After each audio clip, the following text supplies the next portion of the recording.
Hi Sky, hi David. I'm just waiting for a few people to come in. I'm sure biggest weirdo on the internet is listening.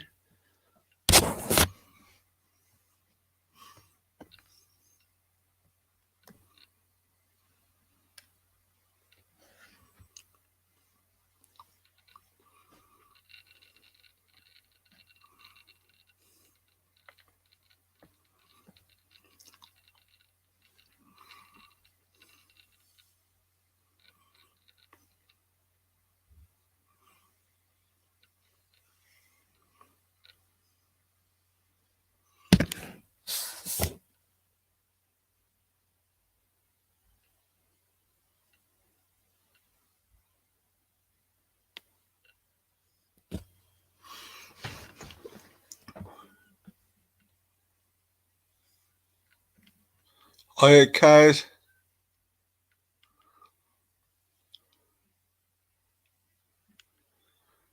How you doing, mate? So, I'm only going to address this once, and I'm going to address it. Well, it's not going to be no rant. It's just going to be addressed quickly and fast. Well, there we go. I'm going to clap. Nice try, Paul.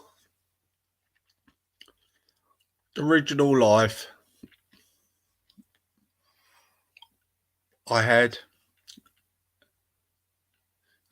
it good to make out I said something sexual in that. Who's the sickest people out there? Who's the sickest people to think it in the first place? Your idea, was it, Paul? Pathetic. But you're not going to get that reaction out of me, far as I'm concerned, for the bullshit. But what concerns me is when people come over here, all right, easy, I like you, easy, blah, blah, blah. But you're all in the chat putting all your digs in, weren't you? Hey.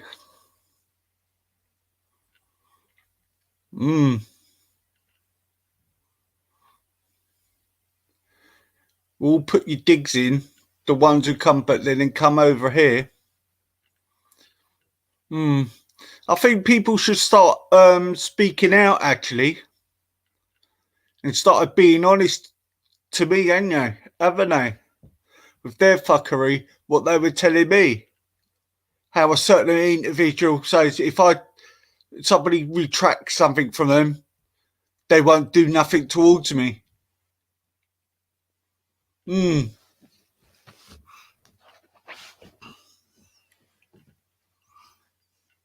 I said,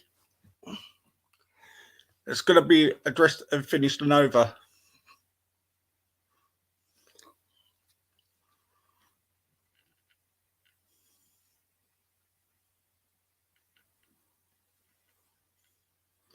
Do you know what? I'm fed up. I'm fed up of people of just doing hit pieces and hit pieces on people and me. Well, I had a rant at another woman. Why not? Because she's interfered with mine. Hi, Caroline.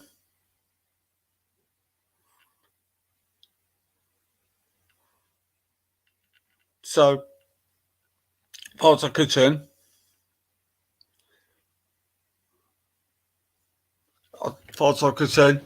end of the matter.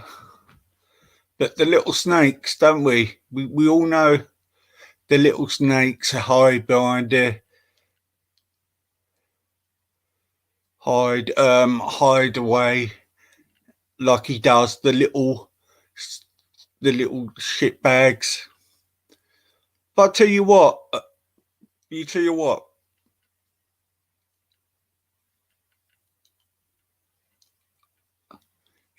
you could carry on and doing what you're doing.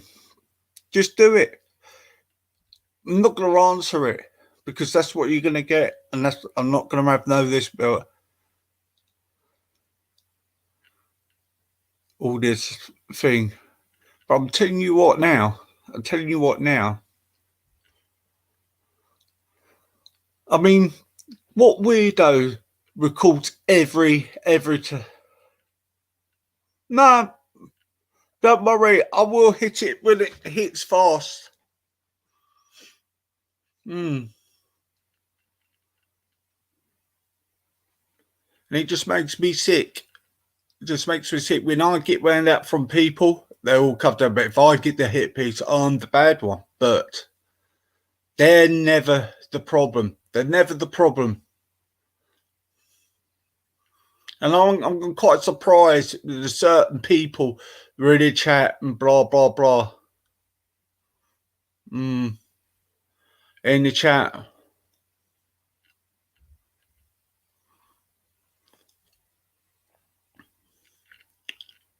All because I put something to bed with someone. And that's all it was. Yeah. Some little man likes control, doesn't he? Likes control.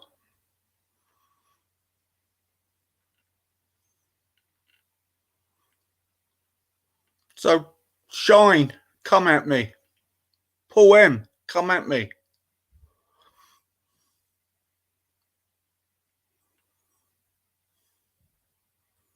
Do what you want.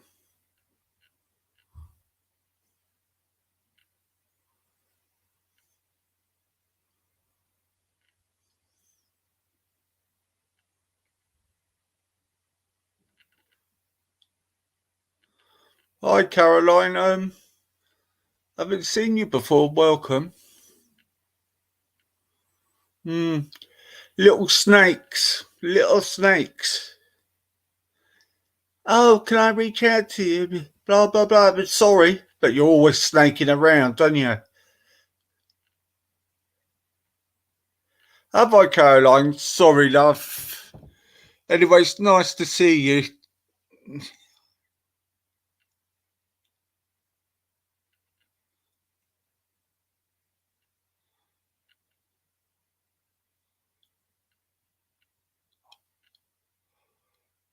Yeah.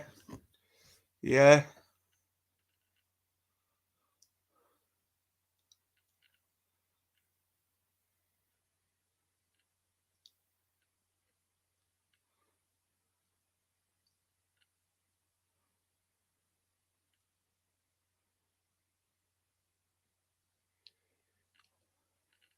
Oh, hi, Tina. Sorry, Kaz. What do you mean, bat freak? That snake in the grass is a pain in the neck. So, are you agreeing with me, or you being?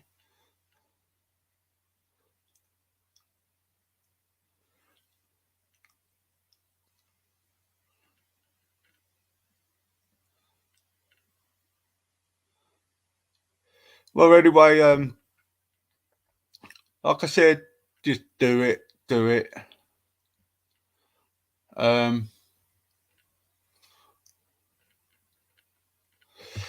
what you want. You say what you want, but it's all bollocks, and it's not quite.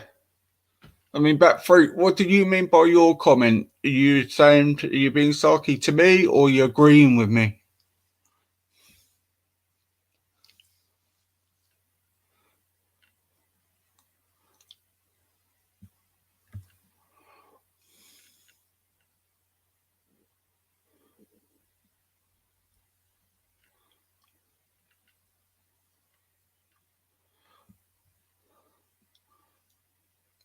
And the so-called friends who were supposed to be friends who could have told me this was going to happen didn't really. But do you know what? Forget it. Do what they want. Bring it back at me. You can lie. thing. But the bottom line is, nah, man, I don't say things about people like that.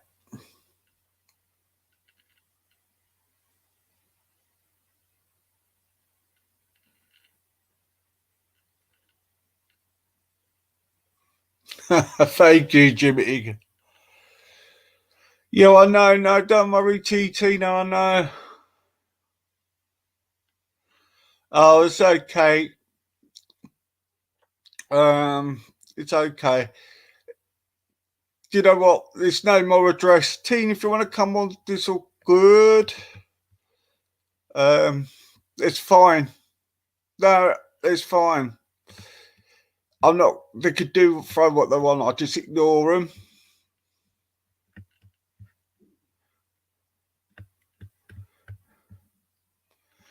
And that's it. That's all I'm gonna. Yeah, Lodge. Hello, Lodge. You're right, mate. Cat Sky. No, it isn't Emily Sky. It's no one you know. Just letting them know it's not phasing me. And why should I?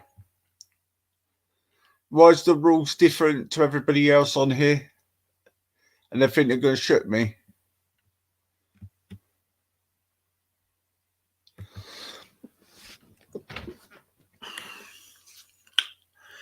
So I hope you've had a good day today.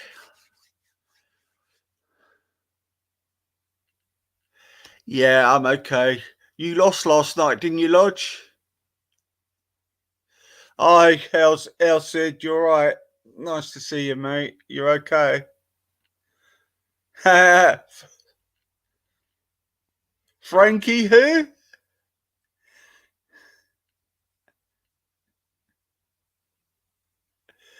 Who's Frankie Ferb?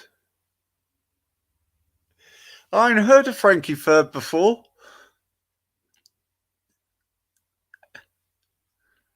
We got the 25 in the house.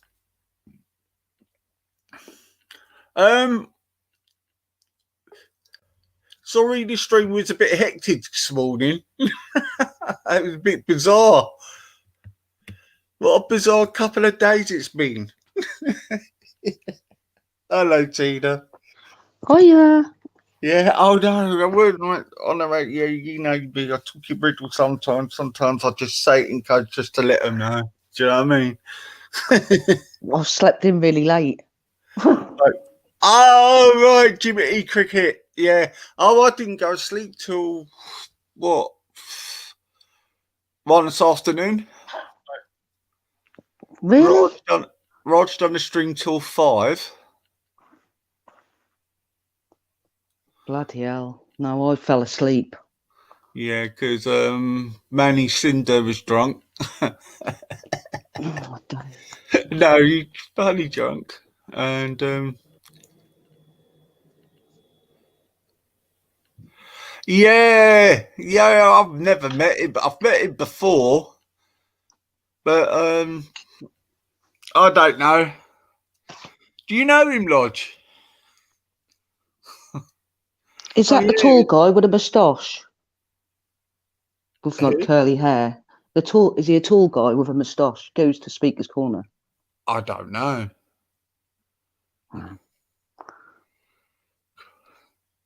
I did listen to your a bit mad. It was a bit confusing this morning. Yeah, I was going to say I did listen to it back. Oh, did you? What did you think? What did I think? That guy, I ain't being funny, but he was a bit drunk, weren't he? He couldn't even remember what he said. Yeah. Oh, bless him. Yeah. I didn't kick him off on purpose. I done it by accident. I meant to just put him out of the studio, but I didn't mean to ban him from the studio.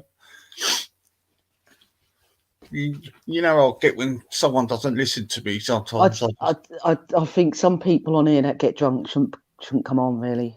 I mean, he wasn't that nasty. He was quite funny. No. But it was a bit confusing. Goofy, he was worse than you, mate. No, Goofy's brilliant. Leighton's brilliant as well. God, I'm not, don't know where Leighton's gone. Been around. He's been around somewhere. Taffy. Yeah.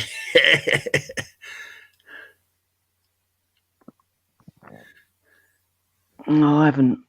I've been out with a dog, so Have you? It's been quite freezing, isn't it? yeah, it's really icy where I am.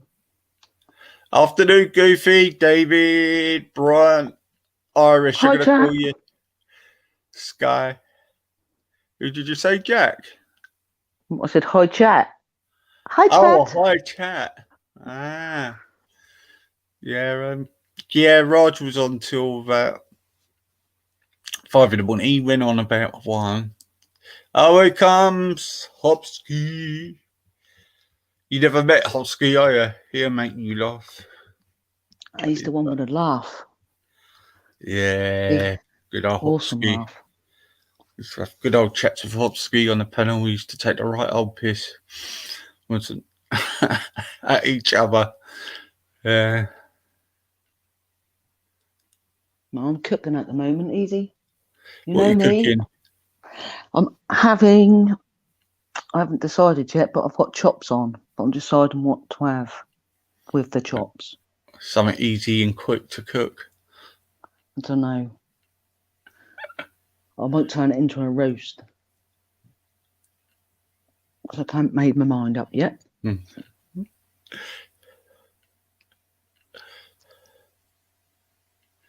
Or salad.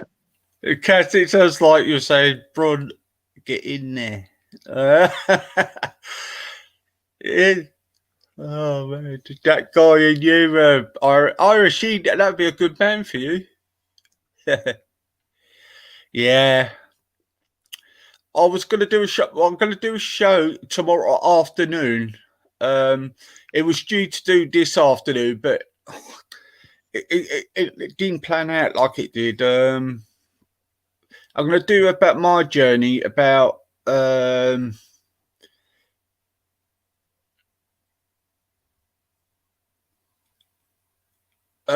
no.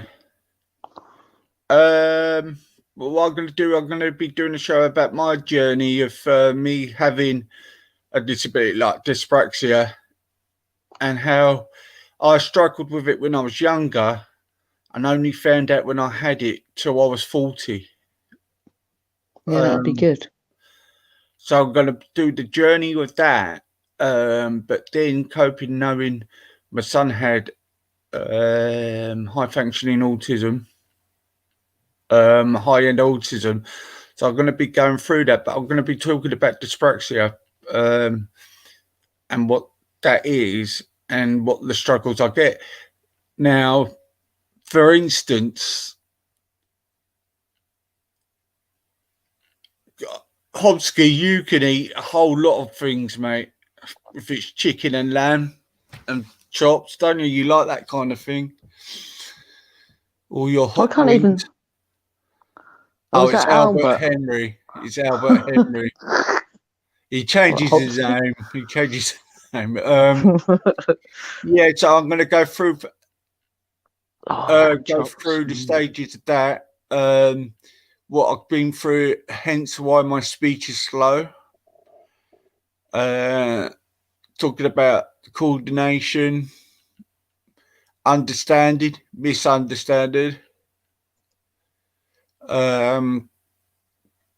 misinterpretation, sort of things like that. Basically, boy, I'm getting done like that now. Do you know what I mean? So, basically, I just showing awareness for it.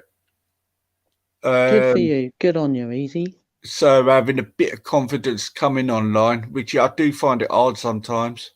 That's why I do like panels sometimes, like on with me. But I'm comfortable with my regular people in the chat. You see Miss Archie about, Tina?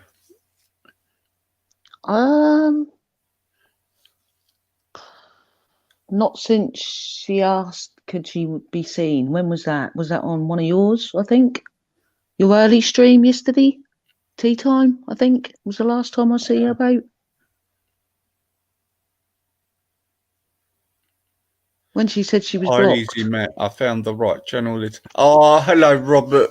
Hello, mate. Thank you for coming. All right. Okay, Tina. See, this is my dyspraxia thing, yeah? I can't. This is the prime example for me, yeah? I can't look at the chat and read at the same time and talk to Tina at the same time. So when you hear me having a pause in a conversation, I'm looking at the chat at the same time. So my brain. So my brain cuts off, if you know what I mean. It gets a little bit overloaded. So it's basically like I would be looking at the chat and I would be talking at the same time. But I would, you notice I do a pause. So that's what it is. Yeah. So basically is. So it's a bit. Let's see, I've done it again. I'm not going to look at the chat for a minute because it's actually happening. But yeah, it's not like I said before. But I didn't know I had it till I was about 40. I think it was 41. Yeah, I didn't know I had it till I was. Well, that'll be a good show. We have been waiting for it, so you know. Yeah, I mean, it was. All I know, it's my nephew suffers or has it, and I just know that. I think it was when he was. It was something to do with his balance. How they found out. Yeah. That's all I can remember, because obviously I don't really speak to him, so I only know snippets. But I know. Yeah. I'm pretty sure that he got diagnosed something because his balance. He was really clumsy and he kept falling over. I'm talking little boy, and then he obviously got diagnosed, and then he had ADHD as well. So and then this is the other thing. When you're, if I'm face to face, I sort of understand more. So if I'm having a heated discussion on here, I'm not lying, my voice will raise, and I do, I'm quite all right, Lodge. I'm quite placid, but if I'm sort of agitated, it doesn't. How do you make a video? All right, Kaz. If you go on your phone, yeah. I don't know what phone you got. Go to YouTube, press record, and just talk on it.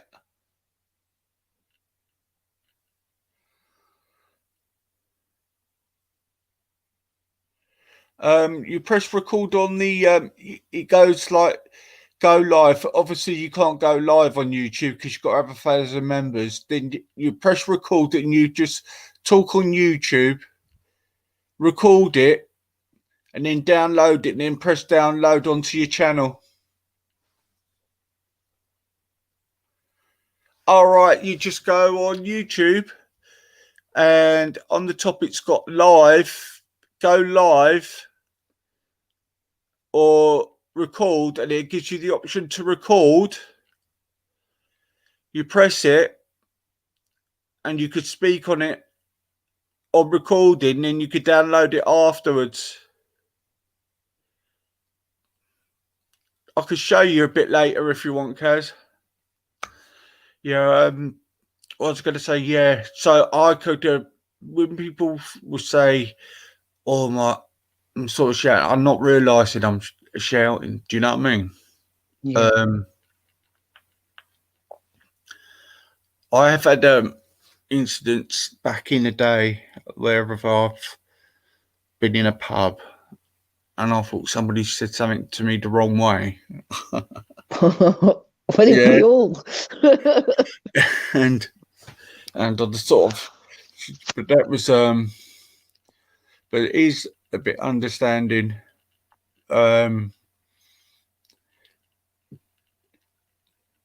but it's just it is what it is.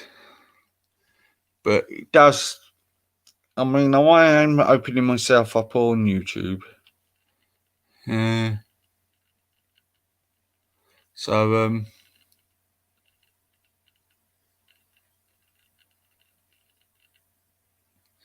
so it's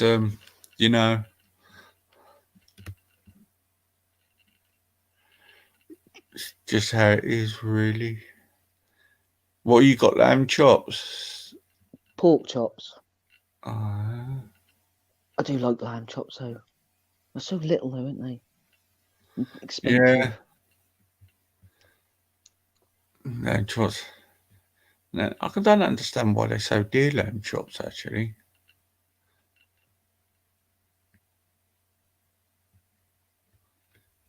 Ed misses the pubs.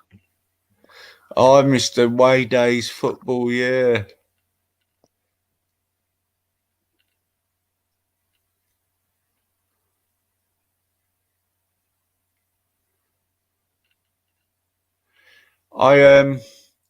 Yeah, Trump's been banned, isn't he?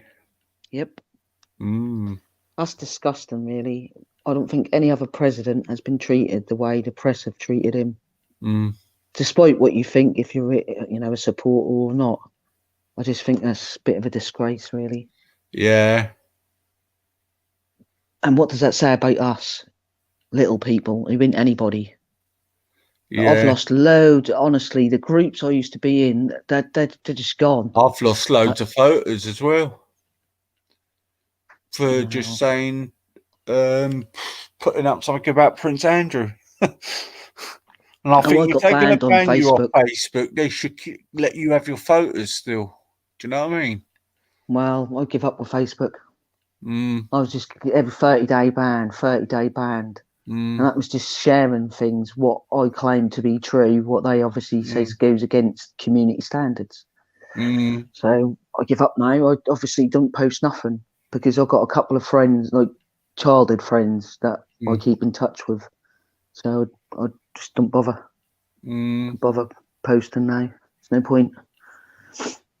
I don't really want it took away from me, so it just seems that you can't say nothing unless it's what the majority are saying in government. Yeah, I know. They just don't care, do they? To be honest with you. They don't care at all. Well, I think they've got us just where they want us, to be fair. They can issue whatever law they want now. Yeah. I mean, this ain't ever going away, I don't think. There'll be lockdowns for the next 5 years. Masks probably forever. Every winter. Yeah. Every winter. Well, they said it gets worse when it's hot, isn't it? But for some reason, they're not. But apparently now it's when it's cold, isn't it? Before it said if it was really hot, I thought it was cold, easy. That's why we get the flu season. Yeah, I think so. Yeah. So what explains it when we had that hot summer then? Just gone.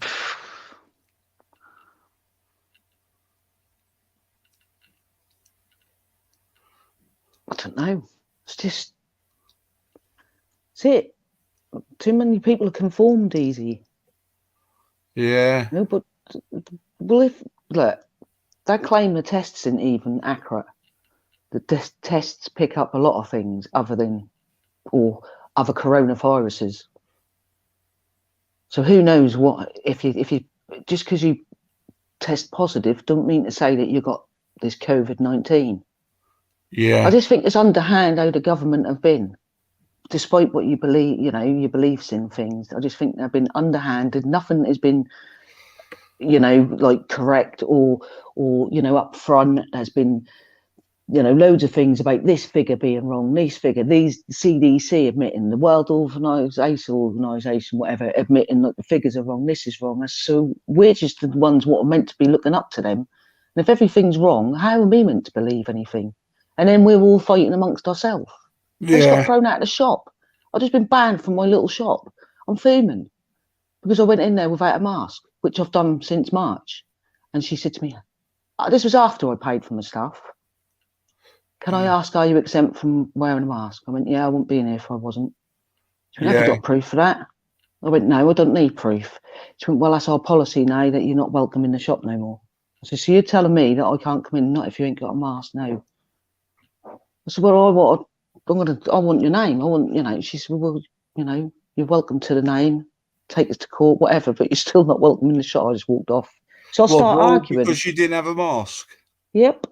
See, I just think it's that's the first time I've been, well, like I said, I bought my stuff and then she said it.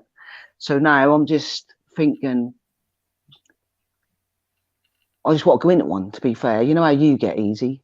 Shit, what's going on at the moment? Well, I just feel like going into one because it's just like, I have not gone out. I've not mixed amongst anybody, right?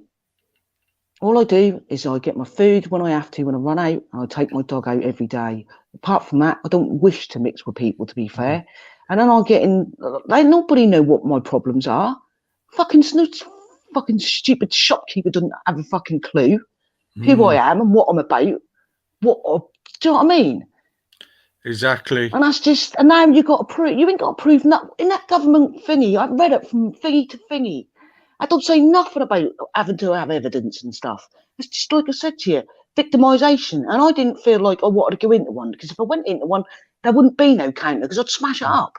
Because I am feeling like I am being victimised, not just by her, but by everything. Just because I don't want to wear a mask, because I go into a panic. If they knew me previous to COVID, they'd understand why. But obviously, like you say, I don't know, the whole thing is just a mess. And I just feel like, what the fuck is the point? I'm already struggling. Like, what is the point in existing? And then I get this stupid cunt at the shop having a fucking pop at me this afternoon. Sorry to have a rant. No, it's all right. Do you reckon, do you know what winds me up? It's when it's a snotty little kid does it. Like, no, she weren't a kid. She was my age, but I don't like her anyway. Right, so I personally think that she's been waiting for, like, she's worked there a couple of years just to have a pop, and now it's the perfect fit. It was packed in there this afternoon, and that's what she said.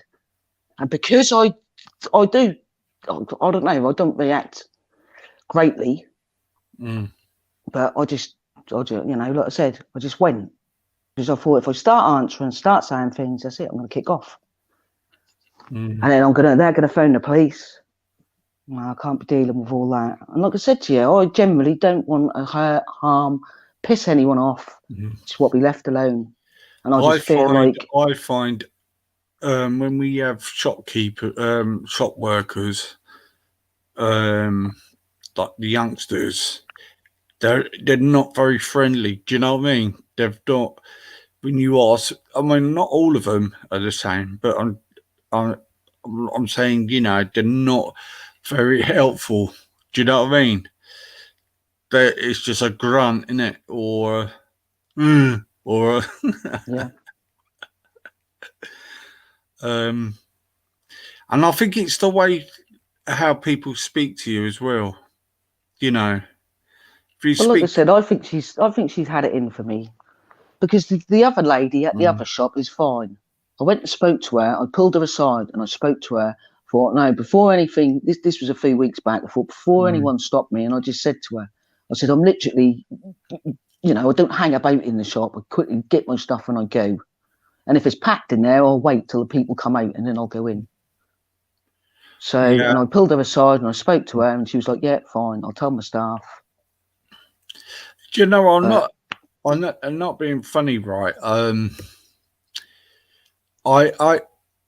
And people are going to say to me, I'm being a bit unfair, but do you know what? When you get served by a young person who's from the Eastern European countries, they are so polite, It's, hello, how can I help you? Do you want anything else? Do you know what I mean? Yeah?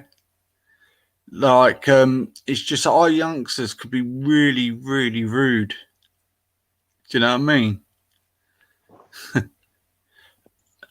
And Well, I just think this sort of lockdown, this last lockdown, I think they are going right hard. I've never seen COVID. Mine's a little high street. We've got COVID police up there now. COVID, yeah, I whatever know they what are. you mean. It's a bit of a wind up when you're Half the shops are shut down because they can't open no more. We've got 6 down my high street that are shut. The only shops we've got open is obviously a big, an Iceland, a Boots, and I don't know. I think there's a couple of more shops up there that are open. So that is it. And you've got people patrolling in yellow fluorescent jackets up there, stopping you, asking what you're doing out. And like I said, that's just, it's a little high street. Yeah. They didn't have that in the last lockdown.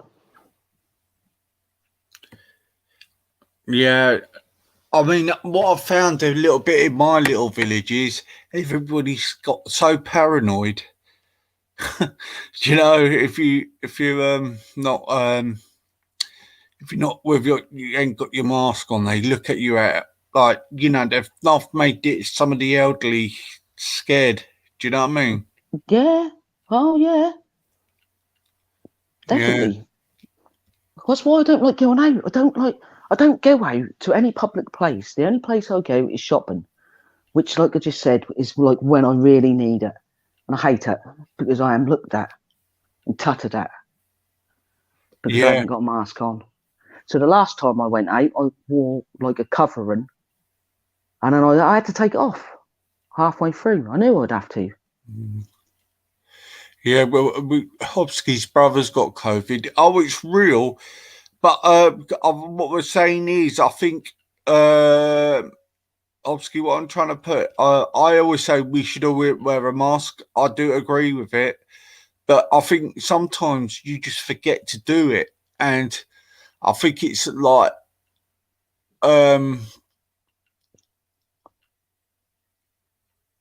Well, you know a little bit about me, Easy. Yeah. Yeah. And I just think it's like they get sort of, if somebody hasn't seen a mask on someone, they sort of panic. And I just think, could this virus be put in the water system? Through like the ocean, the sea, has somebody thrown something in it? Do you get what I mean? It's more likely to be in the air than the sea or the water. Yeah. So I just, of course it's real, and it's annoying, because when we first had the first lockdown, you had all these demonstrations. If they all stayed in, I don't know, because I think this has paved the way now, Easy. I think that the government have got everybody where they want. And, I think a lot of this is more excuse.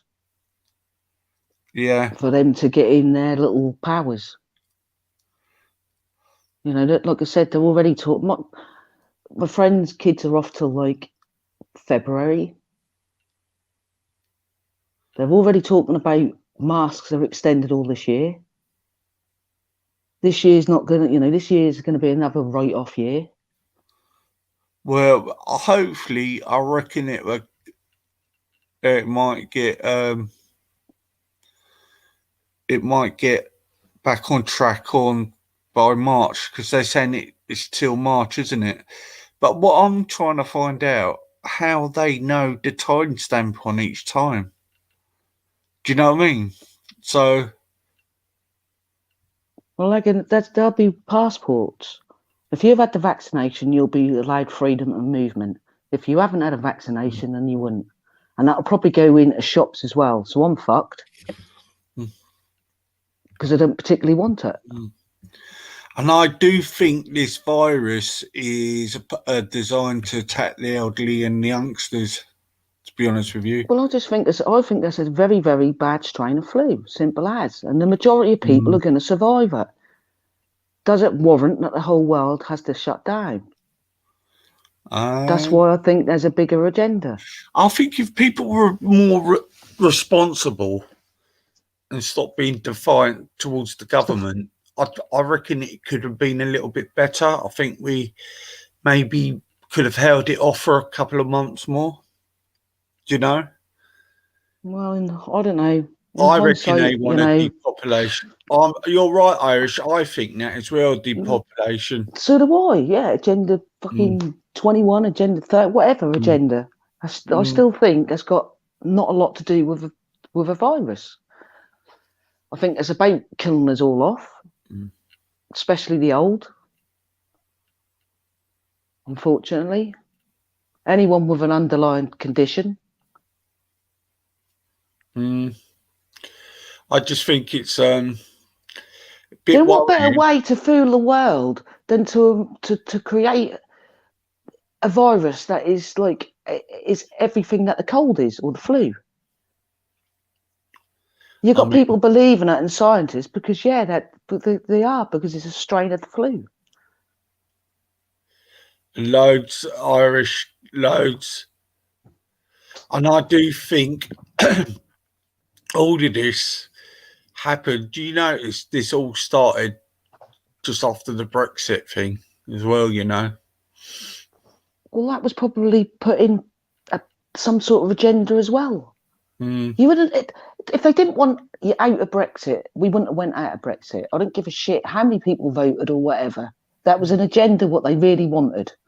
Because we all know everything, all our votes are swayed to whoever. You don't really get a say. Don't matter how many times you vote, you don't really get a vote. Because whoever they want wins. In my opinion, this is. I know, Hodgsky, I'm not saying it's to do with the Brexit thing, but I just thought I did have a thinking it was the lowly far left gone nuts. Do you know what I mean? It's all to do with cryptocurrency, Easy. That's what it's to do with cryptocurrency, bringing in a new reset of cryptocurrency. All the big banks or whatever and corporatisation. Who's gaining out of this? Amazon.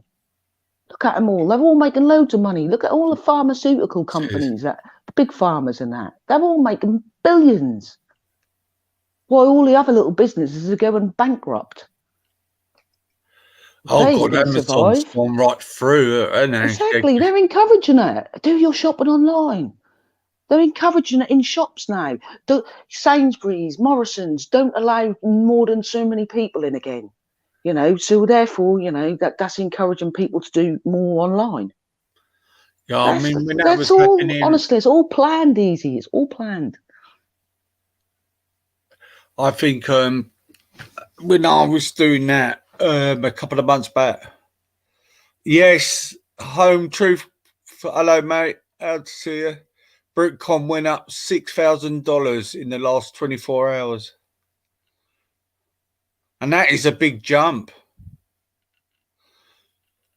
Hi, Home Truth. How you doing, mate? See, and then Goofy says, wait till it collapses. Yeah, but who do you reckon is going to collapse first, though? Who's...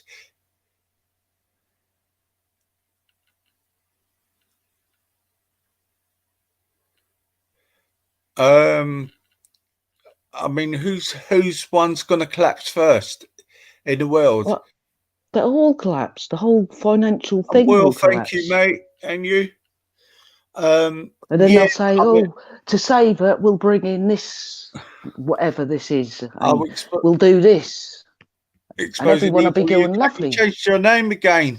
Truth. Hello, mate. Hidden Truths. Hi, Truth.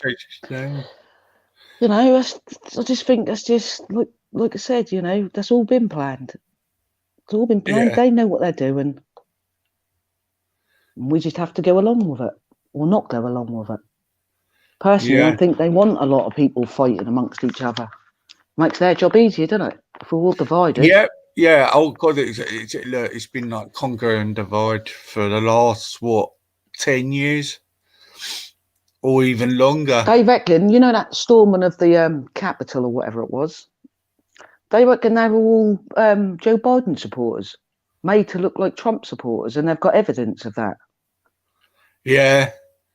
And they were Antifa. It was a bit weird because normally, You know him that was on the desk with his feet up? mm-hmm. Yeah, he was meant to be, I don't know, was it? Oh, I yeah, think mate. BLM. Mm. So, like I said, they can manipulate anything. Yeah, I And think most people don't go digging, so I you just believe thought it it. was a bit weird because they normally, the police with the far right over there, or any, they'd more lead, they would have just, no way would have let them just walk through like that. The Do you know what police, I mean? the footage that I saw, the police just let him go in, just stood aside and let him go in. Yeah. So how can you, if that ain't organised, come on. Oh, just let him in. Go on, off you go. Come on.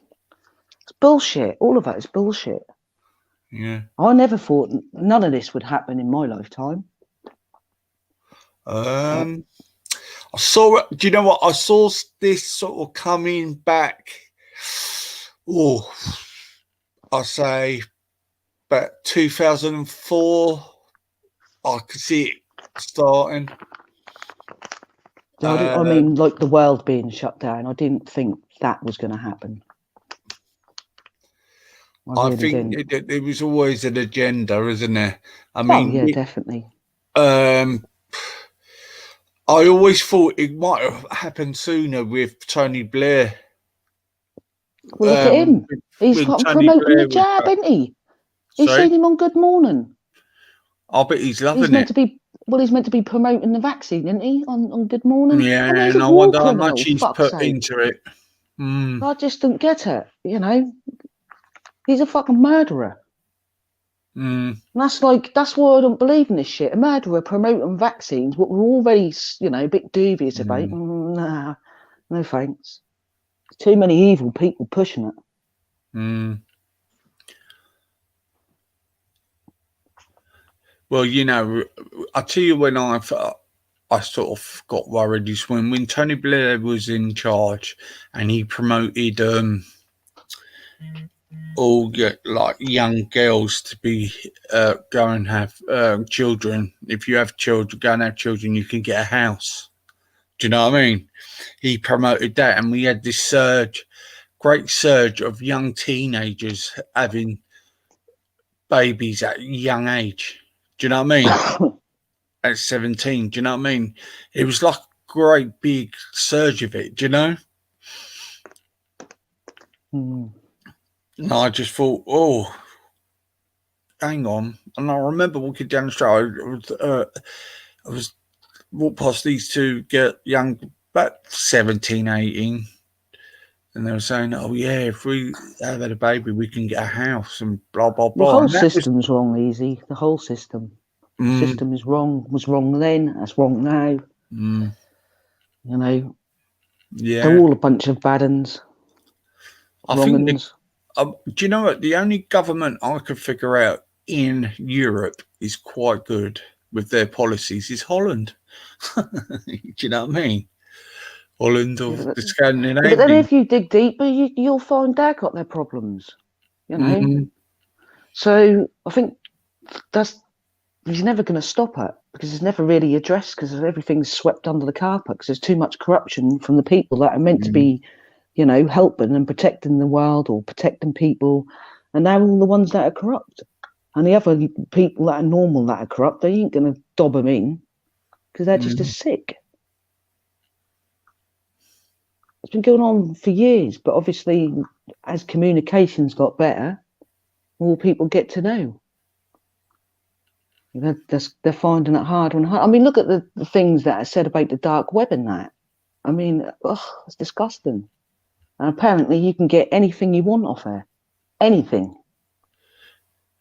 Please subscribe to Exposing Evil UK. I don't think of link in the chat. I'll just sub to you now, mate.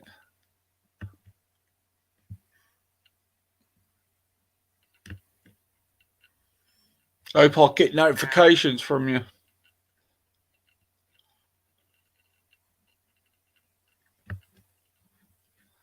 There you go.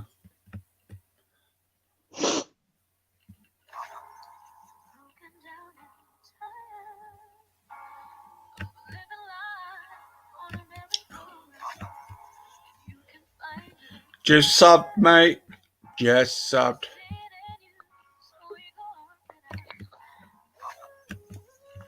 Delroy's here. Hello, mate. Can you hear me easy? Am I coming through all right? You are. This is Tina Dell. You all right? You okay, Tina? Oh, yeah. Oh, you spoken before? I don't know if we've spoken before. I'm just saying hi. Yeah. Hi. You're all right, mate.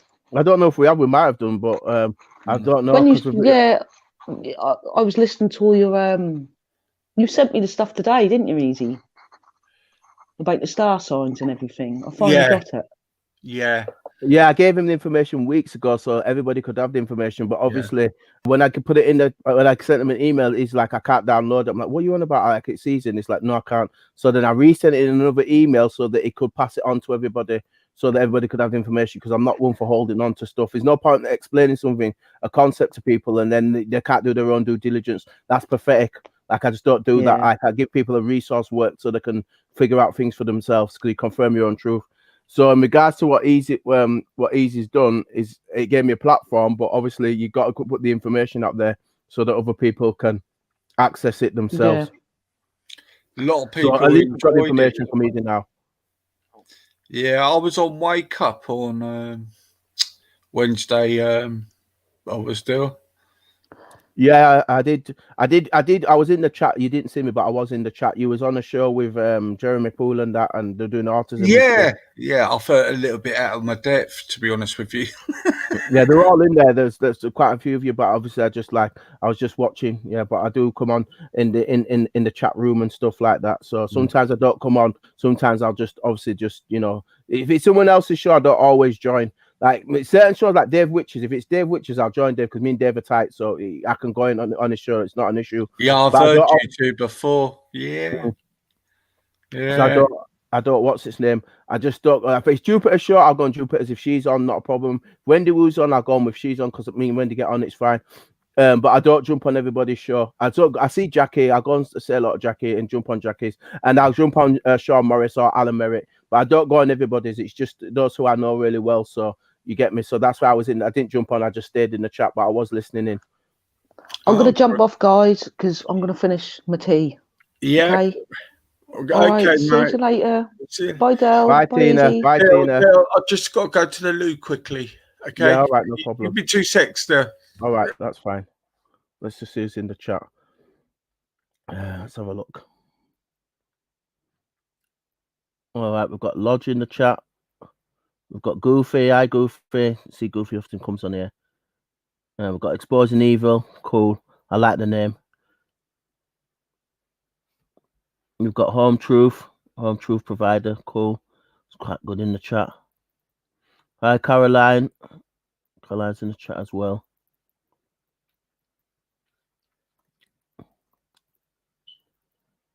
And we've got Robert White as well in the chat. That's cool. And we've got Kaz in the chat as well. Hi, Kaz.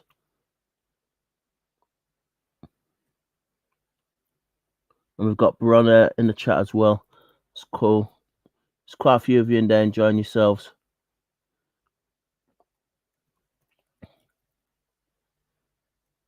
Just make sure I've seen everybody.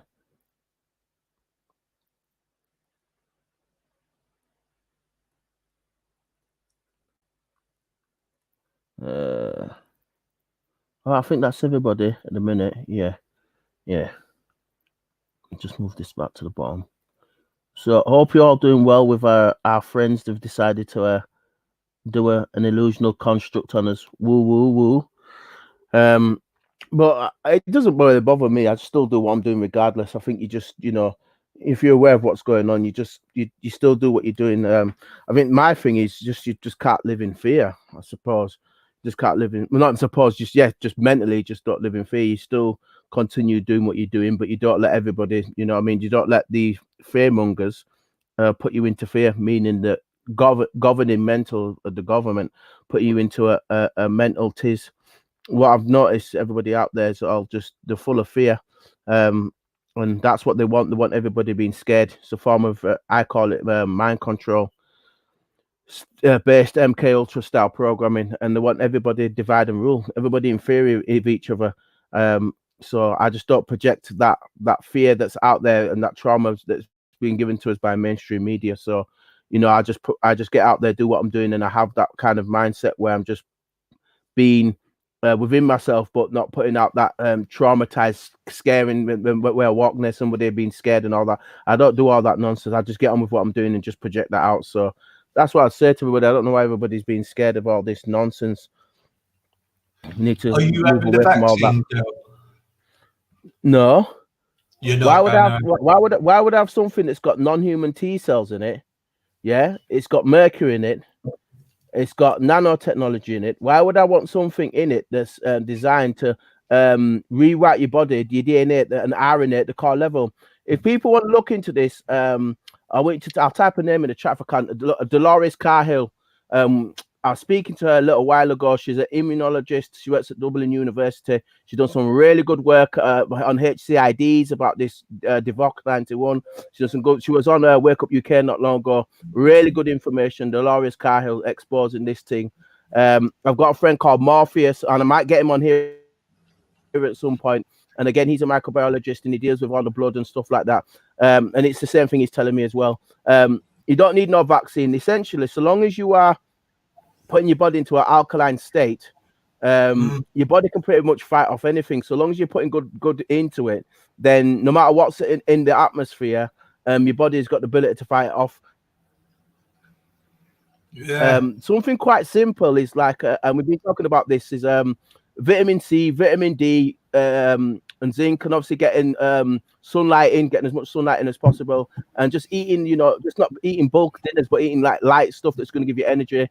Good exercise, and I've had no coughs or colds during this DeVoc 91. I had a cough for about 4 or 5 years. I just get I get a tiny bit of snivels, I sneeze and stuff to get rid of toxins in the air that are from the pollution. But that's about it. I'm not normally into. I don't get sick like that. So it's all about providing yourself with a good alkaline environment and looking after your body.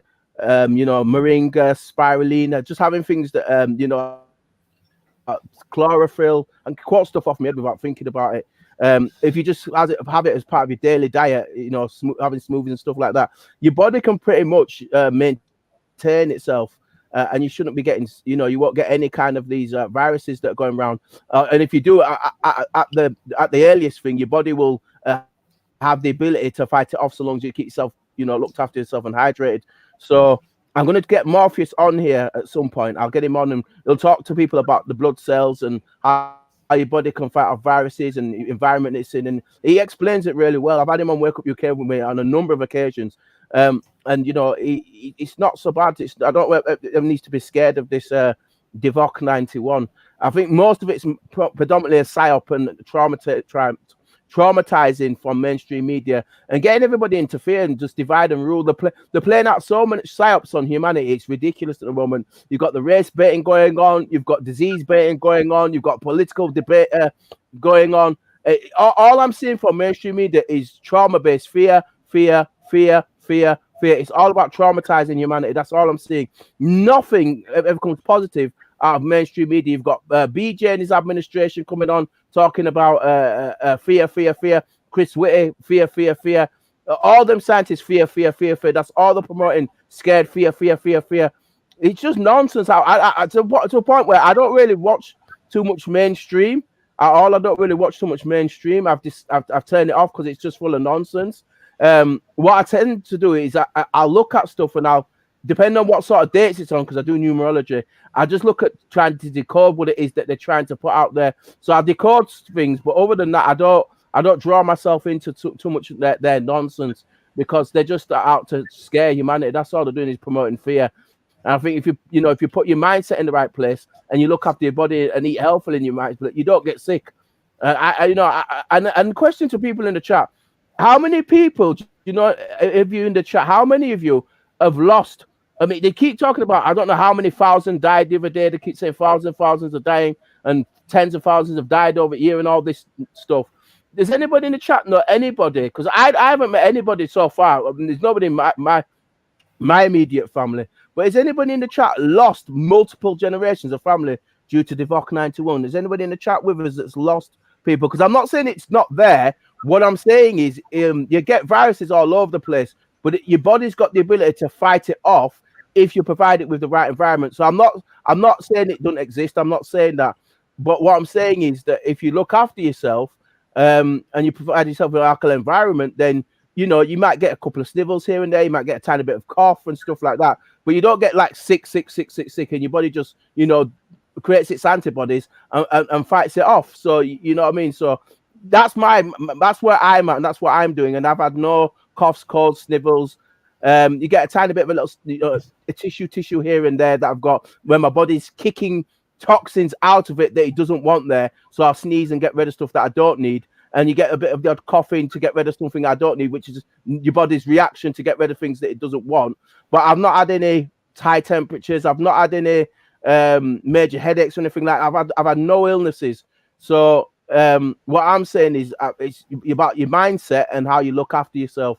But I'd just like to know those in the chat who potentially lost family members, because I don't really want to offend anybody. But I haven't lost anybody, and I'm not being sick. So it'd be nice to see if anybody in the chat has lost family people. So, yeah, Albert Henry has. Yeah, so some people will have done it. I'm not saying that it's not. I'm not saying that it's not there. It's more about I'm saying that if there's plenty of viruses that go around all over the place, as everybody knows. What I'm saying is just putting yourself in a good environment in terms of what you eat and what you put into yourself will help you to keep in good, in a good condition, so you can fight most things off. That's all I'm saying. So I'm not saying it's not there. It's like I did have I did feel ill for about 3 days, cold, being hot. Then I recovered. Yeah. Not this Christmas, the Christmas before. I remember Afghan had a terrible bad virus, yeah, and I did.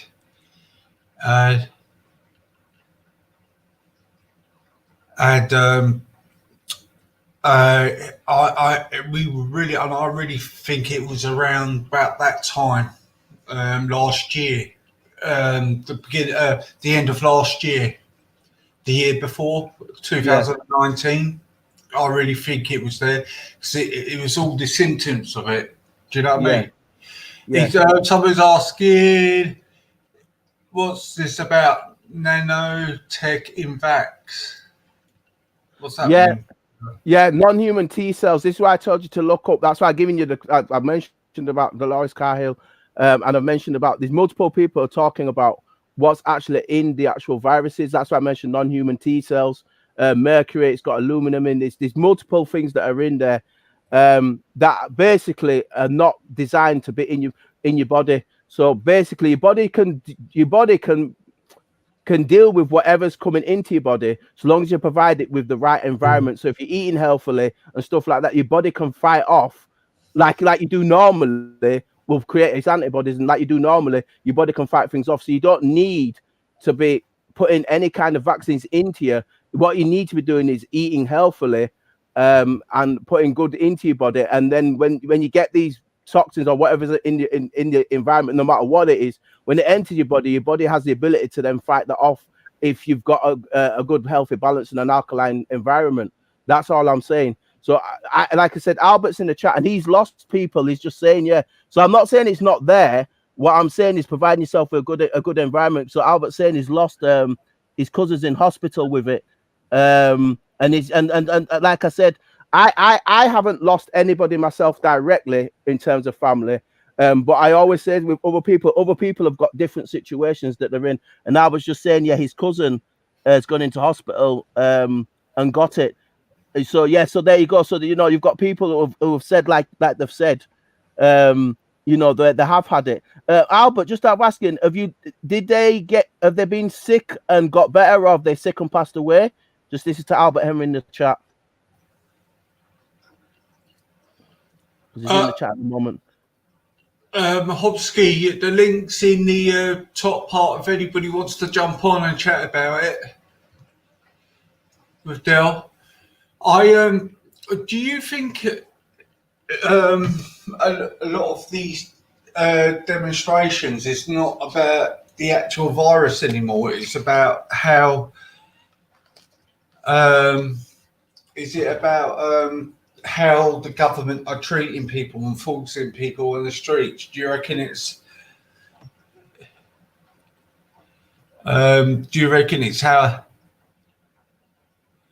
Oh, you lost your dad to it. Oh, sorry for your loss. Yeah, Albert just into Albert. Yeah, Albert, and yeah, unfortunately, yeah. And some people have lost loved ones. That's what I'm saying. Some people have lost loved ones.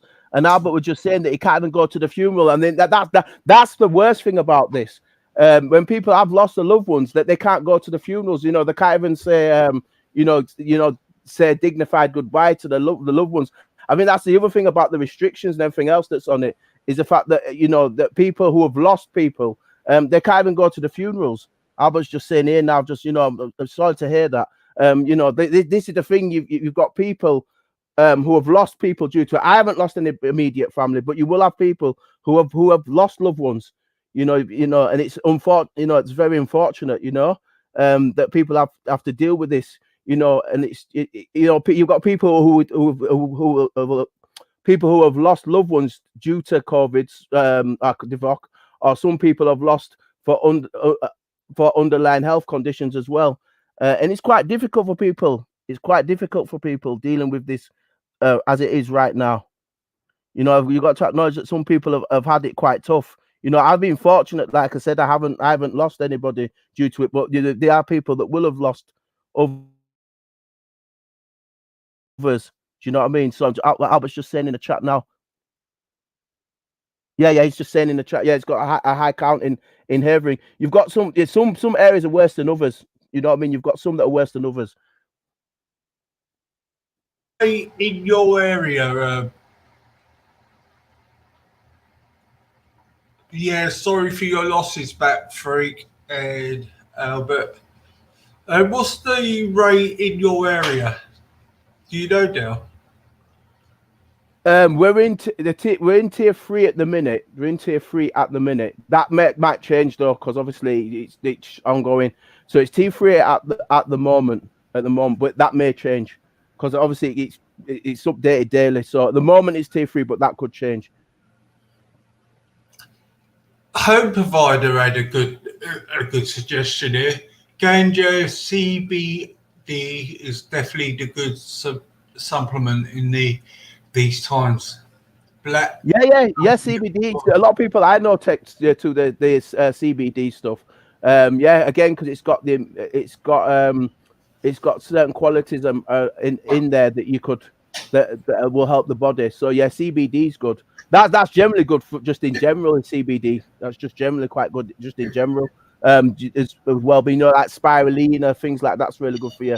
Chlorella, stuff like that. Yeah, so CBD is pretty cool. Yeah.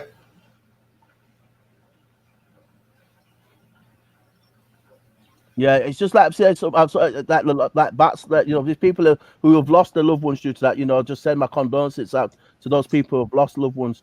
Do you know what I mean? And people will have, there'll be people who have lost loved ones due to the fact that a lot of things like cancer and like major operations, people who were due to have transplants or anything like that. A lot of it, to be fair, was cancelled because of the lockdowns we've had. So people who were desperately waiting treatment will have lost treatment, and they'll have lost their lives as a result of that as well. You've got deaths from other diseases as well. Do you know what I mean? That because of the lockdowns, that those operations and stuff like that won't have taken place. So there's there's a huge knock-on effect as a result of this. Me personally, I do think there is a virus, but I do think it's man-made. I really do, and I really do think it's directed at the elderly and the young in between. Do you know what I mean? To depopulise us. Yeah, well, if you look at the rates the vaccine's been put into, if you notice, they've started with the over 80s. They've started with the over 80s, then they're going to do I think it's 70 to 75s, and it's going that way. They're going down in the population that way, and then it'll be like the people who are like 60 to 64 and stuff like that. So that it's going that way down. They've started with their old generations, and then they're bringing it down through that way. So that's how they're doing it at the moment, at the minute, from what I've looked at anyway.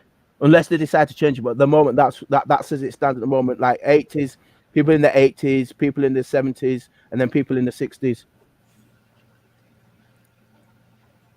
What I was going to say is, do you think though the reason why people are protesting? Do you reckon it's the way the government's managing it and how they're cracking down the laws on them? And You've got more. Yeah, go on. And that's why they are protesting. Do you reckon if the government done it another way and not just keep picking up people in the street and just bundling them in to the police cars and that? I mean, having contact with them and bundling and struggling with people, do you think it's causing more on the virus?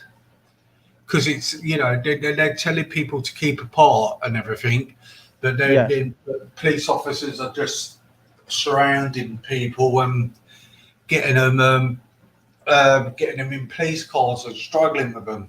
Do you know what I mean? So, me personally, I don't think the mask is doing any good. I think it's the whole suit thing you really need. Do you know what I mean? I think you've got two aspects of it, to be honest with you. You've got you've got people who economically, in terms of businesses, particularly small businesses, your small to medium. I'm not talking about you like Amazon or anyone like that, not these multi-billion, you know, like Google or anyone like that. I'm talking about just like your normal business people that own like gyms or, you know, like small to medium businesses. I think they're concerned because their livelihoods essentially is being taken away by the lockdowns because they can't operate. So that I think, and those people are the most angry because they'll put a lot of the time into their businesses, and you know, all for nothing because their whole business they've built up over whatever, how many years they built that up for, is now just like that being taken away from it. It's just gone like that because they're losing, you know, tens of thousands, probably hundreds of thousands of pounds, and that they've invested all that, so they're quite frustrated. I think that aspect of it is very real for people, particularly if it's their own private business. You know, they're not funded by the government or anything like that. You know, they've got to take all the losses and still pay out. They still got all their, you know, overheads to pay out and things like that. So I think that aspect of it is very real to those people, and those people have had enough because they want to just get on with businesses. They're saying, you know, somebody was saying the other day, a business owner was saying the other day that you know, people who need to shield, let them shield. People who are older, let them stay out. But people who like, you know, like younger people, you know, middle-aged people, like younger people, to be able to still do what they're doing, because most people are older are just getting like small symptoms, and then, you know, for a few days, and then, you know, they're able to still, you know, get by and do what they're doing. So most people are saying that if they've got their own business, saying, well, let us get on with what we're doing, but let those who need to shield, they can stay at home, do what they need to do, but not take their livelihoods away. So you've got that side of it that I'm hearing as well. You know what I mean? So you've got those. It does boil my blood when people go out demonstrating about it, to be honest with you, because I just feel they're very inconsiderate, and there's a lot of nursing homes where they're not providing for stuff to be covered with either. Do you know what I mean? Yeah. So I really do think at the moment the government haven't really sorted it out properly. The nurses always seem to be like on the front line of it, you know, and not supported through it. Yeah, I mean, Lodge is just, we've got Lodge in the chat, and he's just said, he was just saying, I think Lodge in the chat was just, he was saying that,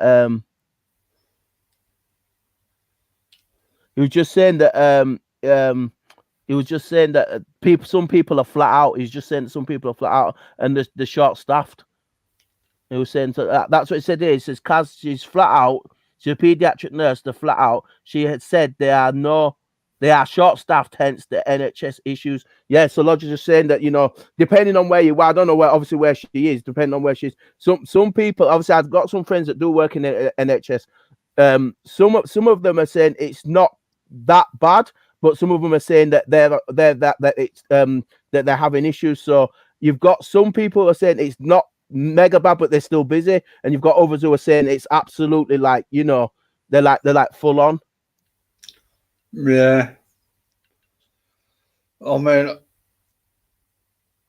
God, I know. I mean, this lockdown thing, you just think to yourself, "Oh Christ!" Do you know what I mean? You think, "Oh, not another one," and I just think, "Christ, when's this going to end?" And when he said this could end up till March, I think, bloody hell, everybody's going to go mad. I think.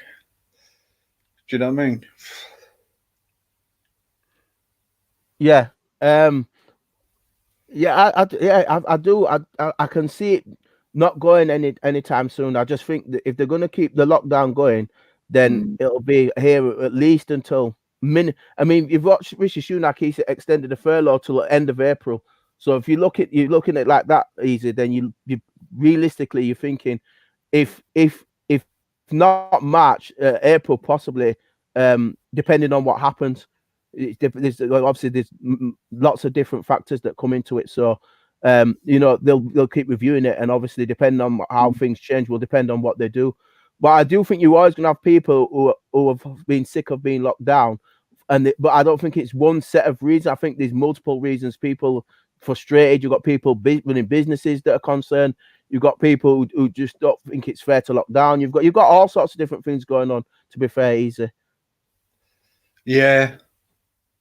Everybody. I mean, I've had to best part of the morning. I've had to explain to my son. Another lockdown, and I thought, and I knew he wasn't happy, and he had a little bit of a. Hi, Dave. He had a bit of an episode. They said, but he understands it now. It's just, it's just nuts, mate. I don't know what the solution is at the moment. I never thought.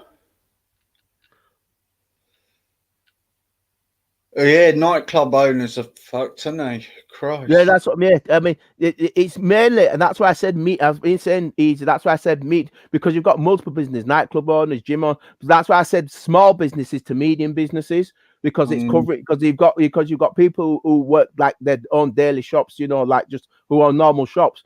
That normal shops that are not selling food, they're badly affected. Do you know what I mean? So. That's the thing about it. A lot of people are just saying, can businesses run, but then you let most of those that need to shield can shield, and then the rest and let other people go on. In Sweden, they've chosen not to lock down. You've got some countries, not every country has actually locked down. You've got some that haven't actually locked down, and have managed to still maintain quite a low transmission rate. They should be told to be made. And just say, follow the rules. Do you know what I mean? Just if everybody just followed the rules and stopped playing up and listen, maybe, just maybe, we can get rid of this. No, if it's a virus and it's airborne, it's not as simple as that. That's the thing about it being an airborne virus. This is the thing about the issues. If it's an airborne virus, you can't get rid of airborne viruses like that because of how they're able to transfer. So with it being airborne, so it's not that. This is why I think that this is going to be something that's going to take longer to deal with, because it's airborne. Like certain viruses are hard to do transmission, they're hard to move from one thing to another. Airborne viruses are the most difficult to deal with because they're airborne, so they can travel. So if that's the case, this is why I'm saying to you, like, everybody gets sick and gets corrupt. This is what my friend Morpheus saying. He's a microbiologist. I'm going to get him on here, and he was just saying there's plenty of coronaviruses around. There's different kinds of strains of it. The issue is your ability to fight it when you get it, and this is what I was talking about by having a balanced diet and having a healthy diet. That you might get something, but it won't affect you in the same way. If you look after yourself, your body will just fight it off. You know what I mean? So that's why I'm saying I don't need no vaccine. What you need to do is look after yourself and provide yourself with a good environment, and your body can look after itself and fight things off as it would do normally when most things come around. Do you know what I mean? Your body builds up has the ability to build antibodies, and you know, you fight it off naturally. Your body can do that if you give it the opportunity to look after itself and do it. Yeah. Crazy. Absolutely crazy. And I think it has got crazy, and I think it's going to get more people are going to get more frustrated easy. That's what I'm seeing, but bit by bit, more people are getting frustrated. Can you see riots happening? Well, I think I don't know about riots. I don't know if we'll have riots. People certainly express their opinions. I think freedom of expression is fine. I don't have no issue with that. You know, if people get frustrated, there's all sorts going on at the moment. I think everybody's got a right to express their opinion. Do you know what I mean? As long as it don't get violent, I don't have an issue with it. Do you know what I mean? If it don't get violent, then, you know, people are just, you know, just getting the frustrations out. You know, they've got to get it out somewhere. Do you know what I mean, Easy? Yeah. Wow. I don't know what to say about it anymore. Do you know what I mean? I mean, all I could say to people, try to keep as safe as possible.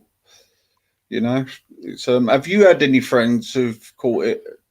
No, I've been no, I haven't. I've known people down south who know people who've caught stuff, but not. I haven't got anybody immediately around me that's caught it. Not immediately anyway. Do you know what I mean? So I've been fortunate where we are. I don't know why, but just we've been fortunate. But I haven't had anybody directly in my family directly be affected by it in the terms of death. But like we said, we've got people in the chat like Albert Henry who's lost people. So you know what I mean? It's the different contrast. You know, I've been fortunate. Do you know what I mean? I've been fortunate. I haven't, you know, none of my family members have passed due to it. Some people have been very unfortunate where they've lost their loved ones. Do you know what I mean? So you know, it's that contrast. You know, everybody's got their own. Everybody's got their own. You know, things to talk about. You know what I mean? So I ain't saying it's real. I'm saying it's not real. What I'm saying is, like I've just said to you, you know, these people have been very unfortunate and they have lost loved ones, and it's what people have got to acknowledge. And it's due to, like you said, Easy earlier on, you've got multiple factors that are involved with something like this, and it's very unfortunate. But I'm fortunate that anybody who's been in my family who has been sick have not caught it, and they've not got, you know, there's not been any underlying health conditions. They've been fortunate that they've not caught it, and they've been able to get through. You know, so there's an element of luck in that. Do you know what I mean? Wow. Yeah. You know, there's a bit of luck in it. Do you know what I mean? Because anyone I know's had it, in terms of, but not in my family, have been fortunate. They've not. It's not. They've got a little bit ill and then they've got better. They've not been sick and then died. So, yeah, I mean, what I think is a bit strange on that. Big up, Afghan. Nice to see you, mate. Is the thing where when people have actually caught the virus, it's about what extent have they caught it? Is it like 2% they caught it to like 50% full blown? Do you know what I mean? They're not actually saying, are they, with some people? They're just saying, oh, you just got COVID and that's it, isn't it? Do you know what I mean? Last bit again, sorry. I said, what I'm finding it is a bit strange as well. They not, when they diagnosed they've got the virus, yeah, they're not saying what percentage people have got it. Do you know what I mean? Like, have they got it full blown virus, or have they just got like a 2%, 3% of it? Do you know what I mean? They're not gauging it. They're just saying people have caught the COVID. They're not gauging how much they have got it. Do you know what I mean? Yeah, well, this is what I mean when we're talking about different strains of it and stuff like that. Well, when I had Morpheus over, when I had him on, when he was on mine, And like I said, your body's got the corona in it because you settles corona for a particular reason when you're ill. Do you know what I mean? This is what he was explaining when I had him on my show, and he was explaining it that so you've got different variants of it, and therefore they're not looking into those other variants of it. That's what you're saying. They're just having rather than being specific, they're being more like blanket. They're being like they're just saying if you've got it, you've got it, but they're not talking about the other strains of it, and then how that affects different people. So you haven't got those kind of statistics like that out there. Although I do think that the government will be taking the statistics down, they just might not be putting that info out there to that sort of detail.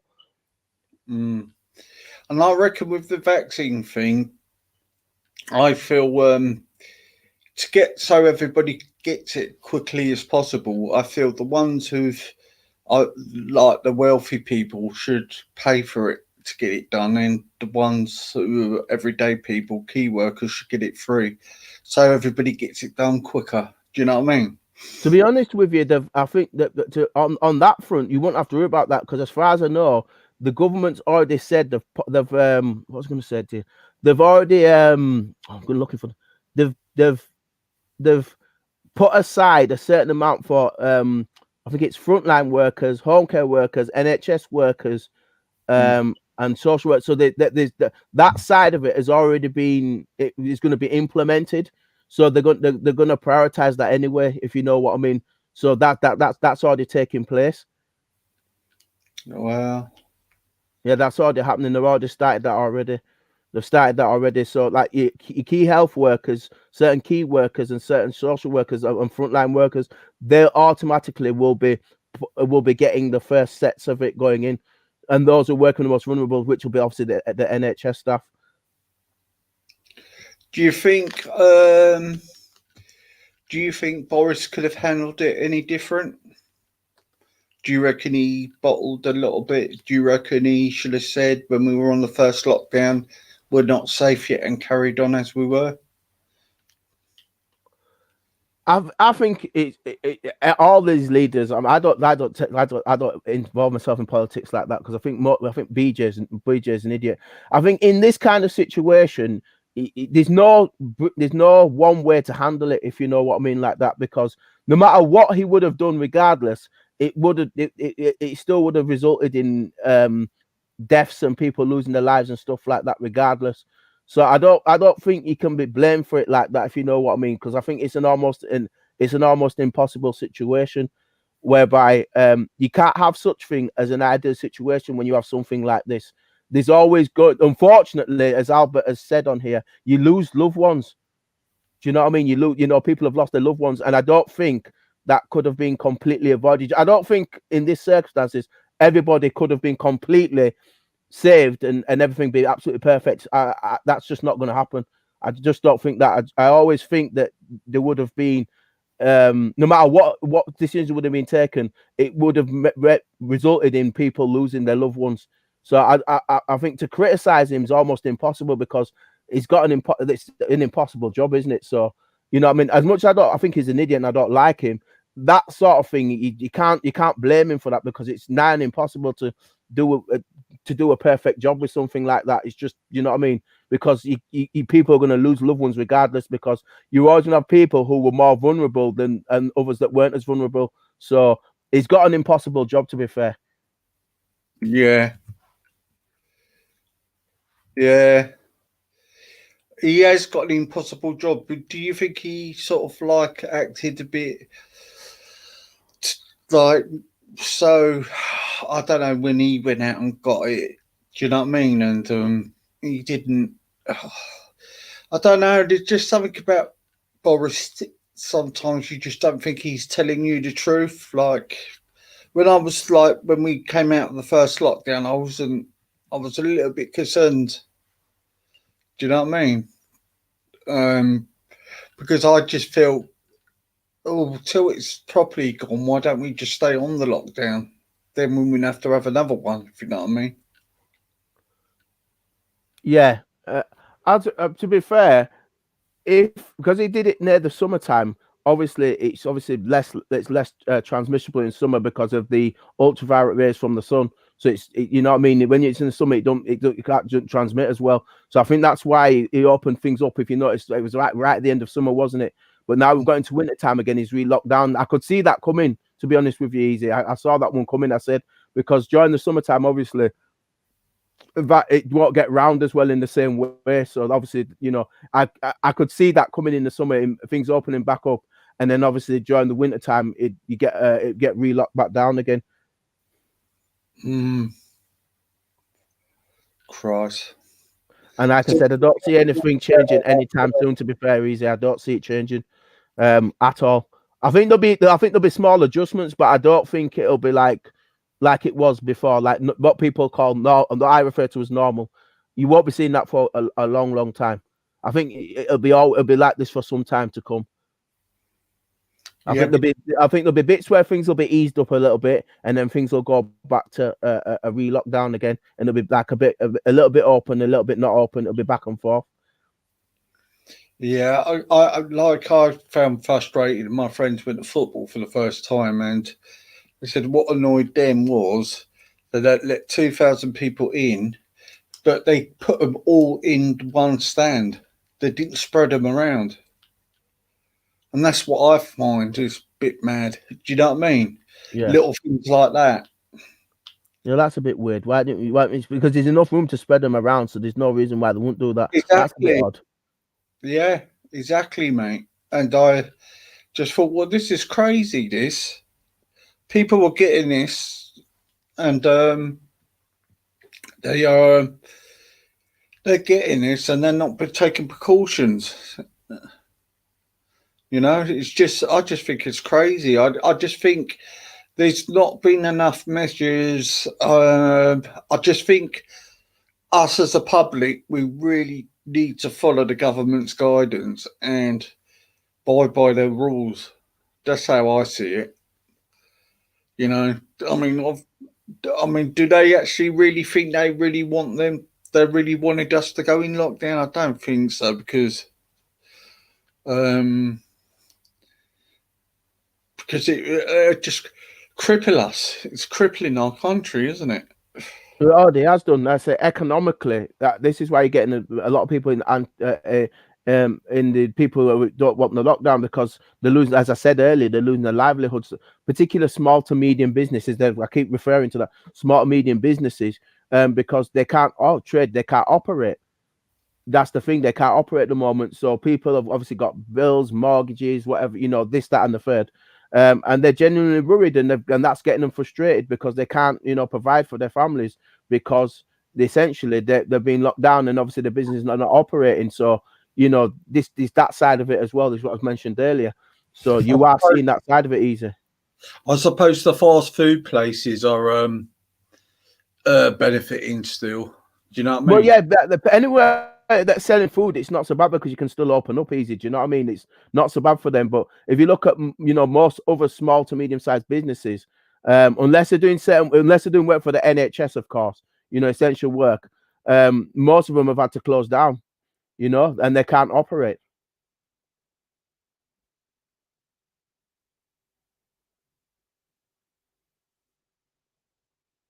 Companies like Deliveroo and Uber Eats, I heard their profits have gone up.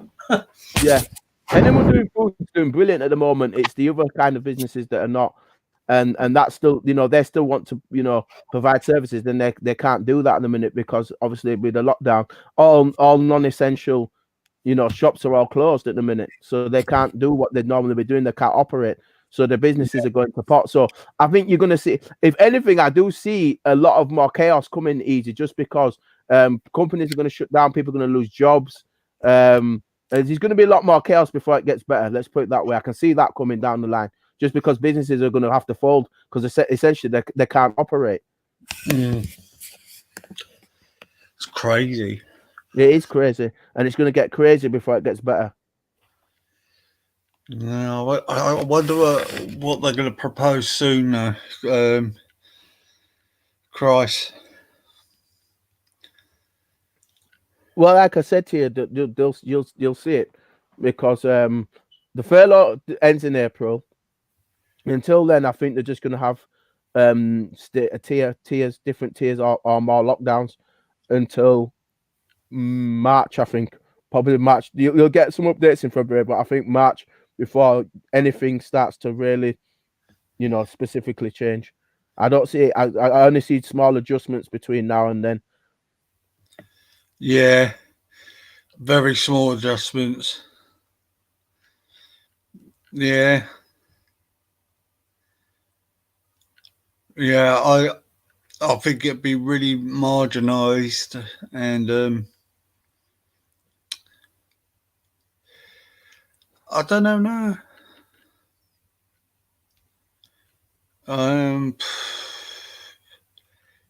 It's just nuts, really. Very nuts.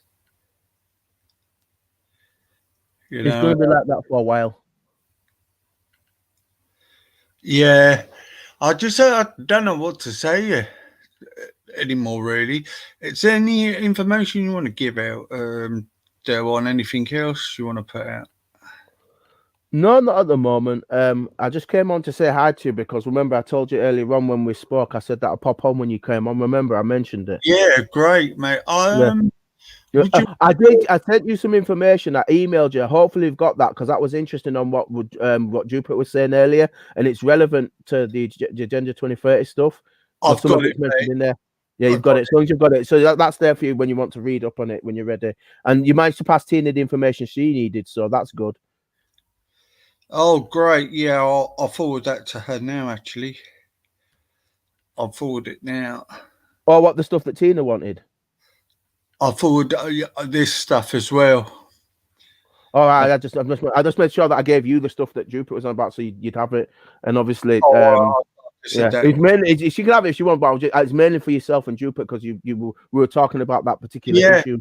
I'll give it to Jupiter through her email. Actually, I've got her email. No, I've sent it to her. She's got it. Oh, you got it? I sent it to her. Yeah, I've got her email and I've got yours, so I made sure that you both got it. But it was all that stuff we were talking about earlier. It's relevant to the immigration and stuff. Are you about tomorrow, Adele? At all? I don't know what I'm doing tomorrow, but just if you're on, because I'm on your subscription list, I'm on your subscriptions. So if you're on, like I saw now, I knew you was on because you were told me you're coming on. I'll just bobbed on for a bit. Do you know what I mean? So if I see you on, I'll just bob on when you're on. So I was just thinking, would you want to do that show on sickle cell tomorrow, or do you need to prepare for it? I need to prepare some additional stuff for that, but I will do when I think. What I wanted to do is I wanted to have somebody with the Amini to speak because it's specific. But I haven't been because my family that have the Amini, they're not in this country. They're all in St. Kitts, where my dad's originally from. I've only got the tray, I haven't got the Amini. It's different, so it's good to have. But like you were saying earlier on, when people have got corona and they've got different stages of corona. This is what the thing about the Amini and the trait. They've got different things that make them different. There's certain things that happen to you. Most people in my family that have got the Amini, they either die by my age or they die by the time they're 50. So whereas I'll live longer, but I still have some effects, but not in the same way they do. So I just have that contrast, and I want to try and get one of them just so you've got that contrast, because I think it's important people can speak about something, and it's good for them to explain it from their perspective because they're living with it, and that makes it more real to people in the sense of they can explain it in a way where it's more relevant. So that was my thing, but I still need to do some extra prep. But like I said, even if you're about tomorrow anyway, if you're just on, I'll probably just show my face and I'll probably just come on. Jump on. What I'm gonna do, I think I'll do it about 1ish. I'm gonna do my story about having dyslexia. Yeah, it's not easy. Much about it, though. Yeah, it's not easy. Oh, do you know? You heard about it? Yeah, that's the one with the right. It's to do with your writing, isn't it? With your hands and writing and stuff. It's all due to coordination. Yeah. I'm not an expert on it, but I know what you're talking about. Yeah. So I'm going to do that, my journey, because I got diagnosed when I was 41. Oh wow! I know. That's quite late, and if the earlier they diagnose you, the better it is. Do you know what I mean? You get more help with it. Go on. So I think there's been some struggles. There will be, and it's frustrating for you because if you get the support and help with it, you can do things. I mean, I'm not being I've wondered whether I'm borderline with that, because I've always been good with the ICT side of it, but my handwriting's terrible. And somebody did say that to me, you could be borderline, but yeah, but like you said, yeah, I've never been fingered for it. But again, when you get the help, you can achieve things easy. It's when you don't have the help, and obviously when you were growing up in those days, people say, "Oh, you're thick, you're thick." You're not thick. What makes you think you might have something like that, Dil? Just my coordination. My handwriting's always been terrible. Are you clumsy? Yeah. There's certain things that somebody said you might be borderline. I might not be like severe like certain people, but there's certain things that that people think, yeah, you could be a bit borderline with it. So, but yeah. You can you do things like decorating and like things like painting and things like that? Can you do things like that? I'm not so bad. Yeah, see, I'm very bad at that because of my concentration. Yeah, I think there's a. Do you know what? I got to research it more. Actually, it's only because somebody said to me. I was in a meeting and it was about my son, and they said, "Look, you're not listening to us. Do you know what I mean? Blah blah blah." Yeah. And when I walked out with this person, she said to me, "I'm going to do some research. I've got a funny feeling you got dyslexia," and she goes, Yeah. "Because you seem to be you're not listening properly. Do you know what I mean? It's like it's going in, but it's going." Yeah. So Yeah. So I did. And I went and had some tests, just simple puzzles. Yeah, and they said I got it. Wow. Yeah, and Yeah. at least it's been diagnosed. You can start to work on yourself and start to do things that are going to put you in a better position, so you can deal with it, because it's not something that goes away, so to speak. So it's obviously putting yourself in the. How old you are, Del, but back in the day, back in the old days, like with your parents and all that, it was just like, no, he's just got to knuckle down. He's just got to work harder. Do you know what I mean? It's not that. It's not your attitude. It's not you not working hard. Yeah. There's other things that make things hard for you to be able to do those things. Yeah, I get it. That's why I get frustrated, because people are saying you can do it. Like, no, I can't. It's not as simple as that. I do actually find this quite hard. It wasn't like I wasn't willing to try. I just found it difficult. So I know where you're coming from in that front. But people accusing you, saying, "Oh, you're just lazy." No, it's not that I'm lazy. There's an issue here where I need that support, that help. Yeah, because I don't know with you as well. I don't know if this to the other symptoms, but I don't know if it's because I've got one kidney. I sort of always take my time when I walk. You know what I mean? Right. That side of me has been okay. No, I'm very fortunate that I've still got both of those two organs are operating. It's very difficult when you've got one, because it's got to do all the work. I love playing football, and in the end, I worked out I was a good goalkeeper. Do you know what I mean? But I always wanted to play up front, but always knew.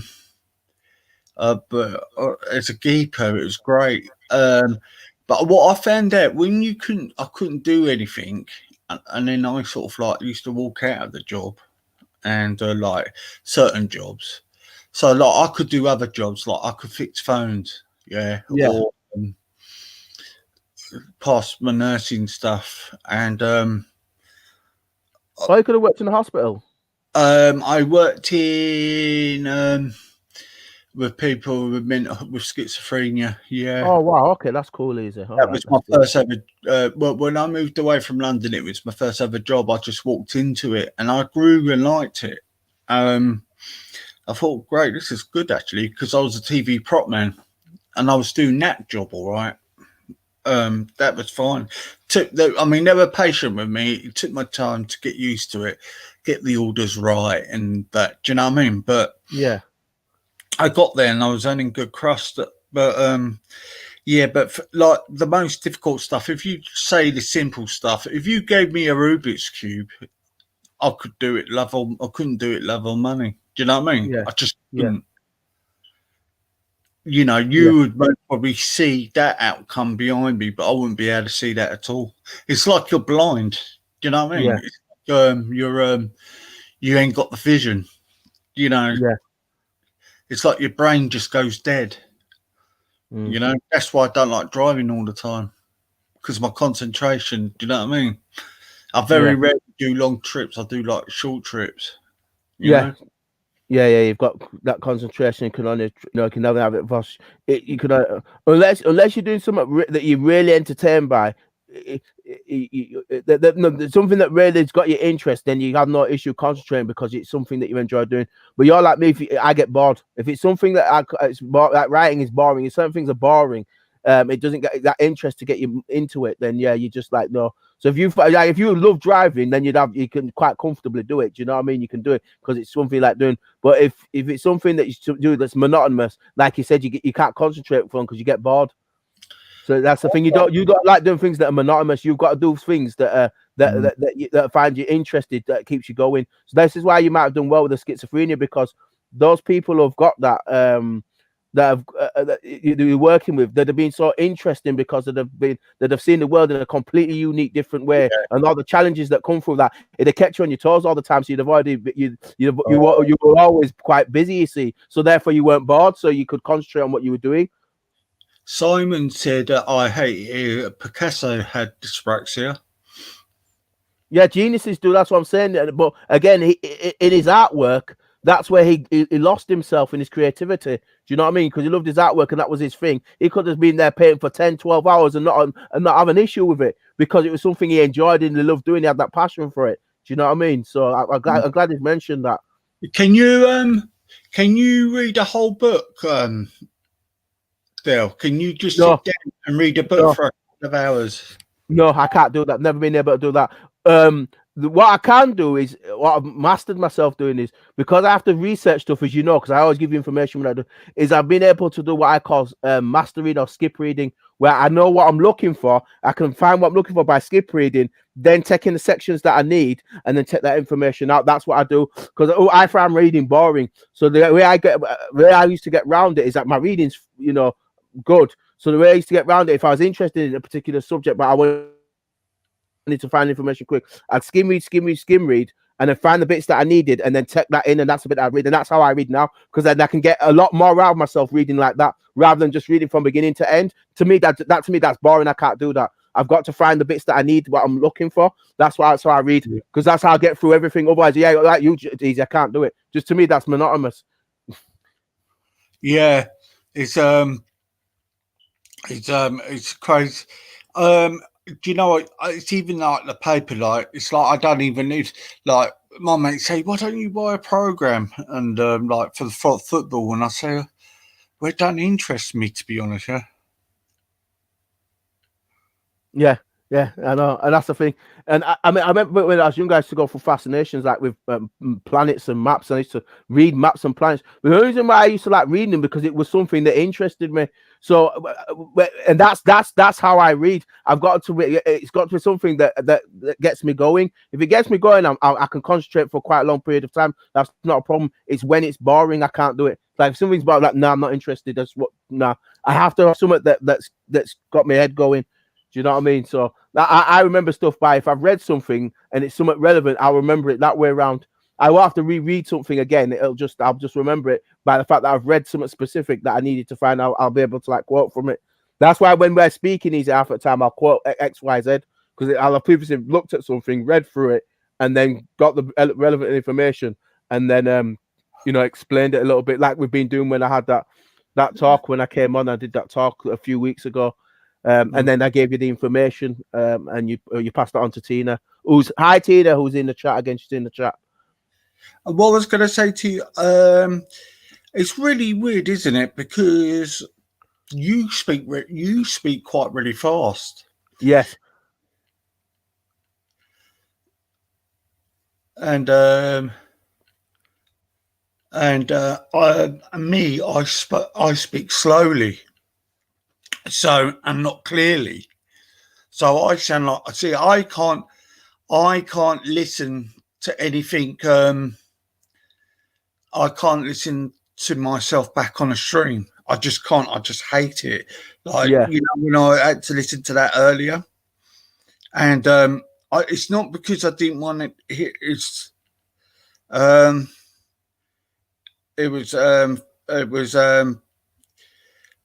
that because it was bad. It's because I hate hearing my. You know what I mean? It's just really, really strange. Do you know what I mean? It's just I can't believe it. It's really hard. But I've had a lot of people really been supportive over the years, but it has affected my relationships a little bit. Do you know what I mean? Yeah.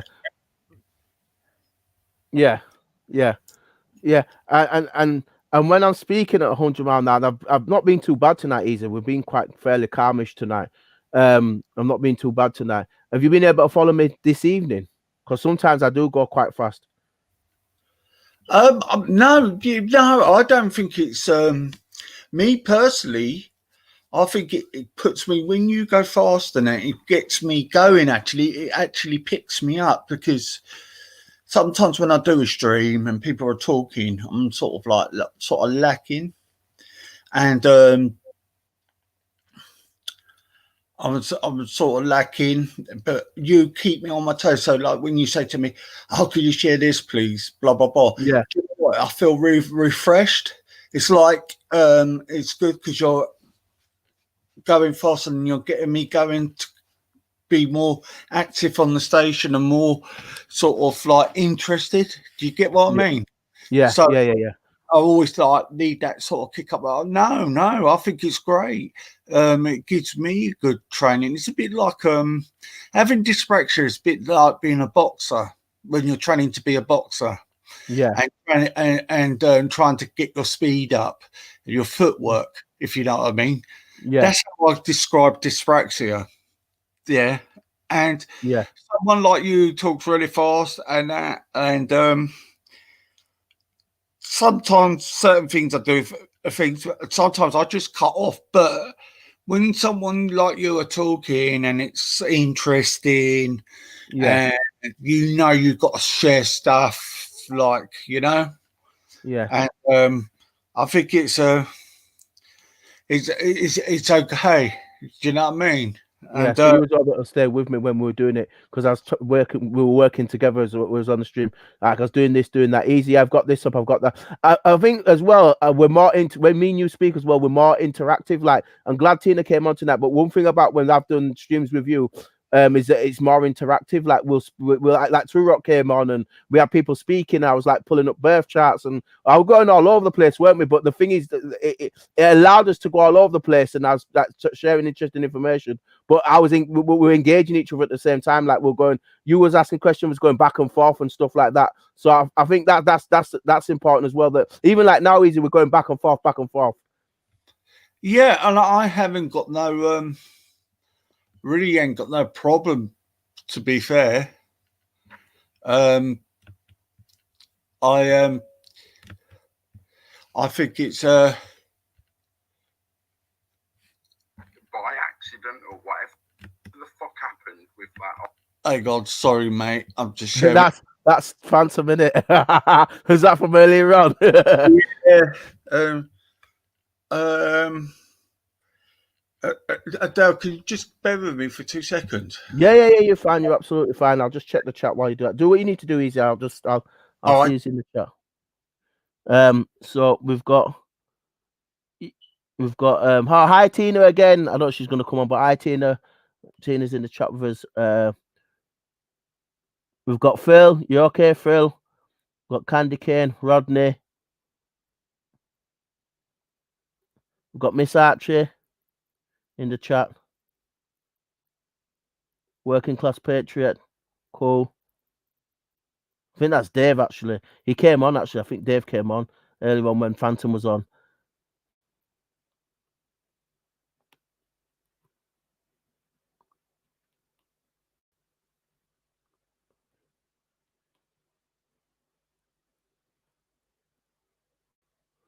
We've got Robert in here. Hi, Robert. I think Albert's still in there. Hi, Albert, if he's there.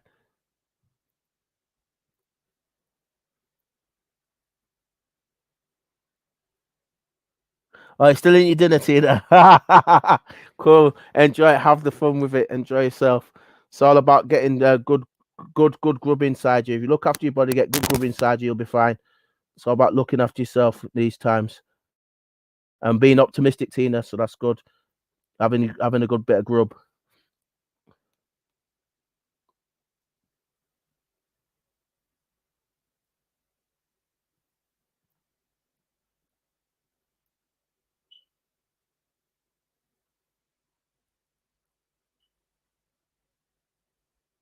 Let's check this. Home Truth. Afghan. Got take note in the chat.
I've got Rodney K. Oh, it's in Omar. All right, yep. If you've got Omar, it's in subscribe to Omar's channel. Okay, that's cool. Let's have a look. Yeah, there's lots of people doing lots of good things all over the place at the moment in general.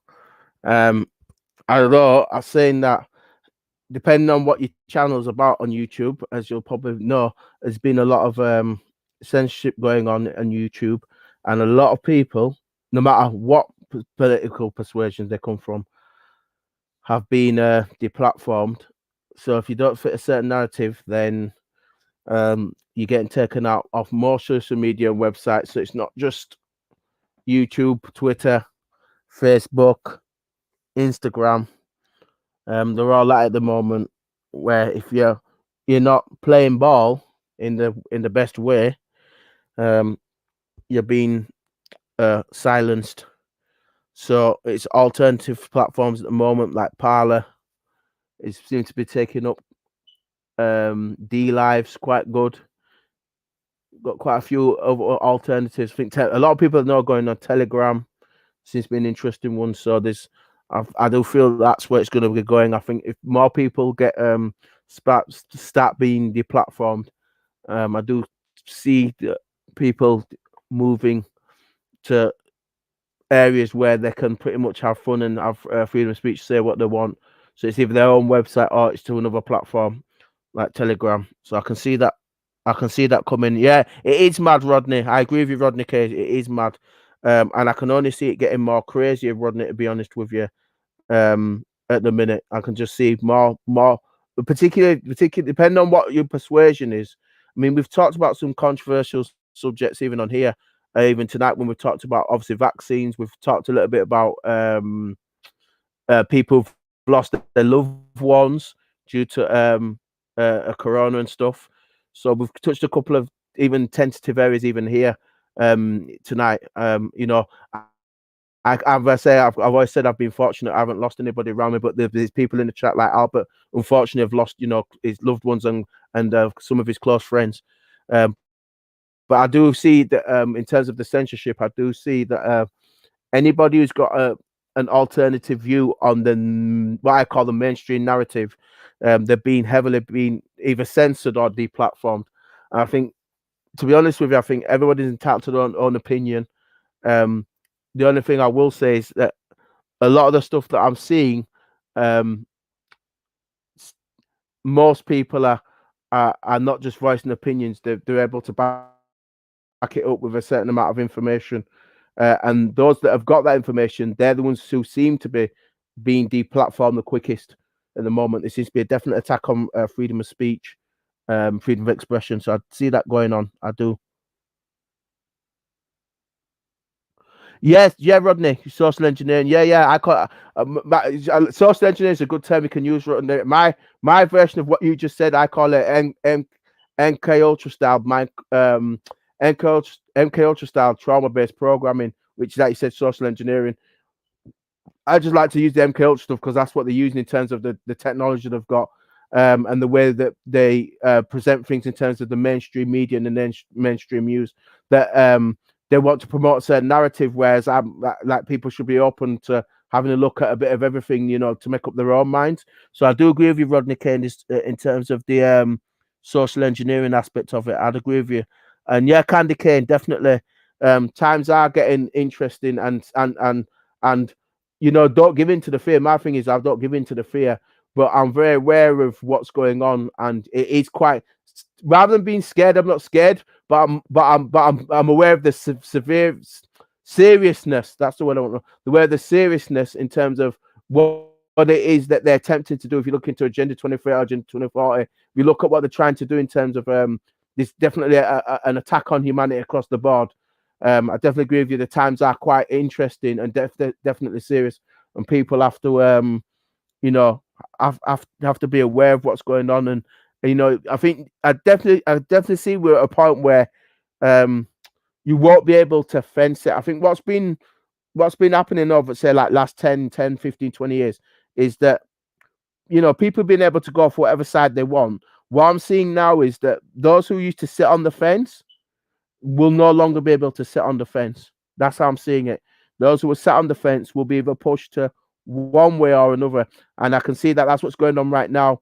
There's a lot of divide and rule, and it's going one way or the other.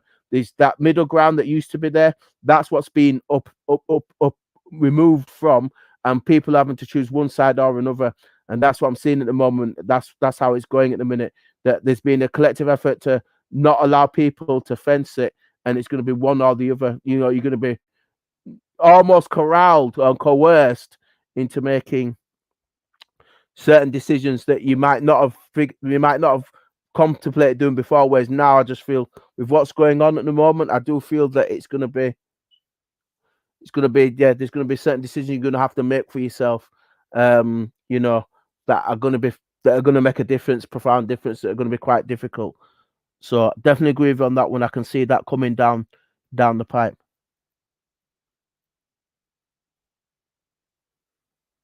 Yeah, I like that, Rodney K. It's a good idea. Anything suggesting that's been positive, like it, Rodney. Yeah, boycott some, and that's what Mahatma Gandhi taught people. Even though he was a Knight of Malta, you boycott one, you set up your own thing, and you do your own thing instead. And that's what I think. That's the only way it's going to happen, Rodney. Is people getting creative, creating something that people can have a platform that that can't be bought out by mainstream. Because what the thing about most of it, like obviously whether it's YouTube, whether it's Twitter, whether it's the Instagram or Snapchat or whatever, Facebook, is they're all controlled by certain media moguls and media groups. So the market's cornered in that respect. So someone's gonna have to create some alternative. Obviously, you've got Telegram at the moment, Parler, stuff like alternatives at the moment, and more people will start. I agree with you on this with Rodney K. More people will start to go to the alternatives because the mainstream platforms will not allow them to air their issues and grievances. So that's how I see that one, Rodney. I agree with you, and that's where the wheat's been separated from the chaff. I do feel that it's one way or the other. people start looking at alternatives, and I think that's the way it's going to go, Rodney. I agree with you, and I can see that, you know, I can see it coming that way. It's already starting, Rodney. It's just at that point it's not finished yet, but that process is, you know, it's ongoing. Right, I hope Easy, you back? Yeah. Yeah, just finishing up the conversation with Rodney. Oh God, I'm trying to my video. I'm sending a video thing for this morning, and it's saying video unavailable, and it's not working. Oh, here we go. Remember last time when I did a show with you when Turok was on, and you wanted to put it up and it won't let you? Can you remember? Yeah. It won't put it up. Remember, you went through this before when I said, "Easy, why didn't you load up that show?" And you're like, "It's not. I didn't load it up. I tried. It just wouldn't let me." I remember you saying before. That's why I'm surprised. The other one, that the plan that we did is still up. It's still up on your site at the moment. That's still up at the moment on your YouTube channel. That's not been taken down yet. But it's weird. They've decided to not allow you to have that particular stream, even though there's a lot of interesting things that were spoken about.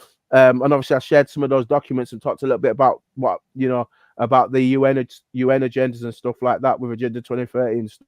I mentioned about the migration issue. We talked about that. Interestingly enough, can't get that show up. It might be that you might be, you know, there might be something genuinely wrong, but I'm hoping you can get it up. But if not, then I think somebody's up to their nonsense. And this is what Rodney K was saying with YouTube. They might be playing games with you. We'll have to wait and see. Because remember, unfortunately, you have had strikes on your channels. I'm just wondering whether or not somebody's doing something quite mischievous and try to get you strike out. You get me? Because some people are getting desperate right now because they don't want you speaking. They don't want you having your voice out there. You got people hating. If they can't get you by striking your channel, then they do that naughty stuff that Jupiter mentioned earlier on, making accusations out of you that are just not true. And that's the other that downside of it. But just don't let them get to you, because you know that they're only doing that because they want to provoke you, because they're desperate to try and find a way to trigger you, so they can get some joy out of you. Because while your platform's open, they're hating on you. So that's what they're going to do. They're going to keep hating, and that's the only form of hate is either they get you triggered, or they try to get a strike on your channel. So that's how desperate they are. Yeah, I'm gonna. Sorry, Del. Can you give me 2 minutes? Sorry, can you talk again just for 2 minutes, Del? Sorry. That's fine. Now it's with Rodney K. It's okay. Do what you need to do. It's fine. Cheers, mate. Give me 2 seconds. Yeah, just read Rodney K's comment in the chat, because he's been going back and forth from me. And yeah, boycott definitely, Rodney, definitely about the boycotting thing. If there's alternatives, Rodney, people should look at alternatives. We should all be promoting each other and saying, look, why don't we all go to this and go to this and go to this? And, you know, we all go to that platform. We all start working together on platforms like that, where you can't have people shut you down for you having an opinion, no matter what your opinion is. You know what I mean? Listen, there's people who disagree with me, or even on Easy's channel. We've got Mohammed Shafiq, regular disagrees with me. I don't care. He regularly disagrees with me. You know, we've got people who regularly disagree on this channel, but everyone's entitled to their own opinion. They're entitled to their own opinion. So my thing is that as far as I'm concerned, you know, the more alternatives we can use that allow people to express their opinions, regardless of whether you like them or not, it doesn't matter. The fact is, everyone's got right to freedom of speech, and if we're going to practice that, then, you know, you let everybody speak, say what they want to say. You might not agree with them, you might not like them, but you say what you let them speak, you let them have their say, and you do your thing as well. So I do think that the only way you can do that is by getting on a platform that doesn't cancel and deplatform. And the other thing as well, Rodney K, as well, not just the deplatform aspect, I forgot to mention this, it just you reminded me earlier on, this council culture on the left, very heavy at the moment. No matter, they've got this power at the moment where they're obsessing over counseling people who they keep claiming people are racist and all this nonsense. And this council culture is big at the moment, and it's disgusting as well. That's getting a lot of people shut down and all, when people are having just a genuine, fair, reasonable opinion. And yeah, that's another thing we need to get rid of as well, as this council culture, because that's ridiculous. I do agree with you on that one. So maybe that's something we need to look at, Rodney. But yeah, we've definitely got to be looking at any alternatives and supporting each other there. You know, if Easy goes there, then we know you go there, I go there, and we support Easy Wallace on D Live, or whether he's on Parler or Telegram, or whichever one it is that they decide to do. But we go over with them to support them and still tune in like you're doing now. We just go to that alternative and tune in and support them that way. If it continues to go downhill like it is at the moment, I agree with you, Rodney. If it goes downhill like it is on YouTube, then I do feel that that's the way to go, because it's gonna go that way, because it's not gonna be somebody, I think it's Candy Cane said, YouTube police for you. Yeah, they'll police it. I do see the police side aspect of it, and eventually the police are like the tyrannous, and so once you get to that kind of levels, it's like, well, no, then I won't use your platform. I'll use another platform where I can have that freedom of expression to say and think what I like. You might not agree with me, but you know what I mean. But the fact is, freedom of expression has to apply across the board. And the moment you start censoring people, even if you don't like them, it's a slippery slope. So you might not agree with everybody, that's fine, but just respect the right to say it the same way you want to express yourself as well. So I think that's the best way to deal with it. So I definitely back where you're coming from on that front, Rodney.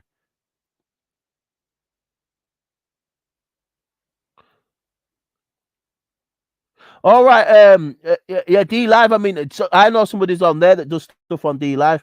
I mean, it might be a good alternative. You know what I mean? Candy Cane saying he's not a fan of it. Yeah, and it's whatever works, whatever Easy might find best. If his channel keeps being struck, D Live might work well for Easy. It might not be. He might use something else, Candy Cane.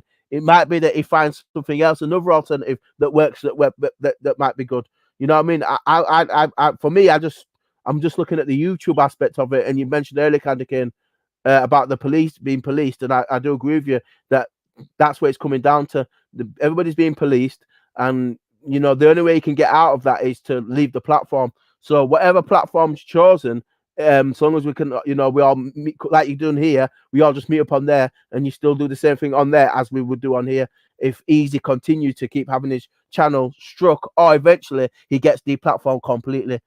You know what I mean? I do see that coming, because he's so open with his debates that it'll mean that, you know, it's going to get that point where people are so tiptoeing over stuff that you won't be able to have conversations without somebody whinging about something. So I do see YouTube progressively in the long term and medium term getting worse for the censorship stuff. So I do feel that ultimately we're going to have to come off YouTube and look at other alternatives. I just see that coming down the pipe. I can just see it coming.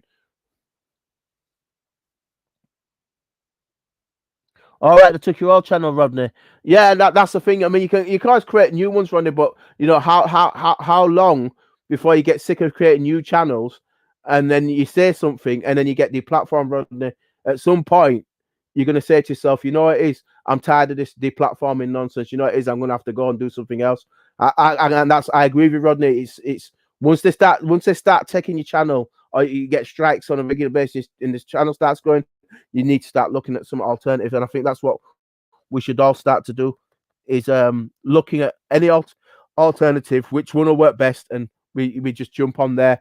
Because I do think not too long away that YouTube will start to literally the council culture and the policing side of it, as Candy Cane has said, yeah, it's gonna be, you know, it's gonna be upright in everybody's face. You won't be able to breathe and say anything without somebody trying to strike your channel, or without you some form of deplatforming. And I think that's when it gets to that ridiculousness, which is heading that way now. I'm gonna have to agree with you both, Dave and Candy King. I'm gonna have to agree with you both, and Rodney. We've got to look at some form of alternative, and we just support each other on there. If you're doing shows on there, Rodney, then people tune in. If he's just doing a show on a platform, people tune in. We just support each other, and that's the best way to go. And then, you know, that's the way I can see it working in the more medium to long term. If YouTube starts to continue the road it's going down, that's my looking at it. But hopefully, you'll probably agree with me on that one at least.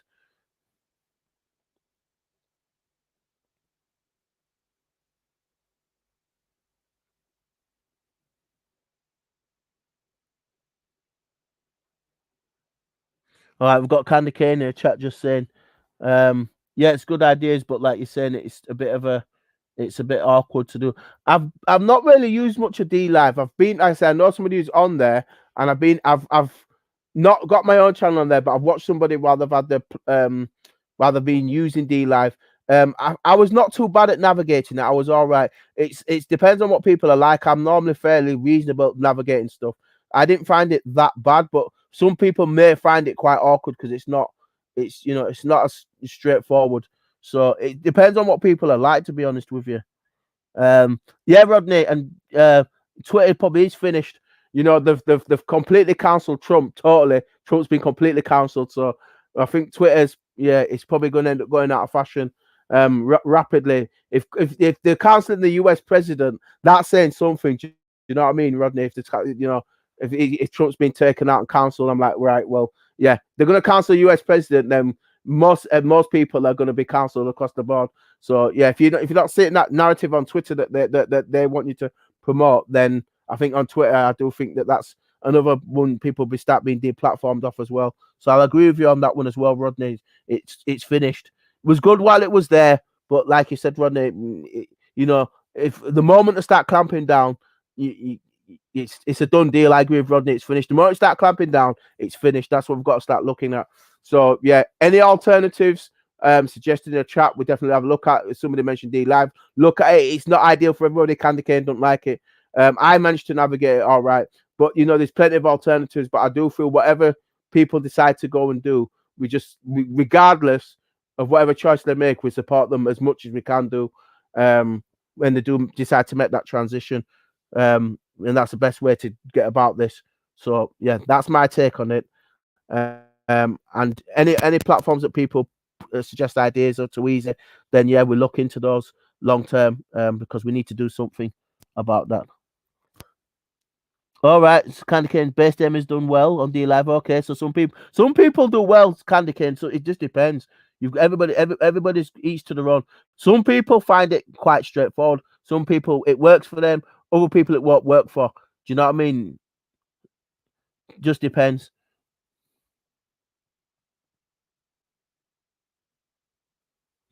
Yeah, BitChute. Glad you mentioned that one, Rodney. BitChute. Again, it's an alternative to YouTube, Rodney. Some people are using BitChute. They've not been censoring on BitChute. It's similar to YouTube in the sense of obviously you play videos and stuff like that. It's similar in that respect. But as far as I know, nobody's being cancelled on BitChute or being deplatformed yet. From what I know. So the game, Rodney, that's definitely a good alternative if it's viable and can be done, Rodney. I'd agree with you on that front. From what I know, it's an alternative that at the moment has not been sabotaged. So it's a good alternative. So I'll say that with you, Rodney. But if it can be done, then yeah, we should. Again, it's a good alternative. But as Candy Cane was just saying, base game is done well on D Live. Yeah, some people it works. Like I say, Candy Cane. Some people it works for, other people it doesn't. It's it depends. She's quite a big following, isn't she? Though, and actually trying to convince Dell. All right, I'm on my studio to this other download off the show this morning, and YouTube's put it on lock. You see. And they've given you no reason for it. They've just put it on lock. They've not explained why. Yeah. It says there's a copyright, but it isn't for that stream. There's a copyright for that stream that we did, or for a different stream.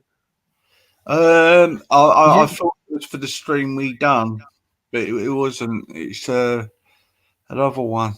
Yeah, that's it. That's it. Because nobody's using copyright material on there. You know what I mean? This is ridiculous. Just saying hi to Anise Catton in the chat. Anise in the chat. She just said hey, Anise. Hello. Yeah. Don't worry about it. I could sort it out. I'll come across a bit later. Yeah, and then Tina. Obviously, I know Tina. But yeah, no, easy. That's interesting because you might say you didn't play no copyright stuff on there, so you got struck down for it. So that's going to be annoying, you see, because you wanted to upload that stream and now you can't upload it because of all this copyright nonsense. Action isn't allowed to play. Yeah, this is where the issue is coming from. I was just speaking to that Rodney and some of your followers in the chat, Candy Cane and stuff, about obviously alternatives at some point to YouTube? Because obviously I know you get struck out quite a bit. And Yeah. this counterculture at the moment is ridiculous. But I'm saying whatever you decide to go and do, we need to support you. Whether you go to D Live or whether you go to BitChute or whatever it is you decide to do, we need to support you at either way. That's how I was saying. I know a lot of people have actually still they're getting struck off of VK now as well. They're doing it on VK. Okay, all right. Yeah, they're doing it on VK now, and yeah, that's what they're doing. So we've got some desperate people. This is the thing. It's getting stupid. Rodney, they had 3,000 followers on Twitter in about 8 years, and then got banned. Yeah, Rodney. It's finished, Rodney. I agree with you. It's getting stupid. Just saying, Rodney in the chat is right. Yeah, it's getting stupid. The moment you get banned and they stop that freedom of expression, they're done out here. Twitter's doing the same thing. They're all doing the same thing. So we've got to look at alternatives. So I do think go on, easy. They're imagining your because they own Google YouTube, don't they? Now, yeah. So when your channel gets struck so many times, they suspend your email address on the YouTube. Yeah, buggers. Hi, Mrs. Archie. All right. Right, within 2 seconds, easy. I'm just gonna go do something. I've just got to go get something. Okay.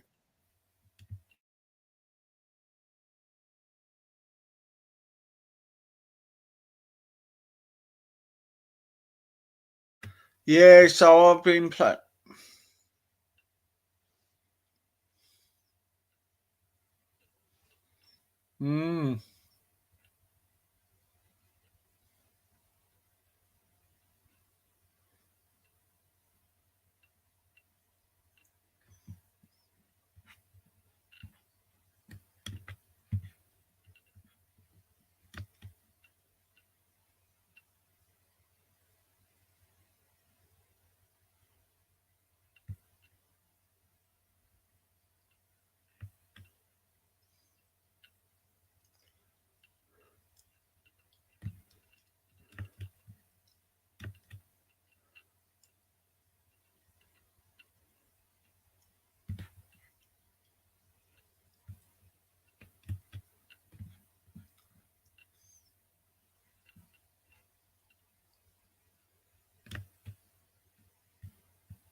Hi guys, I'm still here. Yeah, Google.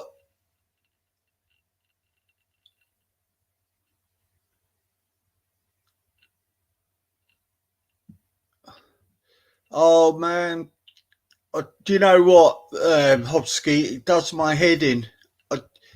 On here, I just feel like I just can't.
Right, guys. Sorry, I forgot I was on a live. I was doing something. I forgot I was on a live. Yeah, Google are just being ridiculous.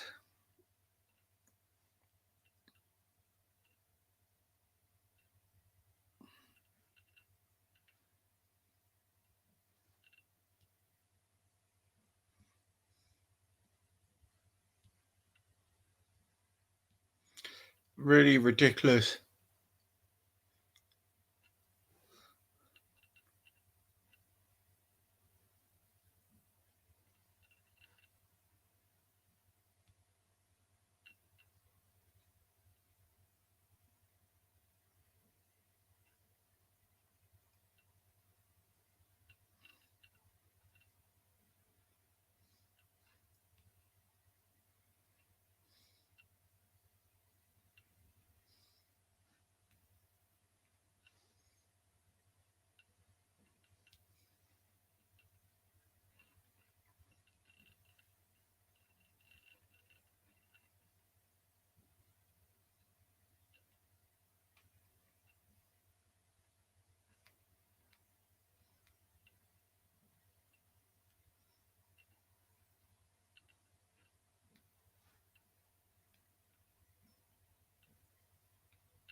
Yeah, yeah.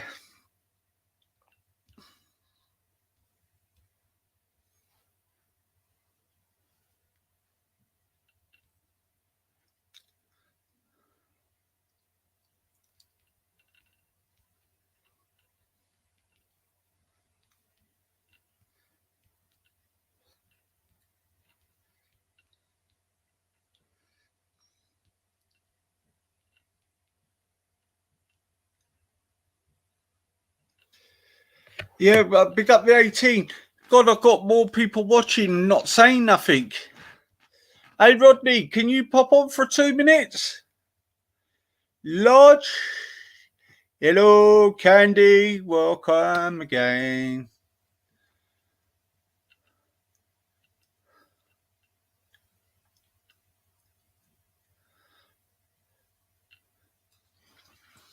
Yeah, just a bit crazy, this Google, man. I don't know what they're doing. Right, Rod. Afghan, what you laughing about? What you been up to? Blah, blah, blah, blah. Football results. Let's have a look.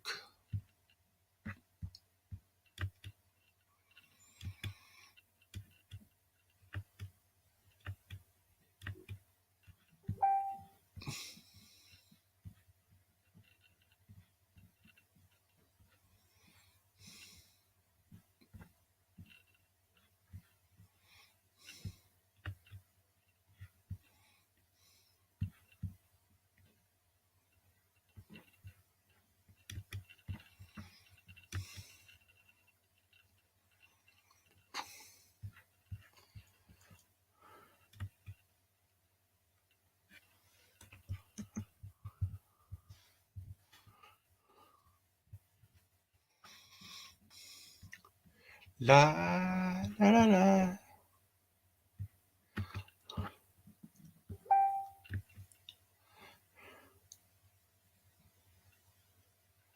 I know, Afghan.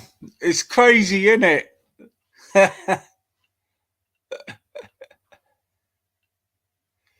Hi, Mrs. Archie. You okay?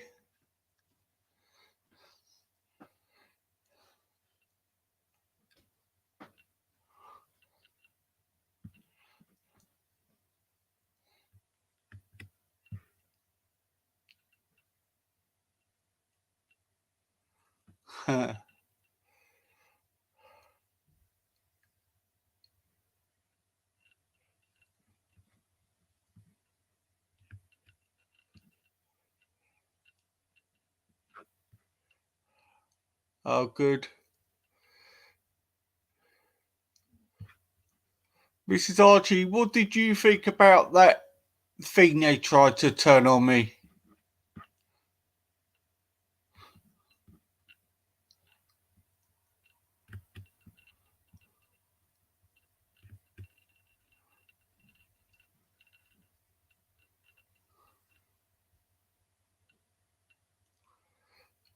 Dave, can you jump on for a little while, or are you busy?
You don't think that, do you, Mrs. Archie?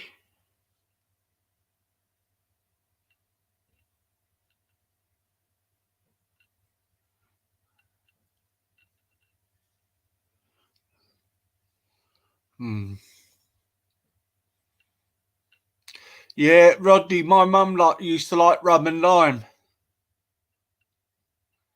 Rodney, you make me laugh. Yeah, rum is nice. I like vodka and beer.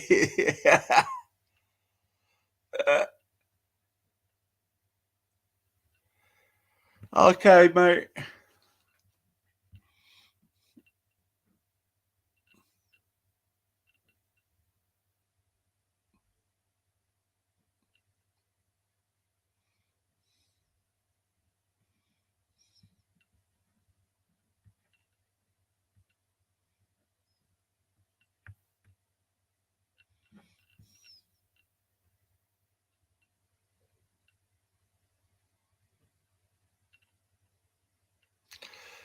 Yeah, well, you know, Rodney, you know Red Stripe? They weakened it here as well, the Red Stripe, and they. It's normally 6 point something, and it's only 4.5 here.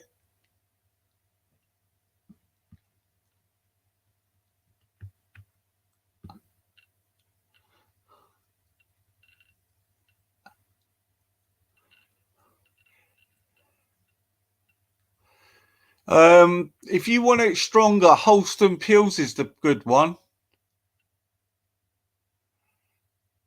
Or Special Brew or Tennent's.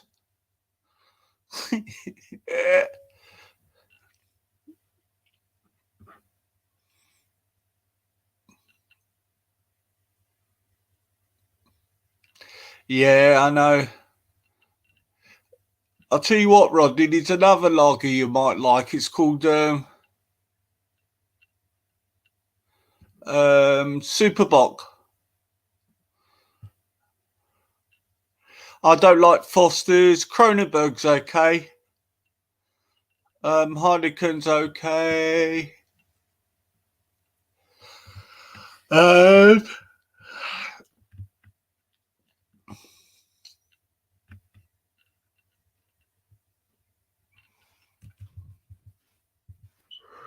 Sorry about that, Easy. Just speaking to a couple of people that rang me. How you doing? You okay? That's all right. Yeah, it's okay, mate. It gets a bit mad, doesn't it, sometimes? Yeah, it's a bit bonkers. But at least that's sorted out now, so I've got that done. Yeah, I heard Holston Pills come out of you. I know what that is, even though I don't drink. It's hard to get hold of it now, isn't it? I think. Go on. It's quite hard to get hold of now. Apparently, it's a diabetic lager, actually. Oh, okay. It's all turns out because I drink that and it's really potent, actually. Tina's saying special brew here. She's special brew. I know a lot of people used to like special brew. I did. That we've was got the- the beer I had when I was a kid. All right, yeah, no, a lot of people like special brew. Red Stripe's the other one I've heard of as well. But yeah, Tina just said special brew. Yeah, Red Stripe is in Jamaica. It's the voltage, and in Europe it's higher. It's like 5.6. Here it's 4.5. Yeah. They really lower it here. It's really annoying. You know, I like Red Stripe. I don't know why. Okay. Yeah, I've never been much of a drinker myself. Some people you can taste the different lagers. They have specific tastes, so you can taste the difference. That's why you like them. You know, never been a big drinker myself, but everybody around me did, so I'm very familiar with it. Also, yeah, everyone has the favorite lager they always liked. You know what I mean? We're just interesting that some people like Tina said special brew. You mentioned Halston Pills. You know, Carsten Black Label. I remember the advert for that. A lot of the stuff with alcohol. A lot of the I just remember the adverts. I remember the adverts for them and stuff. You know, Black Label was strong. Christ. Yeah. Carlin Black Label. Good. Yeah, that was in little tins there weren't they? Yeah. And who else? Budweiser. Remember that adverts? Budweiser. I just remember most adverts with alcohol, the campaigns. I remember by adverts, me. So go on, easy. Foster's is horrible. I hate it. I hate Foster's. Kind of Foster's from everybody else. A can of Foster's, mate. And the Outback. I won't spot Foster's for anything else. Heineken. Someone mentioned Heineken. Rodney's mentioned Heineken. Hofmeister was horrible. That was about 3.2, wasn't it? Hofmeister. And was it Long Life beer as well? It used to be in little tins. What else? Tenant Super. Kestrel. Oh gosh, easy. Pepperoni. Peroni, Rodney, Peroni. Woo! We're coming out with names here. They've got some good names in chat here. I'll tell you that much. Orange Bloom, Le Lodge, Orange Bloom. Two Dogs. Wow. There was a bit of ale called Two Dogs. Oh, Moonshine. Wow. Never had moonshine. What's in moonshine, Candy? Oh, Quebec Bill. Now you're going into the Lidl's brand, ain't you now, Rodney? God. Hofmeister was good.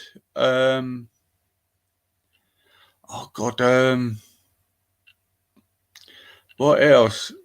I do like Speckle Hen. You don't get a hangover on them. I've got some good suggestions in the chat here.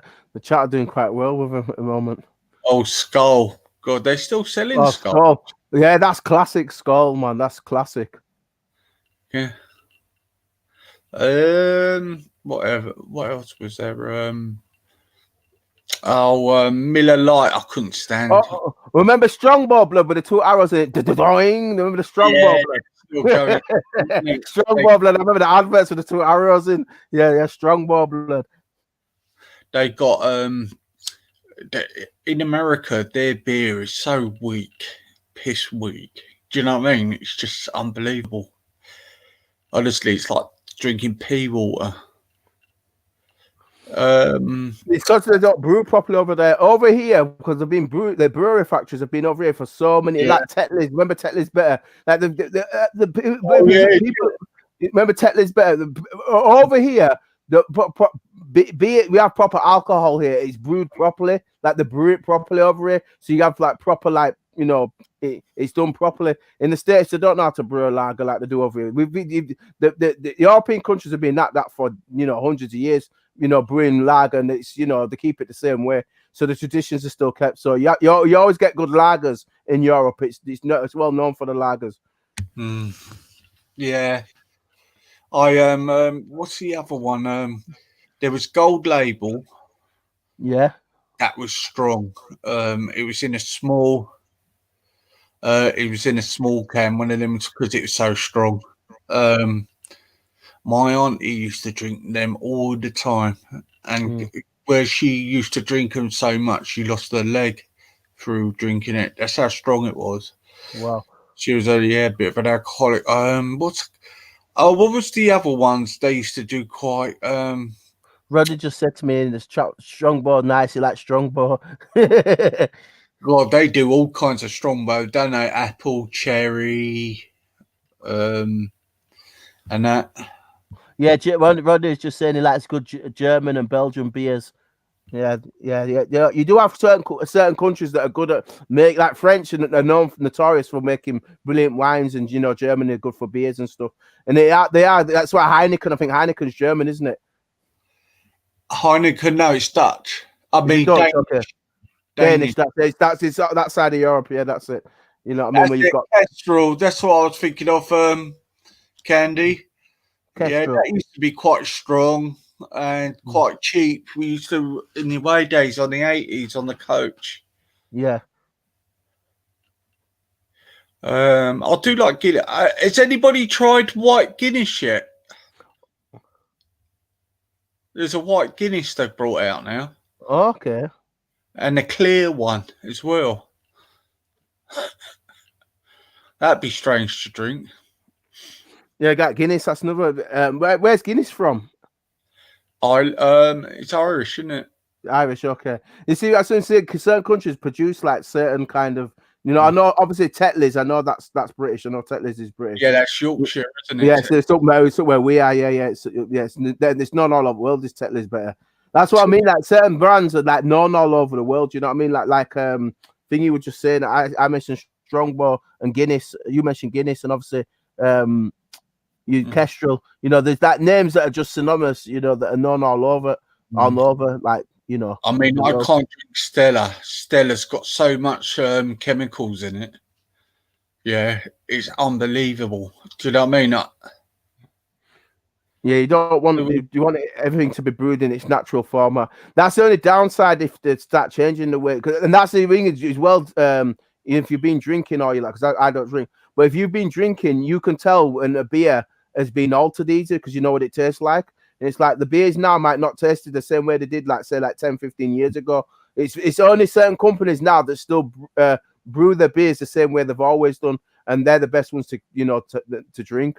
At least they've not been interfered with. Do you know what I mean? They're still still kept it authentic. I don't get Stella. I must admit, I can't understand why people could drink that. It's something about it. Do you know what I mean? Kronenberg, I do like. That's French as well. What else? Oh, mate, I tell you what. Did you make some Austin pills? Easy. I love them. Yeah, if I do, I buy them from the supermarket. You can get them in my local co-op. Actually, okay. They used to have them in bottles years ago. Now they have them in cans. You can actually, because they're quite strong. They're about 5.8. Yeah. And you can get about 4 cans for $3.99 for them. And actually, you don't really get a hangover. Well, I don't get a hangover for them, but they don't sell them in the bars. Do you know what I mean? It used to be Holston Export. They used to sell a lot as well. But I think a lot of people, a lot of the drinkers, the young drinkers today drink piss water, don't they? So you don't know what that's what I'm saying to you. Most drinkers nowadays have no idea what lagers and beers taste like. They've no idea because they're not brewed the same way. That's why you don't drink. That's why you only drink certain beers easy, because you can't drink something that tastes nasty because you're not used to it. Like you know what I mean? So that's why you'll only drink certain things because it's still brewed authentically, because you can tell the difference because the way they taste. So that's why you only drink certain things easy, because it's still got its original taste that you're used to, which is and it's only the really best stuff that's still brewed the correct way. You know, God, port's strong as well. I remember I could tell you a story about port because Portugal obviously brews it and it's cheap. Anyway, every time you go down the street, they used to have like free samples on outside their shops. Fucking, it was like 12 o'clock in the afternoon, like, and I just walking down, I just tried each one. I was drunk, mate. They're so strong, the port. It was something like sort of like £3 a litre. You know what I mean? Mm. Really cheap over there. Mm. I stay away from gin All right. because it's a depressive drink. Vodka I don't drink because it makes me violent. Okay. A lot of people I know like vodka, and again, the Russians are good at vodka. Smirnoff vodka in its original format is brilliant. You know what I mean? But Yeah, you know, it changes my personality. Yeah, so I haven't drank that for the last that's 20 a strong spirit. It's a strong spirit is vodka. Yeah. Mini Smirnoff. Gene Beam, Bacardi. I do like a bit of rum. Yeah, I know a lot of people like Luke Unchanged likes a lot of rum. A lot of people I know like Bacardis and stuff. It's quite a popular one. Yeah. There's Frosty Jack. Christ, that was a teenager drink, innit? When you couldn't, you used to spend your dinner money on. Yeah. Oh, Frosty Jack. Oh God, I tell you what I used to like was Pernod. Neat. Oh. I had a bet with someone how many pints of Pernod we can drink, and he done 1 pint. I'd done a pint and a half, mate. I was ill for a week, mate. At least you won the challenge. Tequila as well. I like. Yeah. A lot of people talk about tequila's quite popular. Yeah. A lot of people put it in their eyes. Yeah. Spirit. It's unique with spirits because you can down the spirits quite well if you're in that kind of mode. But you don't need a lot of spirit. You know what I mean? You don't need a lot of spirit to get you up and merry. Depends on again how which companies made it. That's why I say anytime you're getting something like lambs, depending on what you're doing is will depend on what you like. Everybody's got each to their own, but it's very rare now that they're making them about some sort of chemicals in or something else. And I just like anything its original format is always good to drink, but it's becoming increasingly hard to find something that's brewed the same way it's always been brewed, kept its original format. This is why you've got these micro pubs turning up now. With the unknown beers, like homemade sort of, so like they let you test them before you try it. Yeah, and people are, go on. And go on, there's this Austrian one I liked. It was good, you know. Anyway, they had a special of a day brew, and it was called Red Rabbit. And honestly, when you drank it, it was so smooth you didn't think it would be strong. So we were drinking it quite fast. So it was about like we had to go to the other pub before we get to the ground, because near the ground we got about 4 pubs around the stadium and other pubs. Yeah. And you know what? By 2:45, we were legless because we misgauged the ale. It was so strong. It was so, you know, when you drank it, it was like drinking it like water down quickly. Yeah. It was just it was just smooth as anything. Christ, we left the game at half time and went back in the pub because we couldn't. Do you know what I mean? That's the first time we were just like my mate can drink. My mate can drink. I mean, he can drink quite a lot. I'm not a very heavy drinker. If I'm in a good mood, I will. But you know, and even he said it knocked him for 6. You know, it was ridiculous. I thought, Christ, you know, it's just. But when we went in the other pub, the normal pub, you know the difference of the beer, Del. Do you know what I mean? Yeah. This one was like brewed sort of organically. Do you know what I mean? And but when you go and have the normal beer, it didn't taste the same. If you know what I mean, it's just like It's just it's really weird, isn't it? How they just put the I mean, I don't know why they interfere with it. Do you know what I mean?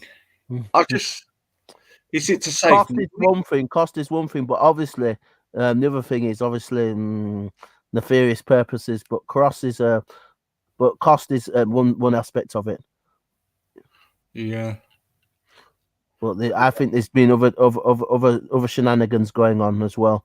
That's a shame. But then again, saying that easy, you won't drink anything that didn't feel right. So at the same time, you're like, I can't have all that beers I used to have anymore because they don't taste right. So now you're going to these other beers that are brewed properly, and you, like you said, easy, you're having the other beers because they've not been interfered with, and they still taste nice. That's what I mean. You can drink a beer and taste a tiny bit of it, and you're like, I'm not drinking that because it don't taste right. You just know instantly. So the good thing about having the microbreweries and these alternative beers now is that what's happening is now, because people value really good, well-made, lagers, wines, and everything, there's money to be made because people will pay for good quality. Yeah. The other thing is like there's a question for you. Do you think is it the actual alcohol gets you drunk, or is it the sugar and the other stuff they put in it? I would have said it used to be.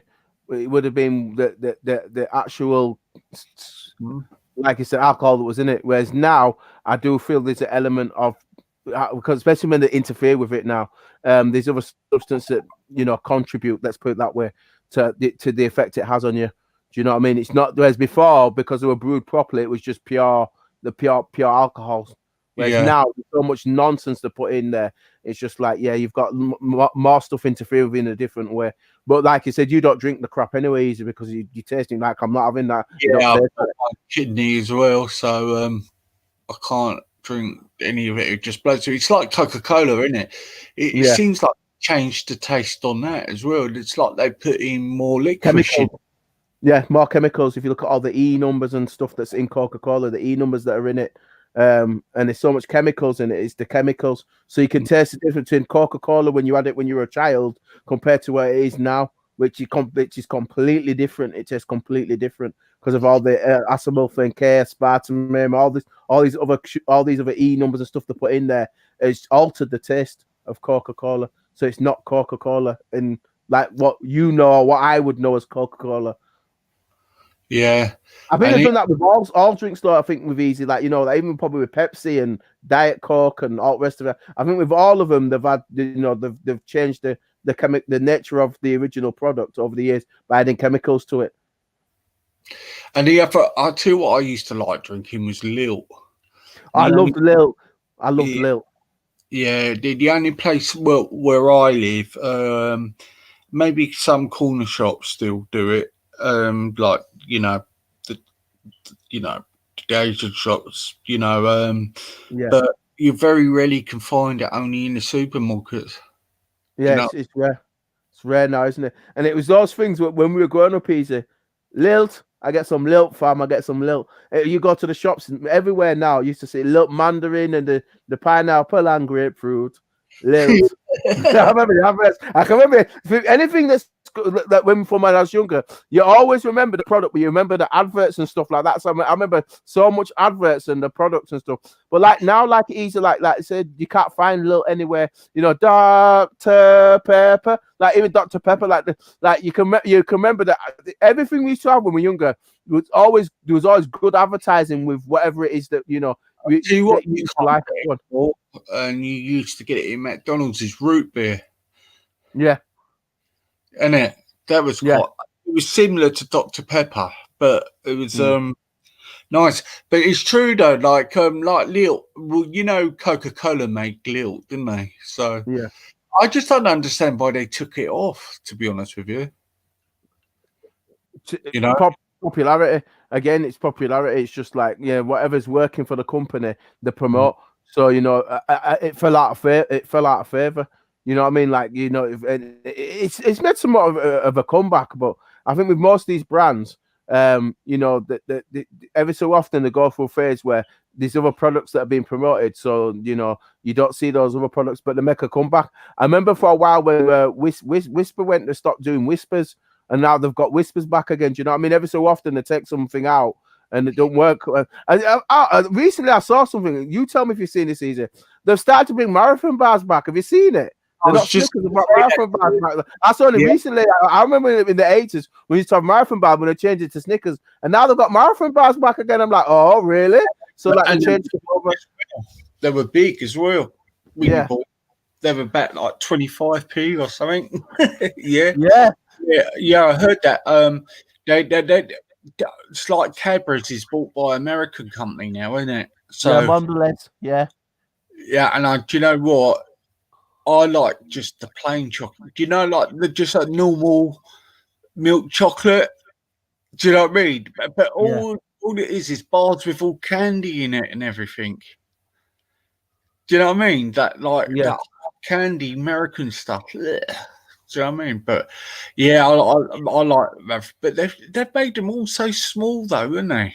Like the bars now. They made them smaller than what they were. It's like this year they brought the Quality Street out and they've done the original big tins this year. Yeah. And that's the thing about the chocolate as well. Like I can remember you'd have like this. I remember the time you might remember this because you're not that much older than me. I think you're only so many years. You're not that much older. But you said Snickers being. I can remember when Snickers were 26p, Mars bars were 25p in the shop. I can remember that and going and saying that. So you come and that was in the 80s. So that gives you an idea of where I'm at. And I remember that and Revels and Whispers and I remember when the first part I used to love Twirls. Oh, they're so much Twirls, fam.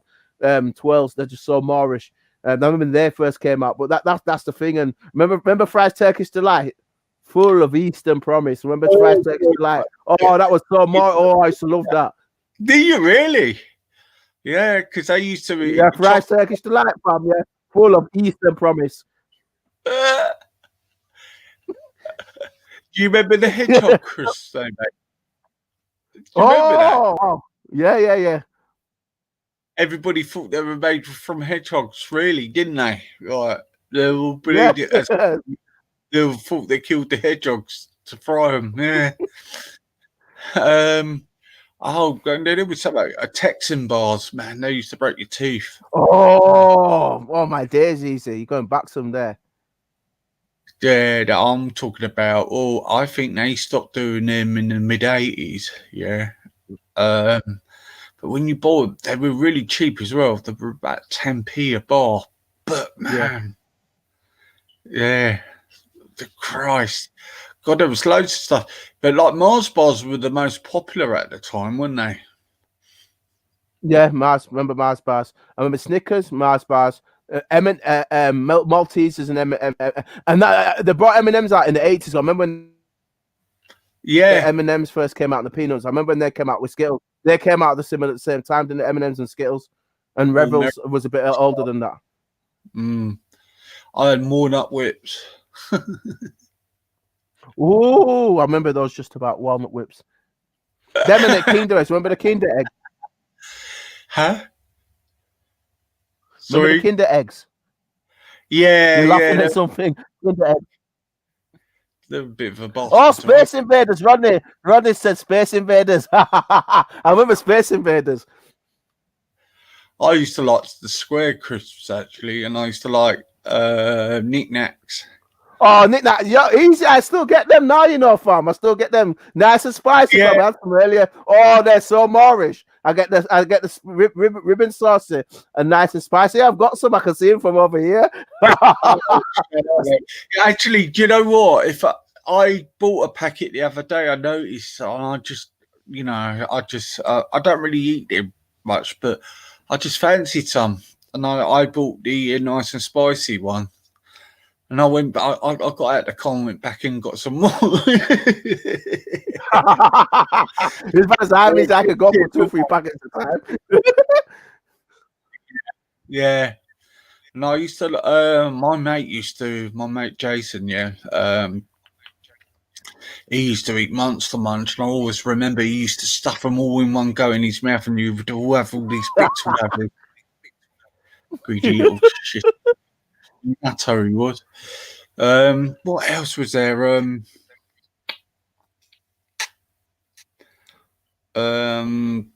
Takeaways, wasn't it? Was it takeaway, breakaway? Breakaway, yeah, breakaways. I remember them. Remember trio.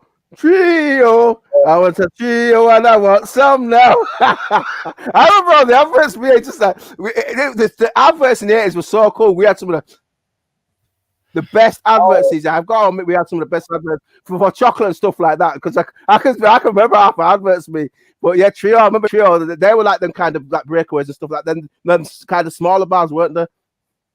Yeah. Oh, Ringo's. Ringo's. I remember Ringo's. Yeah. I did not give them that much. I did not Ringo's actually. I found them a bit. I don't know. There was something missing in them, if you know what I mean. But apparently, they were quite healthy to eat, weren't they? Yeah. Milky Bar Kid. Milky Bar kids around me. Nestle's Milky Bar. I remember Milky Bars. It's like Milky Bars. Rolos, man. Oh, Rolos are cool. Well done, easy. Will you give me our last Rolo? No, fuck off. I remember the girl I was going out with, she would you give me your last Rolo? I went, no, fuck off, I'm eating it. And you know when you go out something to eat with someone and you choose something different from them and they want to try a bit of your food. Don't you find that annoying?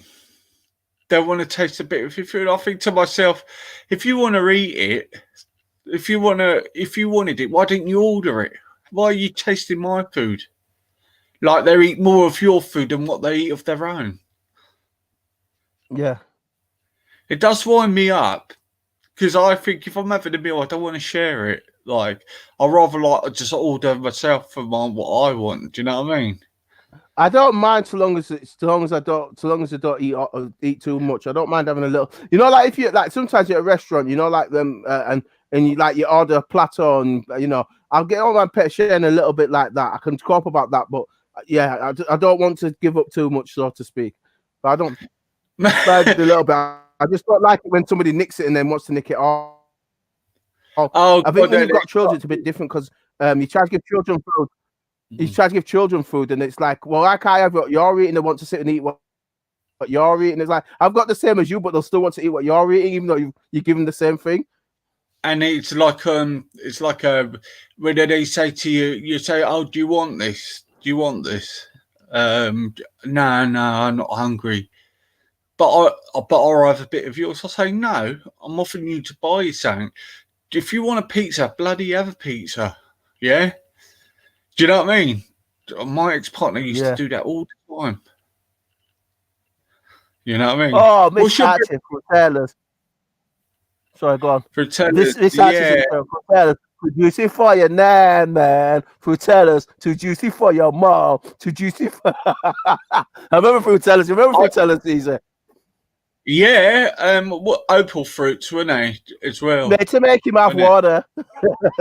And actually, they were quite good, actually, because when you were thirsty in the hot weather, I used to buy some, actually. They used to take your thirst away, actually.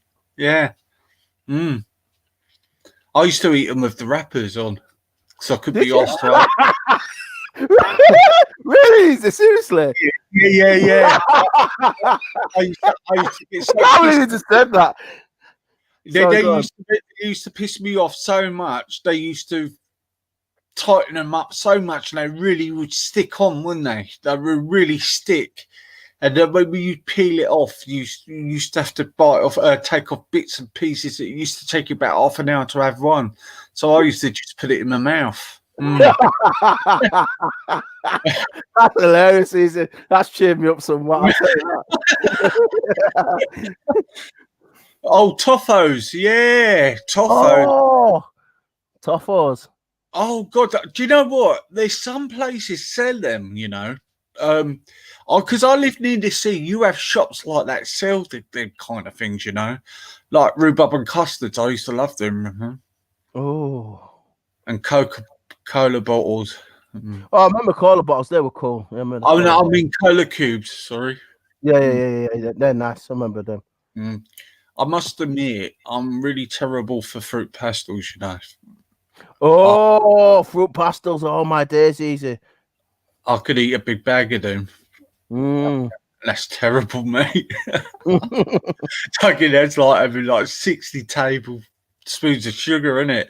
Oh, Robert White, tree ball mints. That's a little bit stronger. Robert White's put tree ball. Remember tree ball mints? Oh god, they were bloody hot at first, weren't they? Yeah, them triple X ones. Yeah. Oh god. Oh, treble mints, man. They were really strong. Oh, what's the other ones? Oh, do you remember them fucking chewing gum they brought out? Airwaves. Christ. Oh, that was strong. That I used to like juicy fruit with the chewing gums. In those days, we didn't have like loads like they do now. You had Hubba Bubba, the small Hubba Bubba, or you had spearmint, double mint, and juicy fruit. If you remember that, we didn't have as many options as they do today. Yeah, juicy fruit, spearmint, and Hubba Bubba. Yeah, with that Hubba Bubba. yeah, Hubba Bubba. I remember that. But they were the small ones, and then the big ones were the spearmint, juicy fruit, and the double mint. That's the options we had in those days. And then you had the Hubba Bubba, which was a bit less expensive as well. Wasn't it? It was Orbit as well, wasn't it? Do you remember Orbit? Yeah. And what's that? Yeah. Was it Chewdent? It was in the red rectangular package. Oh god, Fisherman's I didn't Friend. have that. Oh gosh, that's bringing back. I never used to have them, but I know what they are. Yeah. Oh god, Fisherman's Friends were awful. My dad thought he was giving me one for a treat. And I'll tell you what, my nan used to make me. If I stayed at my nan, she used to make me have molasses. Oh, molasses is good for you. I like molasses. I have that now. That's really healthy for you. What do you have it with? I put it. It's that's why I don't get sick either. Easy. I forgot. Why did I not mention molasses? I have it every day. I put it with my moringa. I have molasses and I have spirulina. I put it in hot water, mix it all together, and I drink that every day. That's why I never get sick either. I have molasses. That stuff's legit good. Eh? Did you say you drink it? Yeah, you put it. I've got molasses. I have blackstrap molasses, not in its sweet format, in its original form. Like the syrup. Yeah, version of it, and you put it in hot water, you mix it in with other stuff, and you just drink it. Yeah, man, it's good for you. That stuff's lethal, man. It's good for you. That kicks a lot of crap out of you. I don't get sick because of that either. That stuff's really good for you, is molasses. But I can't have it on its own. I have to have it with something else. But I mix it in with something else. But it's legit good for you. She used to put it on porridge. Oh man, God, I used to say, I feel sorry for you. Yeah, when my mum said, "Oh, you got to go to the ends for the morning," when I was younger, I said, "Oh, please." You know what I mean? Yeah. Well, see, I used to like I tell you what, I used to like them. What's them biscuit figs? Were they the figs with the They were. I remember the figs. Yeah. Oh, I still love them now. Yeah. Rodney, man, you must have had a lot of chocolate, mate. Curly Whirlies. Yeah, curly words over them. Bounty, the taste of paradise. Yeah, I like Bounties. Bounties, they were sick, my Bounties from. Oh, Farley's Rusks, they were brilliant, man. I remember Farley's Rusks. Yeah. Farley's Rusks I used to love. I tell you what, I used to eat a lot, and my dad used to go nuts with fried eggs, right? Like my mum would get a big shopping and I'd come down and I would just like fry the egg. But what I used to do, not eat the whole egg, just dip the bread in the yolk. Yeah, I remember that. That's so you do like 2 at a time or 3 at a time. I used to have about 8 at a time with them. You know what I mean? Just maybe I'm man because my arm was tight. You know what I mean? You're making me laugh. It's just funny. Picture him a little. Do you know what? There's simple things I like is cheese on toast and things like that. You know. Yeah. but it's one thing like I miss like my late mother's home cooking. When you're younger, you don't appreciate it. Yeah, but she used to have set days for meals, so you knew what you were having. Like spaghetti bolognese on the Thursday, a curry on a Wednesday. Yeah. You know, thing like that. And you and the roast dinners. You know what I mean? They used to be massive, and I now I would appreciate. I wish I appreciated it back then. Do you know what I mean? Yeah. No, it's just funny you say that. Remember Lion Bars? Raw. Remember the Lion Bars? Yeah, remember Lion Bars? Yeah, I used to like pomegranates as well. I used to like eating. Oh, did you? Yeah, I used to like pomegranates. They were really nice. I never used to like apples or maybe banana. When I was little, this is something I do remember, but you can't get now. I used to hate it, but my mum used to get the grapes with seeds in them. Obviously, now I won't have grapes anymore without seeds because seedless grapes are natural. But yeah, when my mum used to get grapes, I remember I used to have seeds in them when I was little. It used to get me really angry because I had to spit the seeds out. At least I was eating proper grapes, though. It's like they say if you eat bananas with the skin of it, you know what I mean? It gives you the roughage. Yeah. I used to like Parma Violets, Goofy. Parma Violets, Parma Violet. Sorry, easy. Goofy just mentioned Parma Violets. Oh, you remember Parma Violets? Remember Parma Violets and Love Arts? You used to have in the purple wrappers. And the Love Arts used to come in the white wrappers. They always said that with freshness. Remember? Sorry, go on, easy. That's it. I remember about the other ones. Them you used to get the sherbet in there, like, and it would be like flying saucers shape. Do you remember? Oh, I forgot what they're called. Yeah, I remember them. What was it? Was it dip? You used to get the licorice and dip it in the sherbet. Yeah. I used to hate the licorice. I used to just throw the licorice in and just have the sherbet dip because I don't like licorice. Yeah, sherbet dip. Yeah, I didn't like the licorice though. I like the sherbet. I just didn't like the licorice. I don't like licorice. Oh, Bassett's licorice all sorts. Robert's on about licorice all sorts. Robert, right in the chat. I just like normal licorice. I love it, and I love cinnamon as well. That's it, space thing. Easy. That's it, space thing. Yeah, I love licorice. I used to like blackjacks. Oh, Cadbury's Caramac. No, not for me. That was that brown stuff, wasn't it? Yeah. They were so Morris. Just nice. You can smell it on your tongue, nice and it just says it's so smooth on your tongue. Caramac, they were delicious. I still have them now. Them and I like Dime Bars. Remember Dime Bars? Easy? Oh yeah, I did like them. They used to be quite hard to eat, them, didn't they? Yeah. Didn't they? Yeah, I did like Dime Bars. What was the other one? It was made with nuts. Big nuts with toffee in the middle, in between. Do you know what I mean? They were in a clear package. No, I don't know if I. What was that stuff? That sweet. It was like a chew. It was like a pink and yellow wrapper, pink and white wrapper. It sort of had a bit of chew with a marshmallow with it or something. I need to have those. That might be a bit before my time. Easy. I don't remember that. That might be before my time. That might be a little bit before my time. I definitely don't remember that because I don't remember that. Do you remember any cereals you like? Yes. Thingy. Do you remember Nestle's Lucky Charms? Remember Lucky Charms with the little marshmallows in them? Oh, I tell you what you will remember. You must remember this. Even if ever. Come on, man.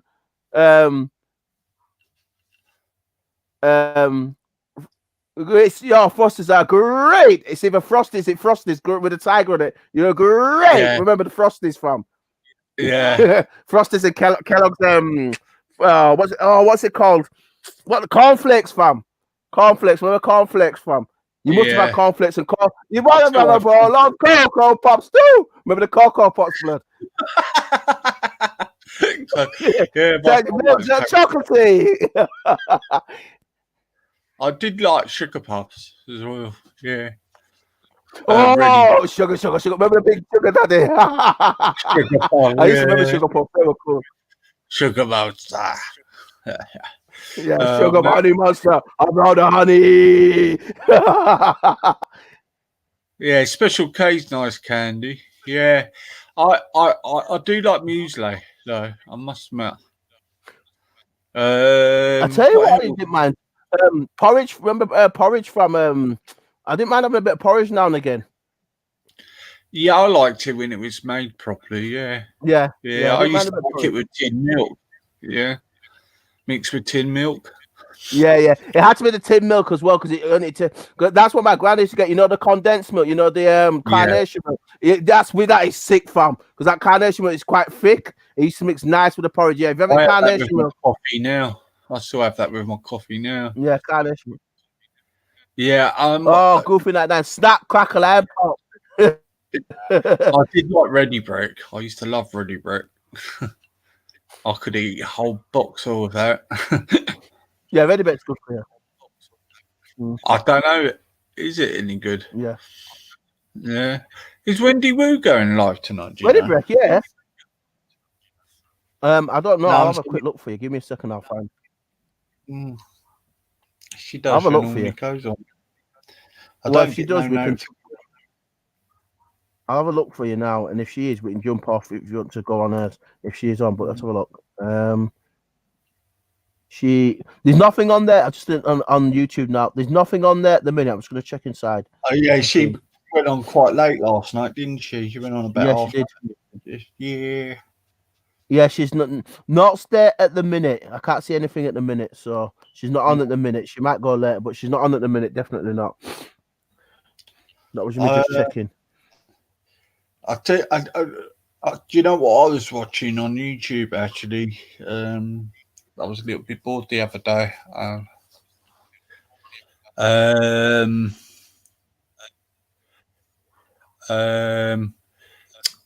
Starsky and Hutch. Oh gosh. I don't remember too much of it, but I was growing up in the 80s, so I didn't see the originals. We got reruns in the 80s, so I used to see it a little bit. In the 80s, because I was brought in the 80s, so we got the reruns of it. But I tell you what, you should remember, and you should remember on a Saturday morning. You've got to remember the 18 fam. Oh, the 18. You've got to remember the 18 fam. Saturdays were fun. You know, people talk about Saturday night TV now. They are clueless. Us in the 80s and 90s got to bring Baywatch, Gladiators. We had it sick, fam. We had it Pamela Anderson from at 5:15, and then you got Gladiators. Absolutely. Saturday night type TV. People don't know about Saturday night TV if you weren't growing up in the 80s and 90s. We had the best Saturday nights. So amazing. Gladiators. Rhino. Yeah, I used to like Shadow and Hunter. Yeah, man. Yeah, Mark Rhino Smith. He's a model as well. Yeah, he's made money out of modeling that. Yeah. Yeah, he contacted me on Facebook about 4 years ago. I didn't realise it was him because I never watched Gladiators. Yeah, man. I tell you what, my son likes watching. You know the old Hulks, like the serials, like David Banner in the 80s. The old, not the films, the TV series of the Hulk. My son likes watching them. Yeah. Saturdays and nights were amazing for Saturdays. Yeah. Go on in. God, Saturday mornings you never used to get dressed. No, you didn't. Airwolf, fam. Come on, man. Saturday mornings were sick, fam. Like in the 80s, we got reruns of Star Wars. You got Airwolf. You had A-Team. Then I remember Big Daddy used to come on. Used to have wrestling on a Saturday mornings. Listen, I went out the door until about 12. Oh, that used to be on. Go on. Before you, then you must be much younger than me. We used to have. They used to have the wrestling on that about 1:30 in the afternoon up to 3 o'clock in the afternoon up to 5, because I used to wait for football results to come in. That's when Giant Haystacks and Big Daddy, when I first saw it. Yeah, I used to watch it in the 80s. World of Sport. Yeah, World of Sport it used to be called. Yeah. Oh wow, that's okay. It's interesting. So yeah, so we I used to watch, I remember we used to watch it on a Saturday mornings. I remember it used to come on. So yeah, I remember Saturday mornings were just brilliant. Saturday mornings were just amazing, and then the afternoons were just great because after Slugger finished meaning football, then we got Baywatch at 5:15, and then Gladiators at about 6:15. We got proper TV back in the day. Not this crap they're put on now. This all nonsense and war and killing everybody. Patronising, isn't it? It's all patronising. It's all patronising now. Yes, it's rubbish, man. You know what I mean? They talk authentic like Pamela Anderson on Saturday afternoons. Come on, man. You can't beat Pamela Anderson on Saturday afternoons. You get me there for my Gladiators. Come on, man. Come on. And David Hasselhoff, Knight Rider, and Baywatch. So easy. Then if you get that on like Saturday afternoon now, they would be complaining, "Oh, you can't watch that." Blah blah blah. You know what I mean? The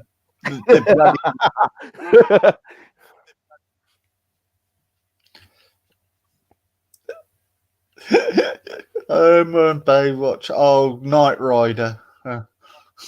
Yeah. Knight Rider was sick. I remember Magnum as well with Tom Selleck. Magnum with that Ferrari. That Ferrari used to drive. Magnum PI. Did he used to have that Chinese guy as his Hawaiian bloke, wasn't it? Yeah. Yeah. I used to like the Sweeney. I think that was before your time. Yeah, that would have been with just a little bit. The reason I used to like the Sweeney, they used to film that down my road. Yeah. I tell you what, you might have watched it. We did get reruns. Dukes of Hazzard. Oh God! Oh man, when you was a kid looking at that orange car, that rough ass Corvette they used to drive. Yeah, we got reruns of that. Yeah, Dukes of Hazzard. Not the car, mate. The woman used to be in it. She was better in Pamela Anderson, mate. Yeah, Candy, they filmed Minder down my way as well. The car lot was opposite the flats I was brought up in when I was younger. Near my school. Yeah, they used to film Minder, the bill and everything around there. Oh, I used to love Hill Street Blues. Yeah. Hill Street Blues was brilliant, man. I tell you what, I used to watch it. Go on, Easy, go on. I used to like anything was from New York back in the day. Anything, you know. I just used to dream to going to New York and being a part of New York, you know. Oh, do you remember what's the name? Families. It was American sitcom comedy. Crosby's. No, it used to be on at 10 o'clock on a Friday night. Oh, do you know what? Go on, they'll say something else. I can't remember now what it is. The other thing I was thinking about was the Crosby Show. I remember the Crosby Show. You had Will Smith with the Fresh Prince of Bel-Air. I remember that. I'm like 80s more stroke 90s. If you're going back further to like 70s, I might not have watched that. We might not have got reruns of what I used to like Will Smith. I used to like the Prince of Bel-Air. Yeah. I tell you what, I used to like that used to come on. You might remember. Remember Desmond's on a Monday afternoon on Channel 4? Oh, that used to be on every Monday and Tuesday on Channel 8. My mum used to watch that. She would never miss one episode of that. Yeah, she would sit down at her dinner and watch that. She used to love it. Yeah. Yeah, Desmond's was brilliant. There used to be a really good black comedy show. It used to be called No Problem. You go and watch it on YouTube sometime, Dale. Yeah. Just type in No Problem. Brilliant. It was a brilliant. Do you know in the early 80s there was a lot of there was more black programs on in the early 80s than there is now. Do you know that? Yeah. I'll just put it this way. I don't use the term black because I'm sick of all the racial nonsense coming on. I just say there's sitcoms that had people who were melanated, or you could just say sitcoms from America. Just because I'm sick of all the race baiting nonsense at the moment. I can't use all the color. That's why I will point out, because I can't do all the color thing. I just to see people as people, not as colors. That's quite right. I'm graduated from that, as you know. I tell you, I just can't do it no more. But that kind of sitcoms, you had a lot more. Like, I think somebody mentioned Different Strokes. I think it was Rodney in the chat mentioned Different Strokes. Yeah. There were a lot more kind of sitcoms like that. We used to have in like the 80s and 90s, and it kind of is died out as now. We used to have a really good music show as well. It was called Club something. Oh man. It used to be on. See, when Channel 4 arrived, it became really quite good, actually. Channel 4 came out with some good stuff when it first came out. Do you know what I mean? And they came out with a lot of stuff. Oh, there was another one. The Real McCoy. That was it. Yeah. Oh, The Word used to be brilliant. Yeah. Yeah. They should bring that back, The Word. Between the family, we'll be right at home. But bread, Rodney special bread in the chat. I remember that. Oh, great! I remember that. I remember they bread. done that. I remember We'll they right done. Home. Just say no. Just say no. Terry really turned out the fat boy in it. He was a drug addict.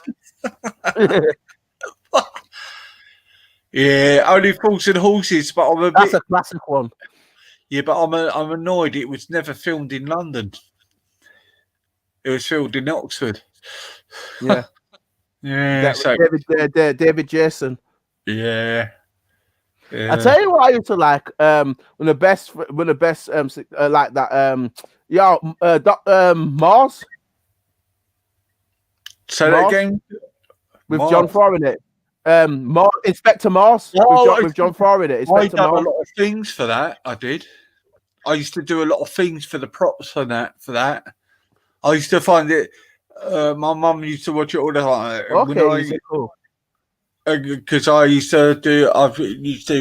to gather, do the props for it, and put it on the stages and that and things like that. And it was a nightmare. When they'd done a series for that, mate, that would go on for ages. Remember when they used to do the Sherlock Holmes ones? Yeah. Yeah. They were a pain to do when you was in a job, but it was their enjoyment. Do you know what I mean? you know? Yeah. Yeah, Inspector Mars, man. He's a good actor, though, John Farr, wasn't he? Good actor. Yeah. Yeah, brilliant. John Farr is very underrated. He was an amazing actor. That's what I'm saying. Inspector Moss was fantastic. That's arguably one of the greatest, if not one of the greatest kind of thingies to programs to have in this country. That'll be like in your top 5 of those kind of investigative programs like that. Like with Prado, with Hercule Prado, with David Suchet in it. Prado. Those kind of classics, kind of like that. Yeah, but Inspector Moss is up there with the best of them. It's brilliant, Inspector Moss. I do like the street. I tell you what's like. Remember Heartbeat? Yeah, in it, Heartbeat. I didn't get on with that. I bet you like Last of the Summer. Why, that was the most boring in this program, wasn't it? No, I didn't. No, I wasn't keen on that. That wasn't my thing. But I used to watch Heartbeat on the Sundays. That I tell you so like you'll definitely must like this. London's Burning. Oh yeah, that was brilliant. That was brilliant. Hard hitting, that wasn't it? That. Yeah. There used to be a program called Armchair Thriller. Yeah. Oh man, and Tales of the Unexpected. That was Alfred Hitchcock thing. Yeah. Somebody said the Streets of Francisco. Do you remember that? No, I didn't watch that. The bill I watched, somebody's got the bill on it. Yeah, I remember the bill. They filmed that in West London as well, Lodge. They filmed that around West London as well, with maybe South. What's the other one? Mr. A load of my friends used to like Mr. Bean, but I didn't. Ron Atkinson. Didn't find him at all. It's if you liked it or you didn't. It was one of those things, isn't it? You liked it or you didn't. But now my son watches it. Now I quite like it. Do you remember Morph? No, I didn't watch Morph. He was a little plasticine man. He used to be running around. I tell you what, I wonder if you remember this because it's a rare show, but Burke, feed me. Yes, yeah. I had a feeling I just said that. Captain Go on. Caveman. Captain Caveman. Yeah. What's that other one? Catch the pigeon. Catch the pigeon now. Smash him. Motley, do something. I remember, that's how I remember, man. Motley, do something. House on the Little Prairie. Just started laughing when the yeah, that was quite good. The House on the Prairie. Oh dear, you make me laugh. What's a House on the Little Prairie was quite good actually. The Waltons. They used to watch that on the. That used to come on That used to come on the Saturday mornings. Easy. They used to come on Saturday mornings. Oh, the Waltons and he's cutting the Waltons. I remember the Waltons. Yeah, I didn't like the Waltons. I didn't like Little House on the Prairie. Actually, I didn't like Little House on the Prairie. I tell you what, I used to like. You would have liked. Actually, look it up on YouTube. Yeah, it would have been a bit before it was called the Red Hand Gang. Yeah, I hadn't seen that. I have to look it up. Yeah, I've looked that up. Yeah, maybe a little bit before your time. And the other one was oh fuck, I've forgotten now. Champion of Wonder Horse. Oh, Banana Splits was funny. Yeah. I tell you what, I used to watch. And you'll remember this, but it was probably one into it, but you'll know that Transformers, robots in disguise. I watched that. So everybody I know has been in the 80s generation, definitely like, Mask Crusaders. Is either Mask or Transformers. You like one or the other. Or Action Man as well. Yeah. The Action Man was good, yeah. G.I. Joe? Did you remember a show called Why Don't You? No, I don't remember that one. No, that might be before your time. And Swap Shop, you wouldn't know neither. Oh, God, Rodney. The HIV warnings. Man, the ignorance towards AIDS back in the day, man, it's horrendous. Really. The adverts and that, do you know what I mean? It was really quite discriminating. Do you know what I mean? Oh, bike. What, the HIV adverts? Yeah. Yeah. I was listening to Jazzy Jeff and the Fresh Prince live in Union Square back in 1985. And they had verse in it. People got to be quiet, man. It was so different then. Christ. Yeah. Dun dun dun dun dun dun dun dun dun dun dun dun dun. Did you remember Chips? Go on. Did you remember Chips? The two policemen on the motorcycle. Yeah.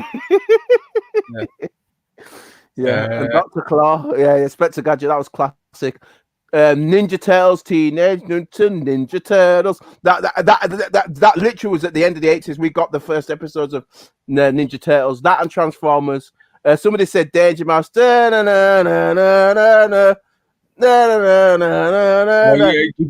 done the voice of that? David Jensen. Go on, I don't know the voice for it. David Jensen. Did it? Yeah, listen to him. Yeah, because he's a Northerner originally, isn't he? Yeah. Because he was in. If you see him in Open Hours, he's actually from up Yorkshire, isn't he? We always get like sort of put up when he's in Only Fools and Horses. Yeah, he's a part of Danger Mouse. He was one of the voiceovers. Yeah. Okay, that's cool. Yeah, it's interesting. I tell you what was pretty good as well. It's obviously we've got Danger Mouse, we've got Inspector Gadget, Gummy Bears. I remember watching Gummy Bears. That was still quite young. I'm trying to think of stuff that you'd have watched because you want to watch stuff like that. You might have watched Ninja Turtles a little bit. You'd have seen that. Transformers, I definitely know. What's the one with the guy with with it? It's got the green guy in it. Is it Ming in it? Is that 80s one? There's an 80s cartoon with Ming in it, and it's got them. Say that again. Go on, it's called now. With Lothar, his strength is a legend. His fierce conqueror all. Oh, I'm trying. Defenders of the Earth, Defenders. That's it. Defenders. Remember Defenders of the Earth? Defenders of the Earth. Yeah, Defenders of the Earth, Defenders. I used to watch that. That was pretty cool. That was cool, like Defenders of the Earth. And He-Man with the powers of Grayskull. I remember He-Man from that was sick. We have some right good cows in the 80s. I can remember most of mine. Yeah. Who else? Ivor the Engine. Oh, Thomas the Tank Engine. You reminded me of that with Ringo Starr, the Beatles used to narrate it. Thomas the Tank Engine. That was cool. I used to watch that when I was little as well. Oh, did he? Yeah. Ringo Starr did the narrating for it. Yeah, Ringo Starr. Wow. Yeah. Wow, I didn't know that. Yeah. Oh, You know, Robert, go on, go on, Del. No, go on, easy. Go on, easy. Go on. No, it wasn't irrelevant. It's okay, mate. Go on. No, you're fine. One is just said Dungeons and Dragons. I remember Dungeons and Dragons. I remember this. You might remember this. You probably watched it in the 90s, though. Remember with Richard O'Brien, Crystal Maze? Yeah. Remember Crystal Maze? Yeah, I didn't get Yeah. He's bald head. Used to get on my nerves. There was I remember that. Checkers Plays Pop. Yeah. Yeah.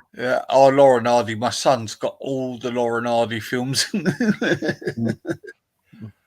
Yeah, Laura Hardy's still funny, man.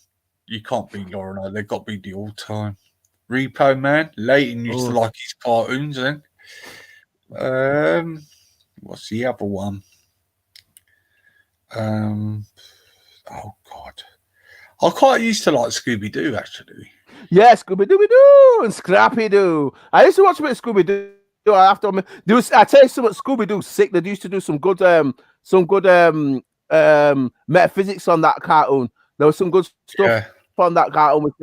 We find Caesar Borgia, the real image of Yeshua Christ. I tell you something, they put some hidden messages. I tell you, it's like, you'll remember this, but Thundercats, oh blood! Remember Thundercats? Oh yeah. Oh, come on, man, lad up. Oh, listen, some of the metaphysics that they put in there with the third eye in it. I tell you, with the Mumra, transform this decayed form to Mumra. I tell you, there's metaphysics in that film is sick. You used to talk about your third eye and stuff. The metaphysics in that cartoon was amazing. Some of the stuff if you read the undertones in that, I'm telling you, it talks about body transformation, higher consciousness. Listen, that cartoon is sick.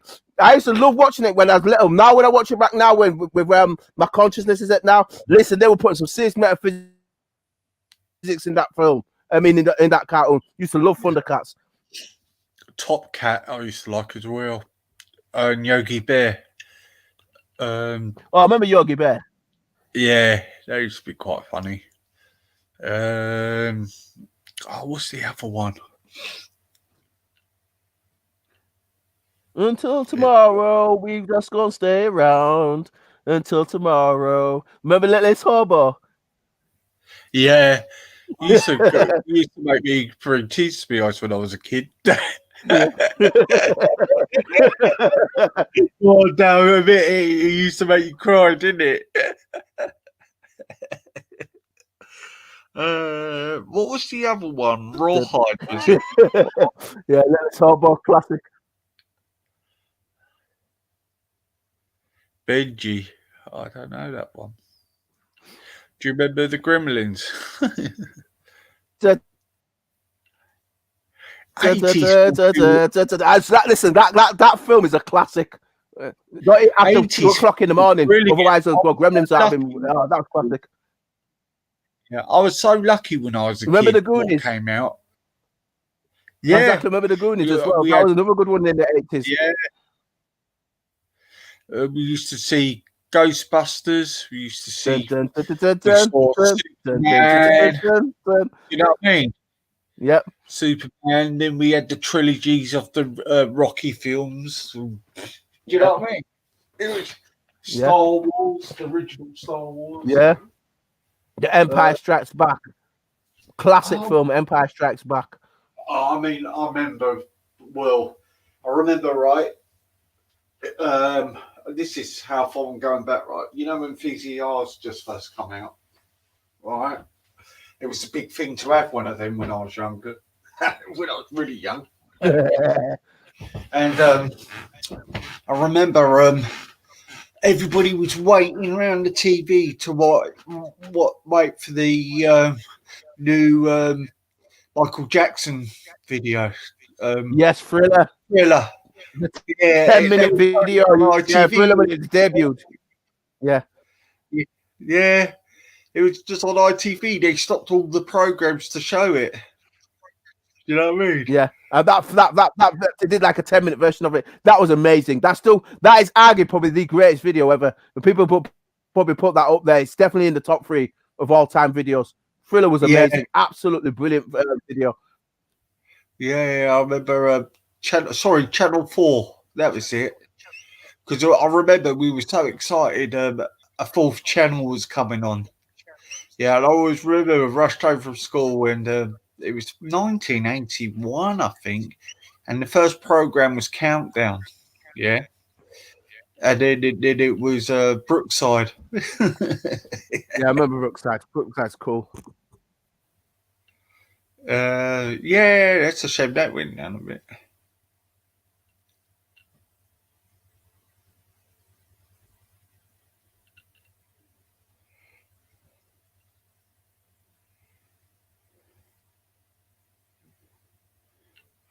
Moonies.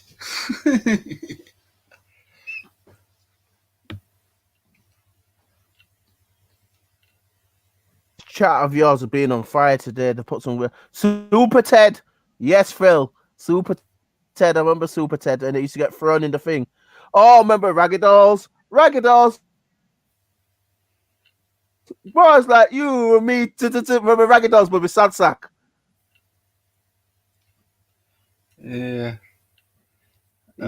Easy. Hello. Do you remember Raggy Dolls Easy? I do. Yeah. Do you remember Raggy Dolls Easy? Did I lose my voice? Yeah. Boys like you and me and Sad Sack. Remember Raggy Dolls? That was cool. Yeah. Well, do you know Bill and Ben, the Flower Pot Men? Do you know? I didn't watch that. No, I didn't. Do you know what they discovered later on? It was paedophilic. It's like All for right, the magic. yeah, I didn't watch that. One of those ones I didn't watch. Yeah, Magic Roundabout. Like, I remember Magic Roundabout. Yeah, because I remember when the rave days started, we used to come back on. They used to put it on at 4 o'clock in the morning, so they knew it was for people off the reds after the raves. Do you know what I mean? Yeah. Yeah, very, very psychedelic. Do you know what I mean? It was. Oh, the Crankies. Oh, Spit the Dog. Oh, here's a rainbow. Hey, Bongo. Remember Rainbow? That was sick. Creepy. I used to find that really creepy. Remember Ralph's Cartoon Club next week. Oh God, I used to find Rainbow. I used to shit myself if I saw Bungle. Do you know what I mean? Yeah, I always thought it was like a I don't know, man. There's something creepy about Rainbow. Do you know what I mean? Yeah. Oh, Clayton.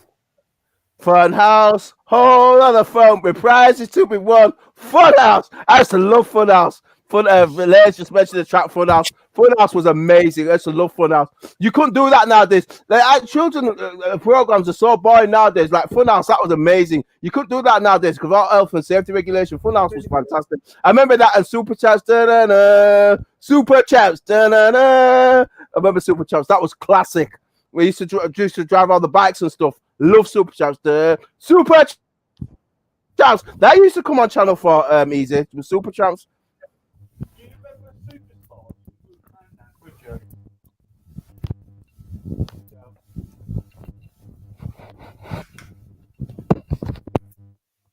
Yeah, Dale. Yeah. I was just saying Super Champs. Just about Super Champs. I used to love that. But I used to come on Channel 4. I used to love watching that. That's it. In those nowadays, they couldn't do Super Champs because of health and safety regulations. But they used to drive those tanks around and motorbikes. Yeah. Super Champs and Funhouse. They were amazing programs to watch. Remember them? I'll tell you the one that used to be good. Oh God, it's a Knockout. Do you remember that? Oh yeah, classic. He's in prison now, isn't he? Yeah. Games Master Leighton. Leighton's about Games Master. Remember that? It used to come on Channel 4. They used to give you all the cheats to games when I was in 90s. I remember. Yeah. He used to come on Channel 4 with a guy with a weird. He used to be like have a weird head on him. He used to look like Krang out of Shredder. But yeah, I remember Games Master. I used to come on with the cheats to games on it. That was in like the 90s and stuff for Games Master. Yeah, I remember that. That's when you would have been working those points easy. You'd have been working. They're now still at school. No. Grafting. But see, I remember when Neighbours first started. Do you remember? What was that bread? It was Australian bread. Mighty White. Yeah. Yeah, I remember Mighty White when it's in the shop. You know Vitalite? I didn't realise it was a vegetarian margarine. I didn't know that. No, or did I? Because I bought some the other day. I thought I hadn't seen this for ages. Leighton says Nibiru's on the way. Scooby-Doo episode. As Leighton, I said earlier on, Leighton, if you look at Scooby-Doo, it talks about Cesar Borgia as well, the image of Jesus Christ. Listen, Scooby-Doo, there's some certain cartoons where they put some truth in the cartoons. Leighton's right. It talks about the Boo being on its way instead of episode of Scooby-Doo. It's the same with Thundercats and Transformers. There's some of the stuff they put in those cartoons that I used to watch, like.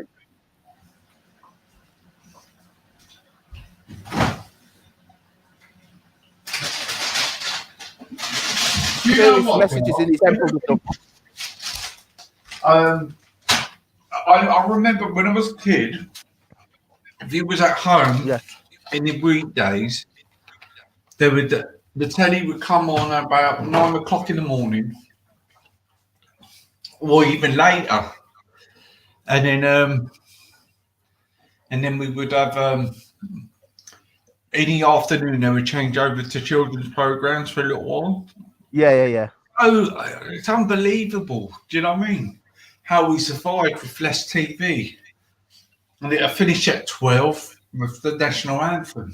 You know what I mean? Phil you in's a good one. Again, with his spinach, Popeye the Sailor Man. I remember that Popeye Sailor Man with his spinach from. That's talking about your heart chakra and melanin. There's some serious cartoons with some. If you really watch some of the metaphysics they were putting in cartoons back in the day, you could clearly see some of the they were quite educational actually, weren't they? So, yeah, there were some. If you knew how to decode some of them, like Transformers, like some of them were really like metaphysical. Like if you really looked into them, Leighton just mentioned in the chat about Nibiru being mentioned in Scooby-Doo. A lot of the cartoons to put it truth into them. We had all their programs like with Tony Hart, was it Heart Attack or something, wasn't it? It used to be quite good. Do you know what I mean? Did you used to have the record breakers and? I remember record. Listen, easy. When I was younger. I went to London and I went to watch a live thing of record breakers. I went to watch it when I was school. In a I minute, went to- later, I'm looking a minute. What was it? What else is there? Oh, maybe we used to have a thing called Superstars. You used to have professional sportsmen doing these obstacles. Oh, Kilroy. I remember that. could That was in the stand- morning. Yeah. No, and everybody used to go mad over Jerry Springer. God. Man. That was so active, wasn't it? Jerry Springer. Jerry. Yeah, I remember they had a song for that as well. Yeah, it's. I said we're very lucky. We're very lucky. Do you remember Swap Shop? You would know. You did know Swap Shop, did you? It was when Noel Edmonds, people would phone in, he would have something on there, and they would swap something for something what he had. Yeah. No. The closest thing to that was watch out. Bill's about to watch out. Bill's about. You better watch out, cause Bill's about. That's the closest thing we had to that. And what they went wrong with that later on in the years, they put the fake audience voices in the background, didn't they? Back in the day. Rubbish. Yeah, exactly. Oh, Mr. Motivator, Miss Archie. Yeah. I remember Mr. Motivator. My mum used to go mental with him on the morning. 10 to 8 on a Monday during the weeks. My mum used to go mental with her. Get that stupid man off the TV. My mum hated Mr. Motivator. My mum hated him. He doesn't look his age now, you know. I've seen him lately. He doesn't look his age. Do you know who my son likes? He's fascinated by him. It's Ainsley Harriott. Oh yeah, Ainsley Harriott's cool. Yeah, I like Ainsley Harriott. He's cool. Yeah. He's cool. I put videos from making food, so it's really good actually. You could never get any of his DVDs anymore, but he learned about it. That's when he drove me to get a barbecue and that, and he was put the video on it. He would do the for food, like for the chicken and things like that. He used to copy him. Yeah, he used to love Ainsley Harriott. Oh yeah, Ainsley's cool. Emmerdale Farm, 12:30 in the afternoon. It used to be. Yeah. Do you remember that when it was on 12:30 in the afternoon? I remember it on the evenings, but I remember Sons and Daughters. I remember Sons and Daughters. Oh, that was awful. Didn't they? Prisoner Cell Block H. Well. B. Yeah, with B in it. Wicked Evil B. Yeah, that was Australian with Cell Block H. I remember that. And Red Dwarf. Remember Red Dwarf? Yeah. Yeah. Mental. Wow, we've really traipsed through the programs today, and we've really gone on it. Do you know what? As Britain, right, for TV, we were quite advanced to everybody else, you know. We were good. Like music-wise, I mean, people used to look top of the pots, but back in the day, if you wanted to see a rap band in the early 80s, that would be the show to see. Do you know what I mean? Yeah. Because I remember I was waiting for Dougie Fresh and Slick Rick to get Fresh Crew back in 1980, yeah? And Grandma's Fast and the Furious 5. And I didn't realise what white lines meant till I was about 15. I didn't know it was about cocaine at the time when I was young. Yeah, it's crazy, isn't it? There's some of the stuff that people you've seen. Great, man. Everything. Yeah. And the soul. I said that decades. The 80s and 90s, 70s, 80s and 90s were really cool decades. And after 2000s, that's when it started to get all the political nonsense. I think we were the last generation that actually got good, genuinely decent TV. The nonsense the problem now is just programming. Hip hop music. Do you think they killed it in the end? To be honest with you, Fight the Power. Fight the Power. Public Enemy. Right, when rap first music came out, Public Enemy were exposed They tried to ban him, didn't they? Right, because I went to a concert, right, 87, and it was the Deftown draw, and they had you can see it on YouTube. LL Cool J, Eric B. Rakim, Run DMC, Beastie Boys, a Public Enemy, all on one stage, mate, one night. Yeah, they tried to ban him. Oh, they're political, blah blah blah. In the truth, and the reason the vibration is that. Sorry, mate.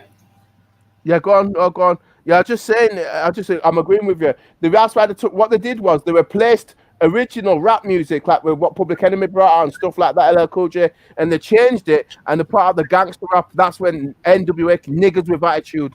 That's when it started to change. That's as much as I like NWA because Eazy was sick. Like Eazy was just talented. He was sick. I think he was the best, actually. Yeah, it was. He was amazing, Eazy. But the problem is, it became about bitches, hoes, and sex, and bitches, hoes, and drugs, and sex. And it killed the conscious message that rap had got destroyed. They killed it and they flipped it backwards, and it's been like that ever since. NWA switched that up, and then you have like Cypress Hill and people like that. Actually, Two Live Crew done that in the end, didn't they? Because it was all pornographic on the stage. They used to rap. Yeah, stuff. That's what it did. It just degenerated rap. Rap was high conscious, and then it got destroyed. And then once it destroyed it, you start to get all this gangster crap. And that's why I don't listen to rap now. I don't like it. But Public Enemy, like you said, Easy back in the 80s, Public Enemy were kicking ass, man. They were kicking ass. It was good. You know why? Because they told me something I didn't know. Yeah. So something in school we did get taught about. I didn't know about slavery in America until it came out. Yeah. Didn't know it at all. Never mentioned one word about it in school. Never. And I got all my information on Public Enemy. And how it expired as well, and it got known and shown. Mississippi's Burning came out in the end. You know what I mean? So, like, I didn't know any of the knowledge of that. At school, they didn't teach us none of that.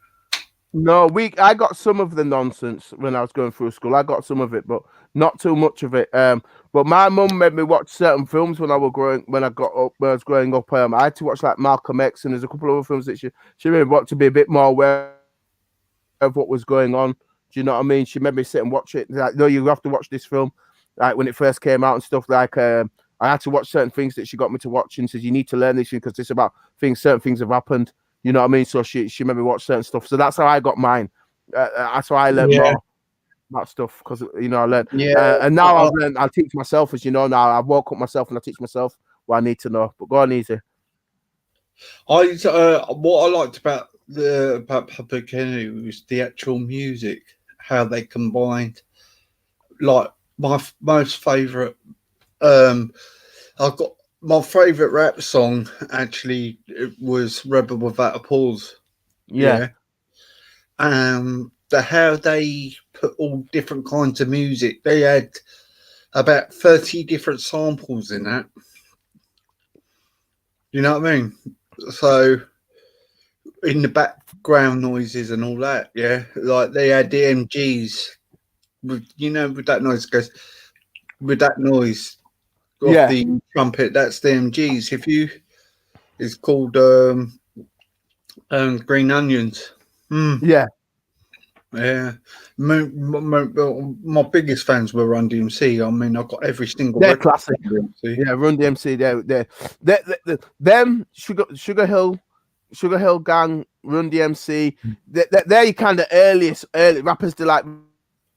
And Eric B. Rakim. Cool. LL Cool J. Yeah, got all those kind of like, and then that was like 80s stuff. That was like your first beginnings of rap. There were your first like groups and stuff. Run DMC. And the Sex Pistols, Johnny Rotten. Yeah. And Mark McLaren, they influenced a lot of it as well. Yeah. They went over there and influenced it. They done, if you look at it, called Buffalo Girls. Yeah. But they've done it with the World Supreme team.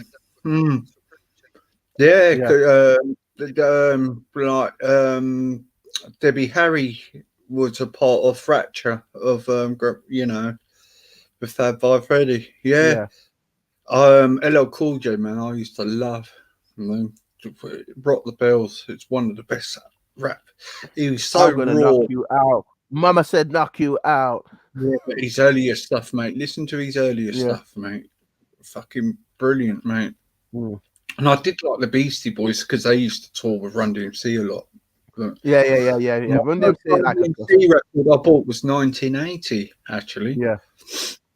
And I was saying to someone the other day, that track It's Like That got remixed. Yeah. I always thought that was one of the worst records they made. Yeah. The one with Jason Nevins in it. It's like that. But that's Yeah, the way if you listen to the original, I didn't like it. So they made millions out of that. Yeah. They did when Jason Nevins. It got to number one, didn't it? It knocked Spice Girls off number one in that year. I remember when Yeah, they moaned at him for doing it at first. I remember when Cold Cut remix Paid in Full, Eric B and Rav Kim. Yeah. And they said they want to shoot them for doing it. But it got to number one. Yeah, exactly. They made a ton of money out of it. I wouldn't mind.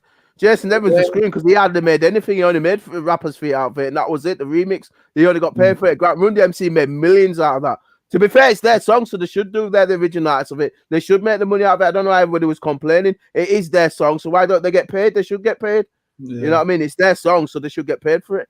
But that was number one all over the world at one point. They just didn't like the remix of it. They didn't, but they made millions out of it. Yeah, I know. What's the other one? Rebel MC and Double Trouble were good. Yeah. He got murdered. The one. A lot of them do though. Easy if they tell the truth. That's the thing about the he got racially murdered. He got racially murdered. He got racially attacked in Edmonton. He got burnt alive by 4 Greek guys in a car. Michael Manson. Yeah. There's a lot of people goes in the States that we don't see. Yeah. No, North London they were. No, just generally I'm on about I'm talking about like that Tupac and just generally. It's less so over here. It's listen, this country is not as bad as it is in the States. We're nowhere near. We have our problems here. I'm not saying we're perfect. We're not. We have our problems here easy, but it's nowhere it's like it is in the United States. Do you know what I mean? Actually, my best ever band is Grandmaster Flash and Melly Mill. Melly Mill's the most best, you just, if you compare to he's rapping to these days, mate, you know what I mean? Yeah. These days, it's all drugs and girls and whistle, and... yeah, bugging. We're only bugging. And then they brought out the film Breakdance. I remember that. Do you remember that? No, I didn't watch that. Before your time. Oh, look that up. It's called Breakdance, yeah? Yeah. And then the main tune got to number one. I mean, hip-hop was big in England. The Americans, the artists didn't realise how big they were. You know that? Yeah. Because over there, they just thought, oh, no, we're just doing it on the street. But they were big. You know what I mean? Grandmaster Flash and the Furious 5 had about 15 hits here. Yeah. What else I used to like? Oh God, Culture Club. He used to freak me out when I was a kid. Boy George. Oh, come on, chameleon. You come and go. You come and go. I used to fancy Whitney Houston when I was younger. Oh, did you? Yeah. Well tasty. Yeah. She's well tasty. Yeah. Even Jennifer Lopez still is. You know? Yeah. She. Do you know what she got her first break in? That's the way love goes. She was dancing Janet Jackson video. That's where love goes. That's when she got her first break. Yeah. Do you know that? And what's her name? Paula Abdul as well. Yeah. Yeah. Yeah, I didn't like Prince for some reason. Didn't you? Oh, there used to be a good program called Fame. Fame used to go good. It was a dancing academy thing in America. Yeah. It was a storyline to it. Yeah. But bands like Oasis and Manic Street Preachers and all that depressed me. I like Manic Street Preachers. They're from Wales out there. They're quite good. I remember Manics when I was, because I grew up on, obviously when you'd have been working at that point, but I caught that. I was finishing school during the Britpop era, so obviously like Blur, Oasis, Cast, Manic Street Preachers, Ocean Colour Scene, Cooler Shaker, all them. Like I remember, we used to, what's it called? Manson, Wide Open Space. I remember Manson. Yeah, man. That scene. I remember that scene in the mid to late 90s. I mean, the Britpop scene. Yeah, Phil, you in Derek B. Rest in peace. He was a London rapper and DJ, very big in America. Look him up, Del. Yeah, he was good. He died of a heart attack in the end. Yeah, from East London. Yeah, very big in America. Team Westwood used to promote them a lot in the 80s. Do you know what I mean? Like the American rappers in the 80s and that always give credit to Westwood because he always promoted them in England, you know? Yeah. So all like the big stars, if you like LL Cool J and all that lot, you know, even Nas, you know, Jay-Z, if it was I didn't like Lisa Stansfield. I remember being around the world and I remember Lisa Stansfield. Yeah, I didn't like her because of the way she worked. Some things are like that, not easy. Just like Soul to Soul. I used to love Soul to Soul. Yeah, so good. Back to life, back to reality. They were like late 80s, early 90s. I remember them. I remember however you want it. However you need it. We used to have, the soul bands came out of England. It was amazing. Do you know what I mean? We had Loose Ends, South London, 52nd Street from Manchester, The Real Thing from Liverpool, Galaxy, Freeze, London. God, we had loads. Yeah. We had loads, man. Music coming out of England was amazing. Do you know what I mean? Yeah, 80s we did. We got a lot. Yeah, I mean, mind you, up north came out with a lot of soul bands as well. You know what I mean? It's we've always had good music here. Though, overall, if you look at in the 80s, you got Bananarama. They're from here. They went to America, was successful. Do you know what I mean? UB40, they were from here. UB40 from Birmingham. They were successful here and went to America. There's a lot of people who start. Like, look at George Michael. He was good. He was famous in the States as well. If you look at all the music in this country, like we've always had like good music, like good bands that have come out of this country and gone all over. Boy George and Culture Club were massive. Oh, they were huge. They were massive in the States as well. They were huge. Yeah. Remember, what's his name? Or what they're called now? With Small Town Boy. What are they called now? With Jimmy Somerville. Oh God! He used to give me the creeps in. Yeah, Jimmy Somerville and what the camaraderies.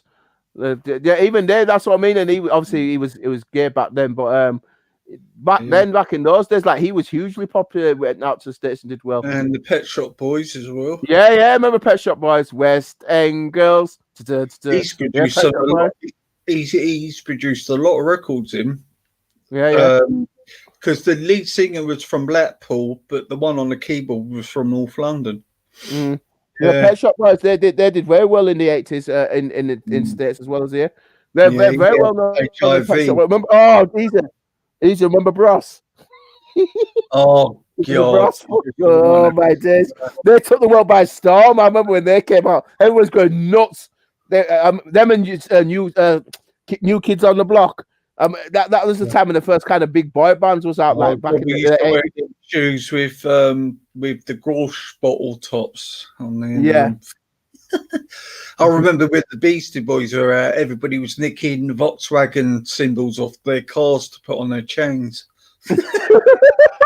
Yeah. There'd be a state of cars. If you had a Volkswagen car, the symbol will be gone and everybody will be wearing them. Yeah. The fashion in it is back in the day. Oh, we're mad, us British. Yeah. We are crazy. Mm-hmm.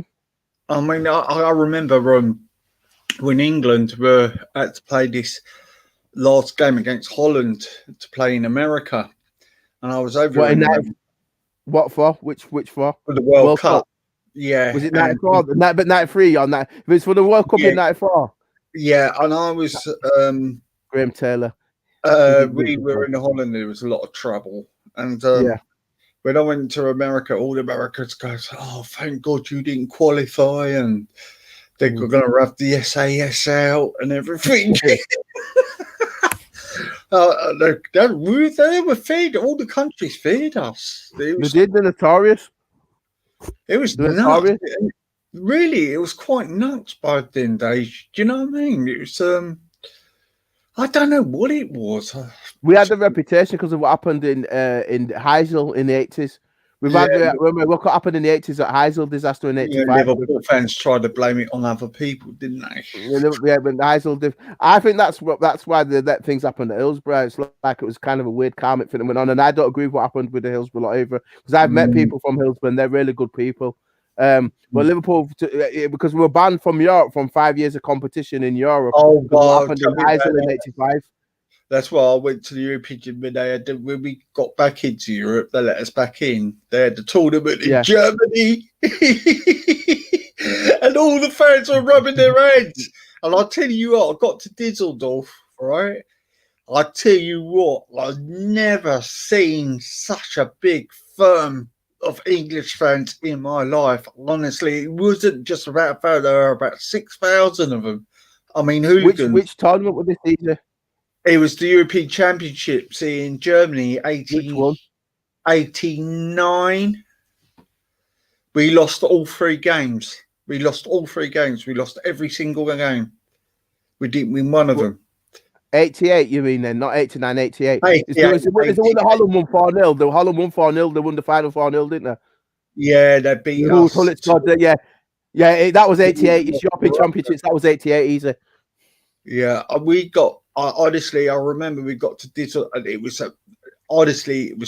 everybody turned out for it because we hadn't been in Europe. And I remember we got to Düsseldorf, and the Germans and the Dutch joined up together outside the station, didn't they? England fans are notorious no matter where you go. Yeah, and it wasn't from the big sides. You know, it used to be from clubs like Huddersfield, Rochdale, Bury. They're all the ones who were causing trouble. It was nuts. I remember you used to have to drink just drink in the street. And this fan said to me, "Oh, all this trouble drives me mad, blah, blah, blah. I would never get into trouble." The next minute, he was in the thick of it. Do you know what I mean? It was just like... You didn't get a choice. You didn't get a choice. If you were an England fan back in those days, you didn't get a choice. Easy. People just set on you because you were an England fan. From that time that Heysel happened, because England fans have always had this issue with big events. Since that's been happening, easy, they've always been blamed for everything. So the police gone sick with England fans, no matter where England fans are, because of what happened. Because we've always had these notorious incidents that have happened over the years. The police are just heavy-handed, and then all the other fans. Actually, Lord, it's ridiculous. I think it's been overhyped, but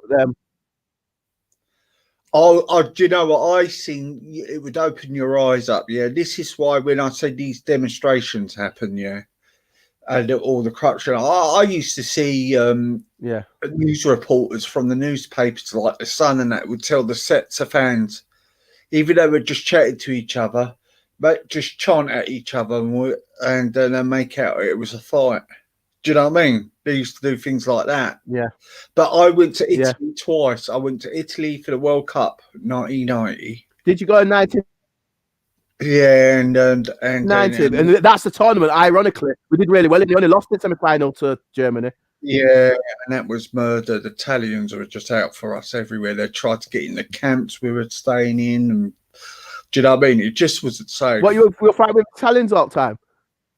Italians, yeah, they were all after us, the Dutch, all of them. Do you know what I mean? The Argentines and that, you know, they all were out to get us. And they held their own, England. And then I went to the one when we qualified for the World Cup. It was 96 when Glenn Hoddle was the manager. Ian Wright hit the post, and there was fighting all through the game. That was when we got to semi-finals. We lost to Germany. That was your 96. That was in England. That was in England. No, this one was in Rome. That was in England, either. We had to get a draw in Italy to qualify for the World Cup, and Italy didn't make it. And we got a draw there. And that's when you lost at home because Gianfranco Zola scored. If you remember, we lost the home game, and Italy were top of the group. Gianfranco Zola scored. I remember he was only goal in the first half, but in the second game to qualify, all we needed to do was draw. You went to Italy and took a draw and made Italy qualify. Italy had to go through the playoffs, and we went through automatically. I remember, go on. I know it's the game you're on about. Yeah, the fight. Mate. England had about 27,000 fans there in the Olympic Stadium, and I'll tell you what, I've never experienced the treatment by the police over there. Oh man, it was just they were just hitting you for no reason. Do you know what I mean? And it was just a big fight. I remember David Miller's son was in the VIP part of the standing, and he got hit. I remember that. Yeah. Wow. I remember, and then the worst experience I had was in Turkey. Which tournament was this season? It was the World Cup qualifiers. I can't remember. David Beckham missed a penalty there in Istanbul. He slipped, and what they'd done, they put 3,000 tickets and put us in this little corner, and you had all these nutty Turks beside us. Putting their fingers across their throats and that, and you come off the plane and they're waiting outside in the airport with goats on sticks and goats' heads on sticks and things like that. Yeah, but then I had some great times. You know what I mean? You know, I went over to Japan and it was brilliant. You know. You're a proper England fan. You've gone to what games? So you went to Japan. 100,000 in his stadium, and the Japanese after the game, they all cleared up the rubbish after each other. You know, they're picking up as they go out of the stadium.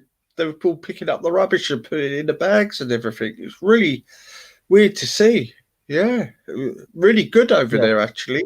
I think that's when people started to have their hearts won back with the English fans in the end. Do you know what I mean? And Euro 96 as well. You know? Euro 96 was amazing. Obviously, I assume we went to matches in Euro 96. I just finished school then. But I remember watching the tournament. We did well in that tournament, apart from obviously when they lost to Germany on penalties when Southgate missed. There was one game I missed. It was against the first game was against Switzerland. We drew the first game, but then I went against Scotland. Remember that goal that Gazza scored against Scotland? Yeah, that goal that Gazza scored against Scotland. Remember that? I was right behind that goal, and then but the most one I enjoyed, we done the Dutch 4-0. Yeah, that was the best one for the simple reason the Dutch fans hate us, and the English fans hate them, and it was brilliant that we slaughtered them. I remember that. Did you duck for me by any chance? Was there any fighting? Sorry? Was there any fighting? Did you duck for me? No, believe it or not, the Dutch were quite reserved. When we played them in a qualifier at Wembley, there was, but they organised it. It was the old Wembley, and they left some empty stands there, and it was vicious because the Dutch are quite lunatics, to be honest with you. They're bad, actually. You know, there's been stories over there where they've fired guns and things like that in Holland. Yeah. Yeah. If you go to Eindhoven, that's where it's rough. And PSV and Ajax, you know. But that one qualifying for America, that was a nightmare because we said we'd go to Amsterdam to stay away from the trouble. And Yeah. that was 3 days before. And do you know what? There was trouble in Amsterdam. Do you know what I mean? Yeah, no matter what. It was just idiot. I got fed up with it, idiot. Do you know what I mean? Because I wanted to meet other fans, and you just couldn't do it. Do you know what I mean? You just couldn't. Yeah, so yeah, without any some sort of trouble going on. You So it just, only got better after 2002 World Cup. You said that when it got reasonable. yeah, and I think the worst incidents with it, Igor, when the game got called off in Ireland. I remember that. I think that was 95. I'll tell you what, 95 when it happened. When the I think Turkey was a bit frightening. That one was the most frightening one because what in Ireland? I noticed at that game, Combat 18 were in the crowd. Right. They were a very alt-right crew, and it was a very, very, very bad atmosphere. Yeah, and it just turned when Ireland scored, and it just all went mental because it was only a little ground and it was all made of wood. Yeah, yeah. So they were lobbing stuff, and oh man, it was. Was that like? Was it the old stadium? Like, was it Lansdowne Road? The old stadium at Lansdowne Road. Yeah. I remember it was Ireland were winning with 1-0. It got abandoned. I remember because I watched it. It was on. I was watching the game, and it all got crazy. It had to get match had to get abandoned. I remember that. Yeah, even it looked bad. And I'll tell you the truth, there was only about 40 of them doing it. Yeah, it looked bad. There was only 40 of them doing it. Do you know what I mean? But the press won't say that. Do you know what I mean? They wouldn't say that. Yeah. They were just, England fans were doing it. But no, man, a lot of English fans used to get pissed off. Do you know what I mean? Reputation precedes England fans, as you know, easy. Yeah, but it goes through. It's not just for football. It's if you go on holiday as well, you know. I go to Portugal a lot, and went down at 3 o'clock in the morning to the cafe down below.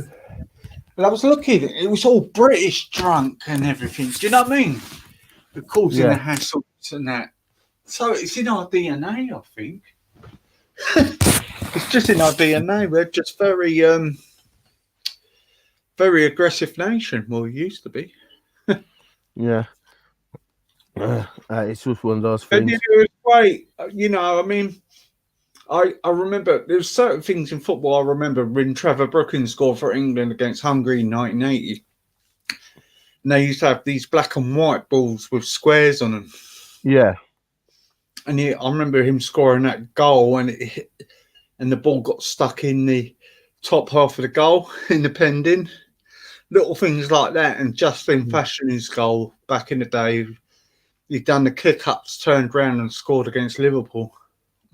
Yeah, he was a talented player, but it was bent as well. People don't call it bent, but yeah, he was gay. But John Fashanu is his brother. Yeah, Justin Fashanu was very talented, but obviously in those days you couldn't be gay. In those days, it was just not in football anyway. It was just not the thing, wasn't it? In football, you had to be quite manly in those days. It wasn't, you couldn't be gay and be a footballer in those days. Even now, it's not. People respect people, but it's not. People don't openly talk about it like that. Do you know what I mean? It's not like open. Yeah. Even now, it's not like open. If you know what I mean? Yeah, like people could be gay, but it's not. They don't promote it. Do you know what I mean? It's not like not like it. Not if you go out in society, you see gay people and that's it's normal. But even if you're gay football, it's not. You don't hold. You don't. It's not. You don't advertise it on a football field. It's not. You know what I mean? It's not like that. It's only one sport that's really accepted it. It's rugby, wasn't it? With that Welsh guy. What's his name? Yeah. He came out, didn't he? Yeah. But but they're promoting all of that now, and they so like there's football clubs. I know that there was a few football hooligans on that were gay. You know what I mean? Like there's some clubs have got the gay division now at clubs now. You know what I mean? Yeah, because it's just I know it's not something it's recognised, but it's not something that's promoted in football. It don't bother me if they are or they're not. Do you know what I mean? As long as they're polite to me, I don't care. Yeah, Yeah, I used to have a problem when I was growing up. I just didn't feel comfortable with gays. Whereas now, I respect people's choice to do what they want, so long as you just don't interfere with me. You can do it's your life, do what you want with it, but just don't interfere with me. That's how I take it now. You want to go and do that thing, do it yourself, but don't involve me in it. Yeah, but Dale, it was different in the day, back in the day, when it wasn't that much in your face, and you know, I don't know. You know, it's like I remember when Boy George first come out, wasn't it? Christ. Yeah. It was obvious he was gay. It was obvious. It was just so obvious. You get me? That's why I talked about Jimmy Somerville. He was another one who obviously just liked boys. You know what I mean? Freddie Mercury who was so talented. Freddie Mercury loved men. He had an obsession with men, as we know. Freddie Mercury loved men. I remember the guy from Soft Cell. Remember him? Mark Coleman. Yeah. God, he's giving me the creep. Tainted Love. Good song, though. A bit of Tainted Love. Yeah, they reckon Tom Jones is gay, you know. Yeah, that's an interesting one because Tom Jones does have children. He might be a bit of Biden. He might be a bit of like Elton John, both because he does have children. Mind you, like it both sides. You get me? Mind you, they say a lot of gay men from the valleys. So I'm just winding up late and. Easy, a naughty boy.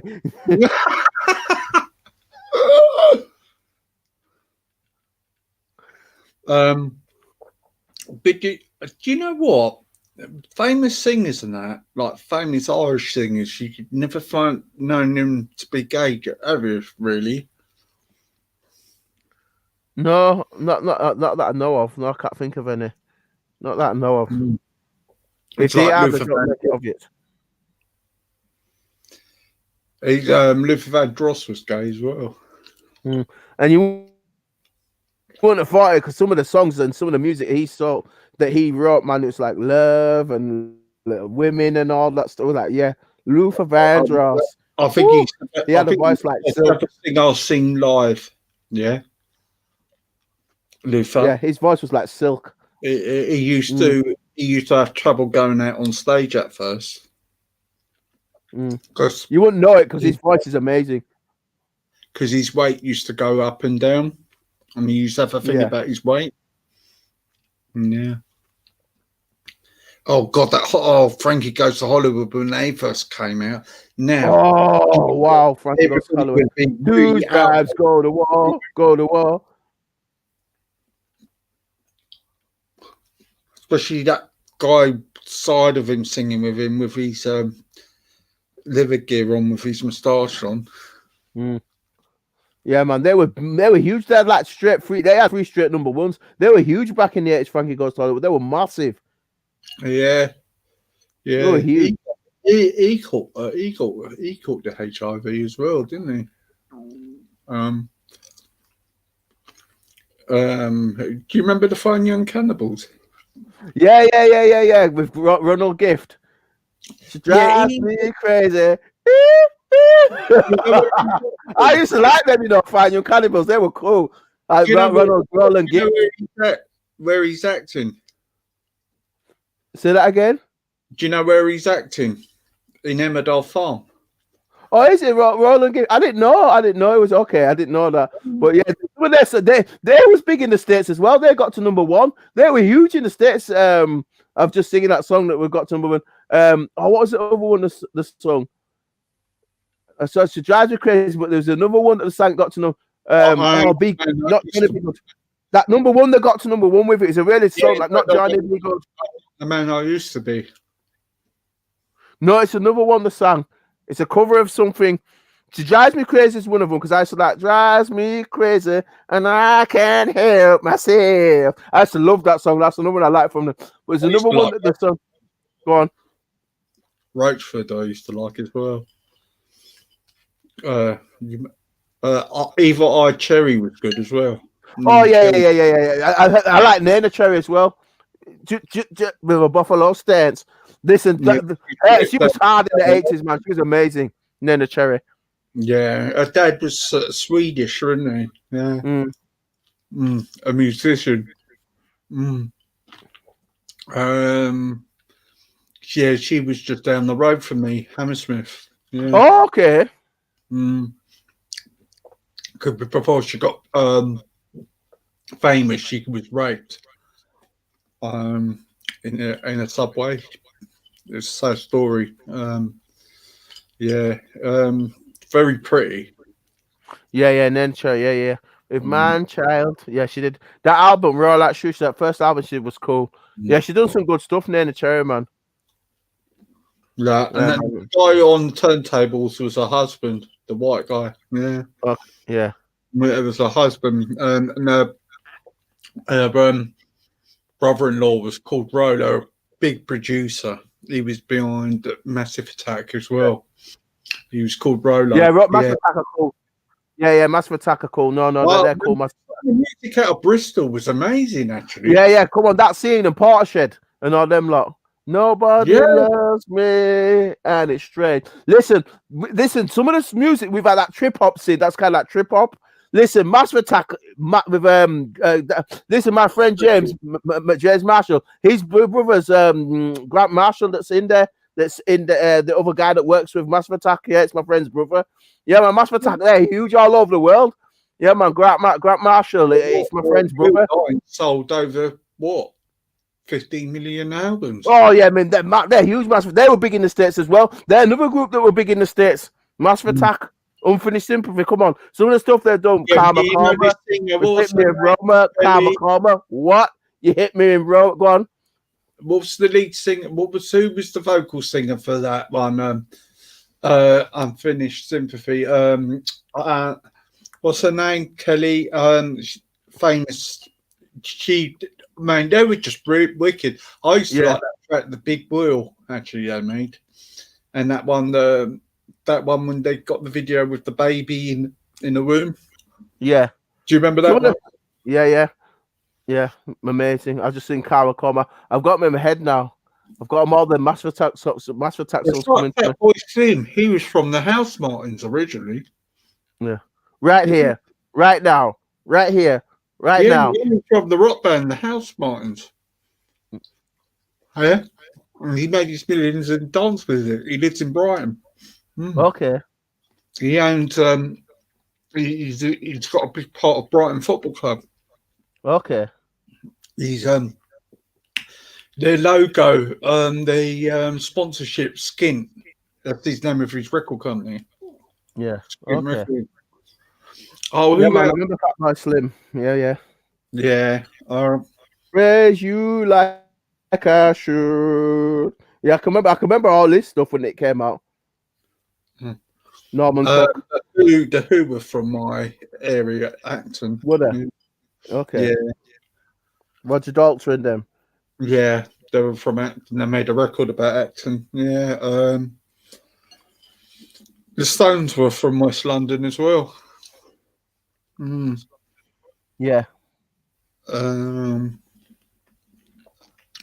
God, there's loads of great singers. I mean, Chaka Khan used to be a good singer. Chaka Khan's amazing. Mary J. Blige, yeah, cocaine ruined her.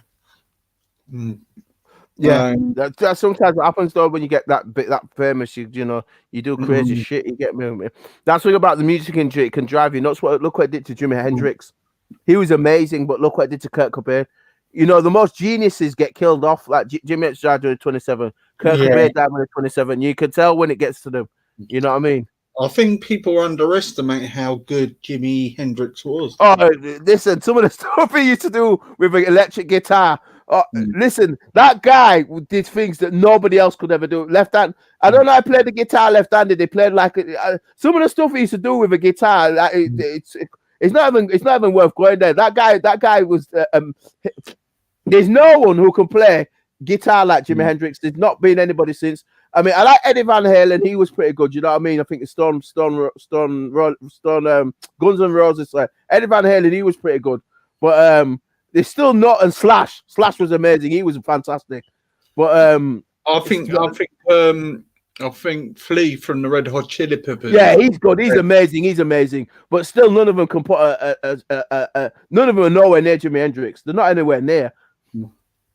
No, the only one I could think of would be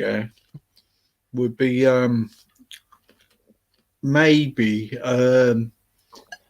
Chuck Berry. Yeah, he was pretty Maybe. good. But if you're looking at Jimi Hendrix being noticeable with his talent on other things, yeah. He's somewhere else. Left-handed. The guy was amazing for left. God. I can't understand why people like the Doors. The Doors. Don't get it. What, Jim Morrison? Yeah, don't get it, mate. Break on through to the other side. Come on, break on through to the other side. Yeah. Dun, dun, dun, dun, dun, dun, dun, dun, dun, dun, dun. Listen, the Doors were sick. The Doors were sick. This, like I said, they're not the. It's your preference. You know what I mean? Some of the stuff they did, again, they kind of drop some kind of stuff in their songs and stuff like that. The Doors, you know, they're talking about alternative worlds and stuff. They're another one that kind of have got a double message in there. Same with Nirvana, they were another. Same with MJ, Michael Jackson. So if you look at some of the stuff that MJ did, some of the album covers and stuff, the metaphysics he was putting in there, he was exposing a lot. Yeah, man, the music industry, there's a lot of that side of things that, you know, Bob Marley got into high-level Freemasonry, Bob Marley. Going Tough, some of the stuff he used to do, high-level Freemasonry on his albums. Yeah, definitely, man. There's definitely the music's definitely a lot of magic and artistry going on in the music industry. Yeah. I'm trying to think else. Thin Lizzy went before. Yeah, with Jimi, Thin Lizzy and Jimi Hendrix, they were amazing together. Thin Lizzy back in the 60s, yeah, and 70s. Yeah, man. That's what I said. They've had some legends over the years. You can think of. Oh God, mind you, I think that Keith Stevens from the Stones could be quite good. I'm not saying he's up there, but yeah. Oh God, I don't know, man. I think you're right. I don't think the only thing I would say would be Chuck Berry could mostly go with Jimi Hendrix or he was good. Or who's the other one? The big fat guy.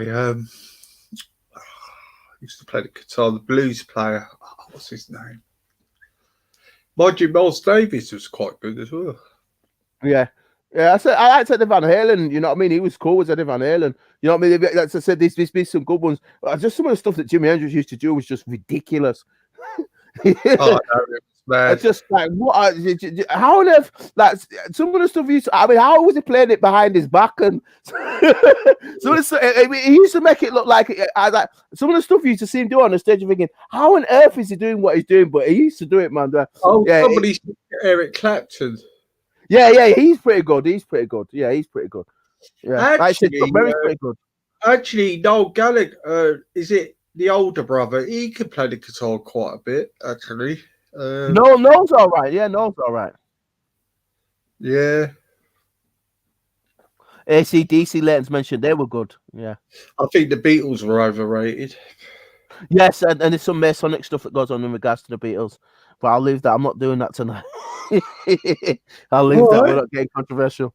No, because I'm going to get off in a minute because I've been on with you for quite a while. I'll just know what I mean. I'm going to get off in a minute. 4 hours. Yeah. So we won't get controversial. We'll just we'll keep it lighthearted because we're being lighthearted at the moment. So we'll stay lighthearted. I did like the Beatles, to be honest with you. They say they copied a lot of people, didn't they? Yeah, there's some controversial stuff that they did. Yeah, it's like Elvis Presley. He nicked everybody else's records, didn't he? Yeah, he did.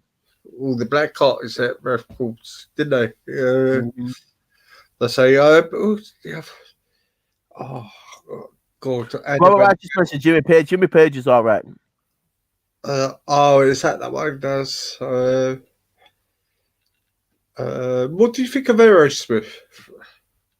They're all right. I don't mind Aerosmith. They're all right. They're okay. Brian May from Queen. The best rock bands at the moment. Yeah. Best bands I Sure. like at the moment that are still around now, like I said, Chili Peppers, Red Hot Chili Peppers are good. You know what I mean? And it's funny, I can only like them when I watch them live. I can't listen to them on the CD, but if I watch them live, No, you see, when about Chili Peppers, you know when bands are good. The best bands are good when you can when there's no fakeness going on when they can play live. Jimi Hendrix was amazing live. Oasis are amazing live. Chili Peppers are amazing live. Do you know what I mean? Certain bands are amazing live, and if they're amazing live, you know they're good. Like Michael Jackson, he was amazing when he did live. You can tell when the best ones are doing because they've got the talent. They can go live and they actually sound like, you know what I mean. They sound legit. You get me? Go on, me. You know the funkadelic guy, George Clinton. You know, super freak. You know, he wrote all the Chili Peppers records. Yeah, he wrote all of them. He's cool. Yeah. And give it away now. It's got that cat. The Chili Peppers are one of those bands that do cross between rap, rock. You can tell Chili Peppers they have got that bit of influence about them. I'll agree with you on that one. Easy. Yeah, and the other one was they used to tour with NWA. You know that in the early days. Yeah, didn't it? Peppers are cool, man. They're one of the coolest bands you could think of. They're cool.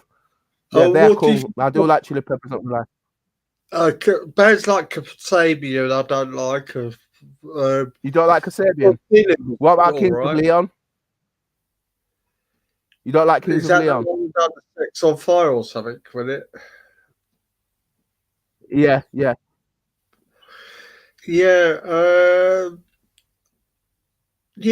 your type of thing. What about Kaiser Chiefs? No, that's the kind of music I don't really listen to, actually. Because I know up north you like all of that. No, don't you? What, Kaiser Chiefs? Yeah, and all that. And I don't mind Kaiser Chiefs. They're all right. They're okay. Who was the other one?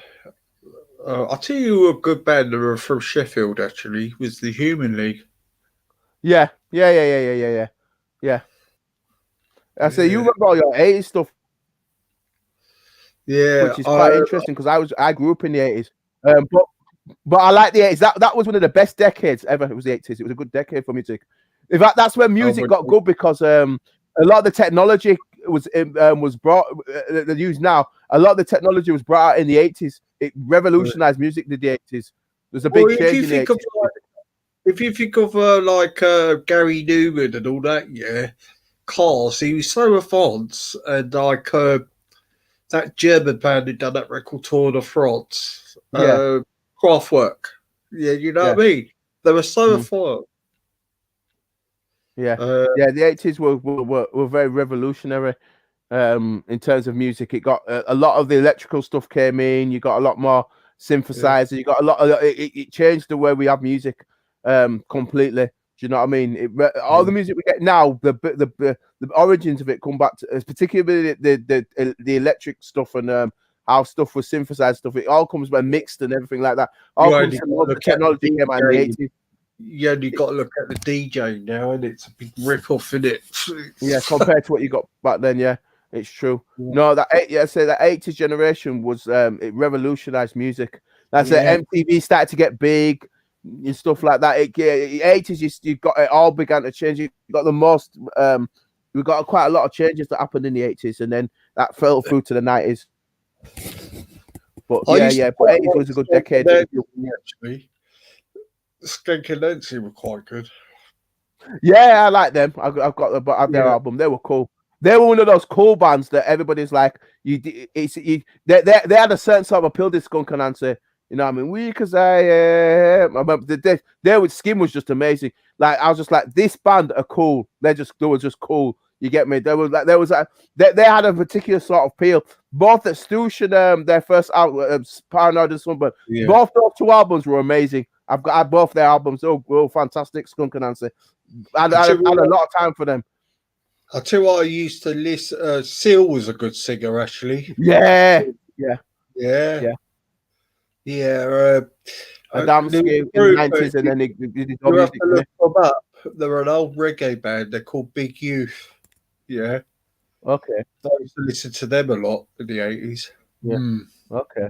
And Madness were good with their stuff as well, the specials. Do you know what I mean? Mm. They were all good. Who else? Oh man, there's so many. You remember Musical Youth? Then what? You easy. Oh yeah, Musical Youth. Yeah, it was a big Yeah. thing, wasn't it? Yeah. I was shocked when they were from Birmingham, not London. Yeah. Because when I was They that were only young, young as well. They was only young. They had the world #1, and they were only like proper young, weren't they? So go on. Yeah, one of them went into prison in the end. But what was I going to say? Yeah, it's how bad the world was. Being in London, right? I didn't think there was any black people outside of London. Do you know what I mean? So it was a big shock when they said they were from Birmingham when I was a kid. Yeah, I've always been up north. I've always seen people from different backgrounds all over the place in this country. Yeah, you probably didn't have it. In all the big cities, you did. You just in the small towns, you wouldn't have done. But in the big cities, you've always had like a certain proportion, that were from different backgrounds. Because I can't do the colour things, you know. But yeah, you had different people from different backgrounds in the city. Yeah, but like in your small, like in Bradford, Huddersfield, in these small towns, it's something small. But in your really, really small towns, you didn't have any. But in your bigger towns, in London, we were in our own little, bubble. Do you know what I mean? Yeah, as kids, there wasn't much on the TV. Yeah, and then when things escalated, like the riots at the end and that, then you knew. Do you know what I mean? So like education from that was thing. But when you just said Musical Youth, and when they said they were from Birmingham, we used to be like territorial. We'd just say, "No, they're from London." No, no, they're from Birmingham. Yeah, they're from Birmingham. Thing about Musical Youth, they were the first group. Were the first groups to be played them that Pastor Dutch on the left. That was one of the first music videos to be played on MTV. Was it? That got like mainstream play on MTV. Yeah. Got mainstream play. Was it? I thought Run DMC were. No, not the first, but like one of the first. It was like, well, maybe from this country, like that got played on MTV. You know, like on a regular basis. Yeah. Got that platform. Yeah, MTV was very racist back in the day. They wouldn't have any black music on. That's what I'm saying. There weren't musicians from different backgrounds, but Musical Youth got on there. So MJ broke the trend. Run DMC did. You started to get those bands that they couldn't ignore. Like you couldn't ignore Musical Youth because they had #1s all over the world. You getting Run DMC, they're getting like big. Like MJ was getting big back those days. You get me? They could not get them on there because they were setting the music industry. You see, people buy their record. They did have no choice. Back then. If you look at what Michael Jackson was doing in the late 70s. Yeah, and what Run DMC were doing. If you look at what was going on in the late 70s, they were popular and they were selling all the most amount of records. So the MTV were forced to play them. It wasn't a case if they wanted to. They had no choice because they were just so popular. Well, with Run DMC, the story of Run DMC, because they made a record about Adidas, Adidas ended up sponsoring them, idiot, because they used to wear Adidas all the time, and they were the big backers with them in the end. Do you know what I mean? Yeah. So, like, they made a record by Adidas, and then they said to Adidas, "You really should give us money." But they said, "I tell you what, we'll sponsor you." You know what I mean? Yeah, because Michael Jackson was sponsored by Pepsi in the end, wasn't he? Yeah, that's what I mean. If you look at the stuff that he did a Pepsi adverts. He was doing everything back then. If you look at what was going on in that's like that early 80s, late 70s, all that kind of trends were being set by those kind of those kind of musical groups. They're setting the trends back then. You get me? They were setting the trends back then. So sponsors wanted to get involved with them. Quite weird, really, because in England, if you had mainstream music shows on in England, they always had music from different backgrounds on mainstream TV. Do you know what I mean? Yeah, they've always done that here, but not abroad. They haven't. But they couldn't ignore them. They couldn't ignore them once they were starting to get too big. Yeah, I know Boney M used to get big coverage in Germany because they were a German band. You know what I mean? Yeah. And they were quite big, you know. But yeah, but if you just think back in the time, like even in the 60s, do you know what I mean? Mainstream TV, you would have Ready Steady Go, and you would have all bands from different backgrounds played on there. Then you had MTV being so ignorant. Yeah, Weird. Look what Motown Records did for a young Michael Jackson. Look at the Jackson 5. They were hitting number ones. They were going to America hitting number ones. They were huge.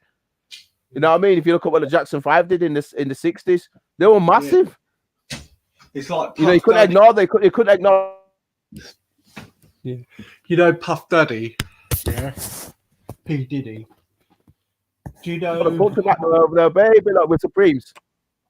You know, he recently got in the music market because he worked for Motown when he was 17. Yeah.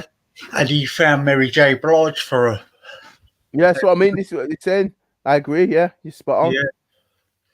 Well, that's how it happens, doesn't it? That's what I'm saying to you. If you look at the record labels back then, they were producing. Yeah, they were producing a lot, weren't they? Yeah. I love the Motown stuff. I must admit. The number one artists that produce. Oh God, yeah. I mean, if you think about singers like Fans we couldn't ignore them because.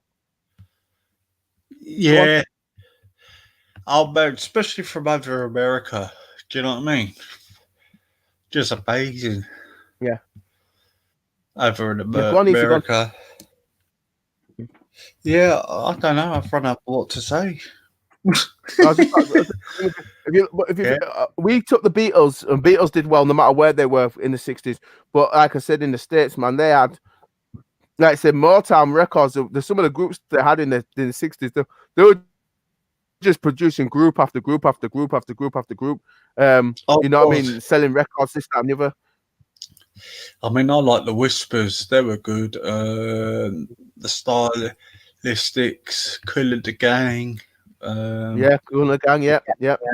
Gap Band is the Gap Band are one of them from the Gap Band is Snoop Dogg's uncle. Yeah, man. You know Aaliyah? Do you remember Aaliyah? Yeah. She died in a plane crash. She died in a plane crash. Yeah.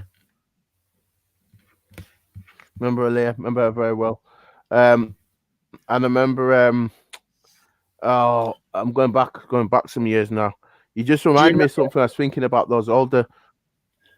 Do you remember Aaliyah? Yes. The singer died in a plane crash. R. Kelly. That was Dionne Warwick's niece. That was. Yeah. She was an amazing singer. Yeah. Do you know what band Jules Holly played for? You know, no, I don't know who else he played for. There was a band called The Squeeze. Okay. Yeah.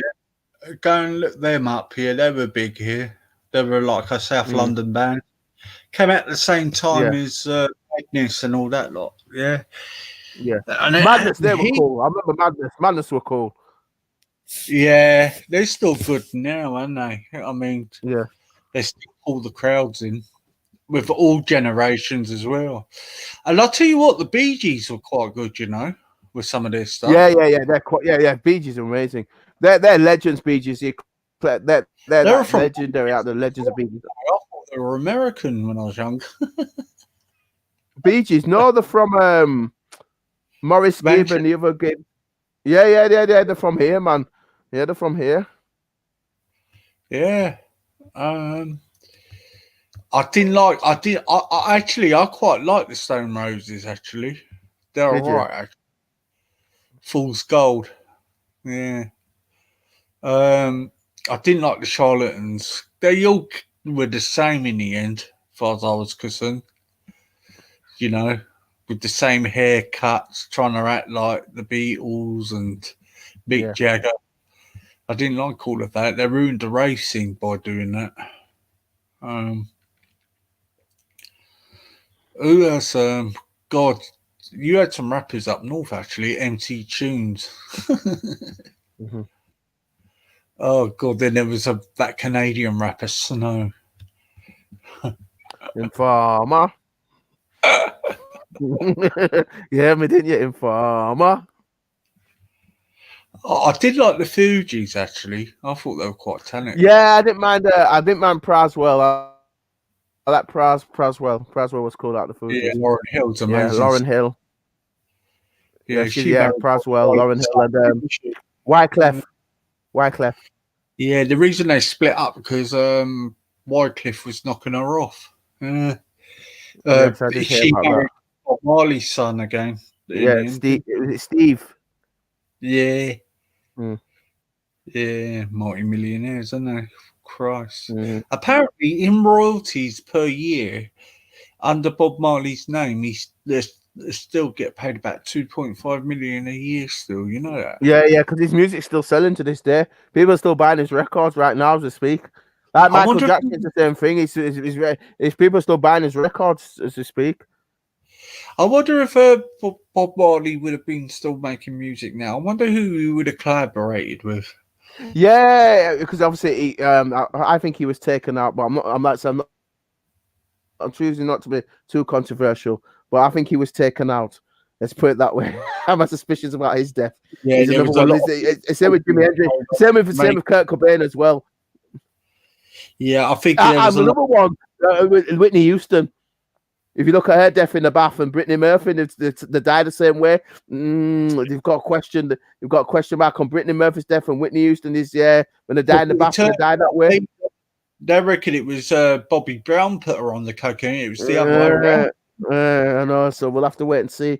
But well, I've looked at that, and that's an interesting one. But if we're going to do something on that, there's a lot of political stuff going on in Jamaica at the time, wasn't there? Yeah.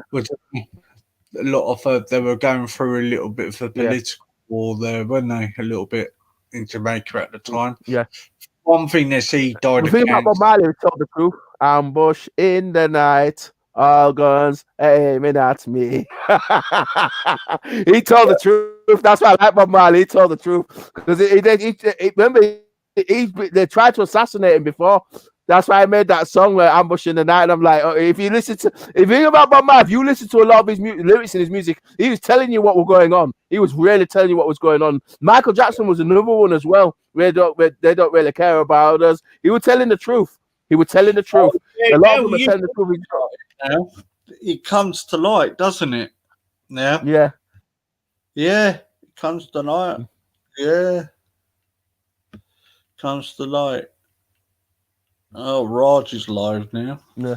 Really?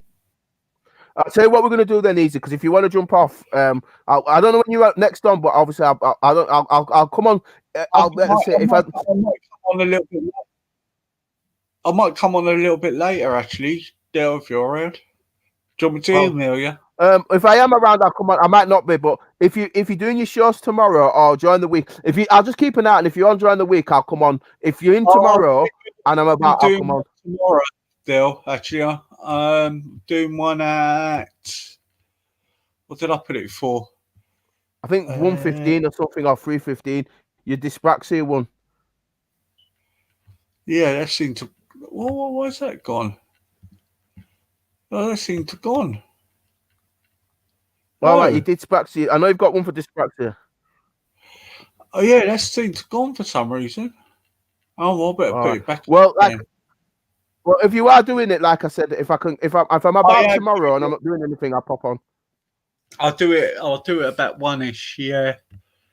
Because well, if you're about, I'll come on. If I'm about. Yeah, I preferably go on when there's no other streams on. Sometimes Sunday there's not a lot on, so yeah. I asked me to do mine on a Sunday. Remember that one, the show that we did. Yeah. I was thinking doing one earlier in the day because it's locked down, isn't it? Yeah. What I'll do, though, I'll email you. Okay, just check your emails around midday, mate. Okay. All right, no problem. I'll let you get off and go watch the right stream. Lovely to have you, mate. All right, no problem. Say bye to everyone in the chat. All right, see you. Bye, gang. I might come back on later. I'm going to go over and see Rajanita. See you later, guys.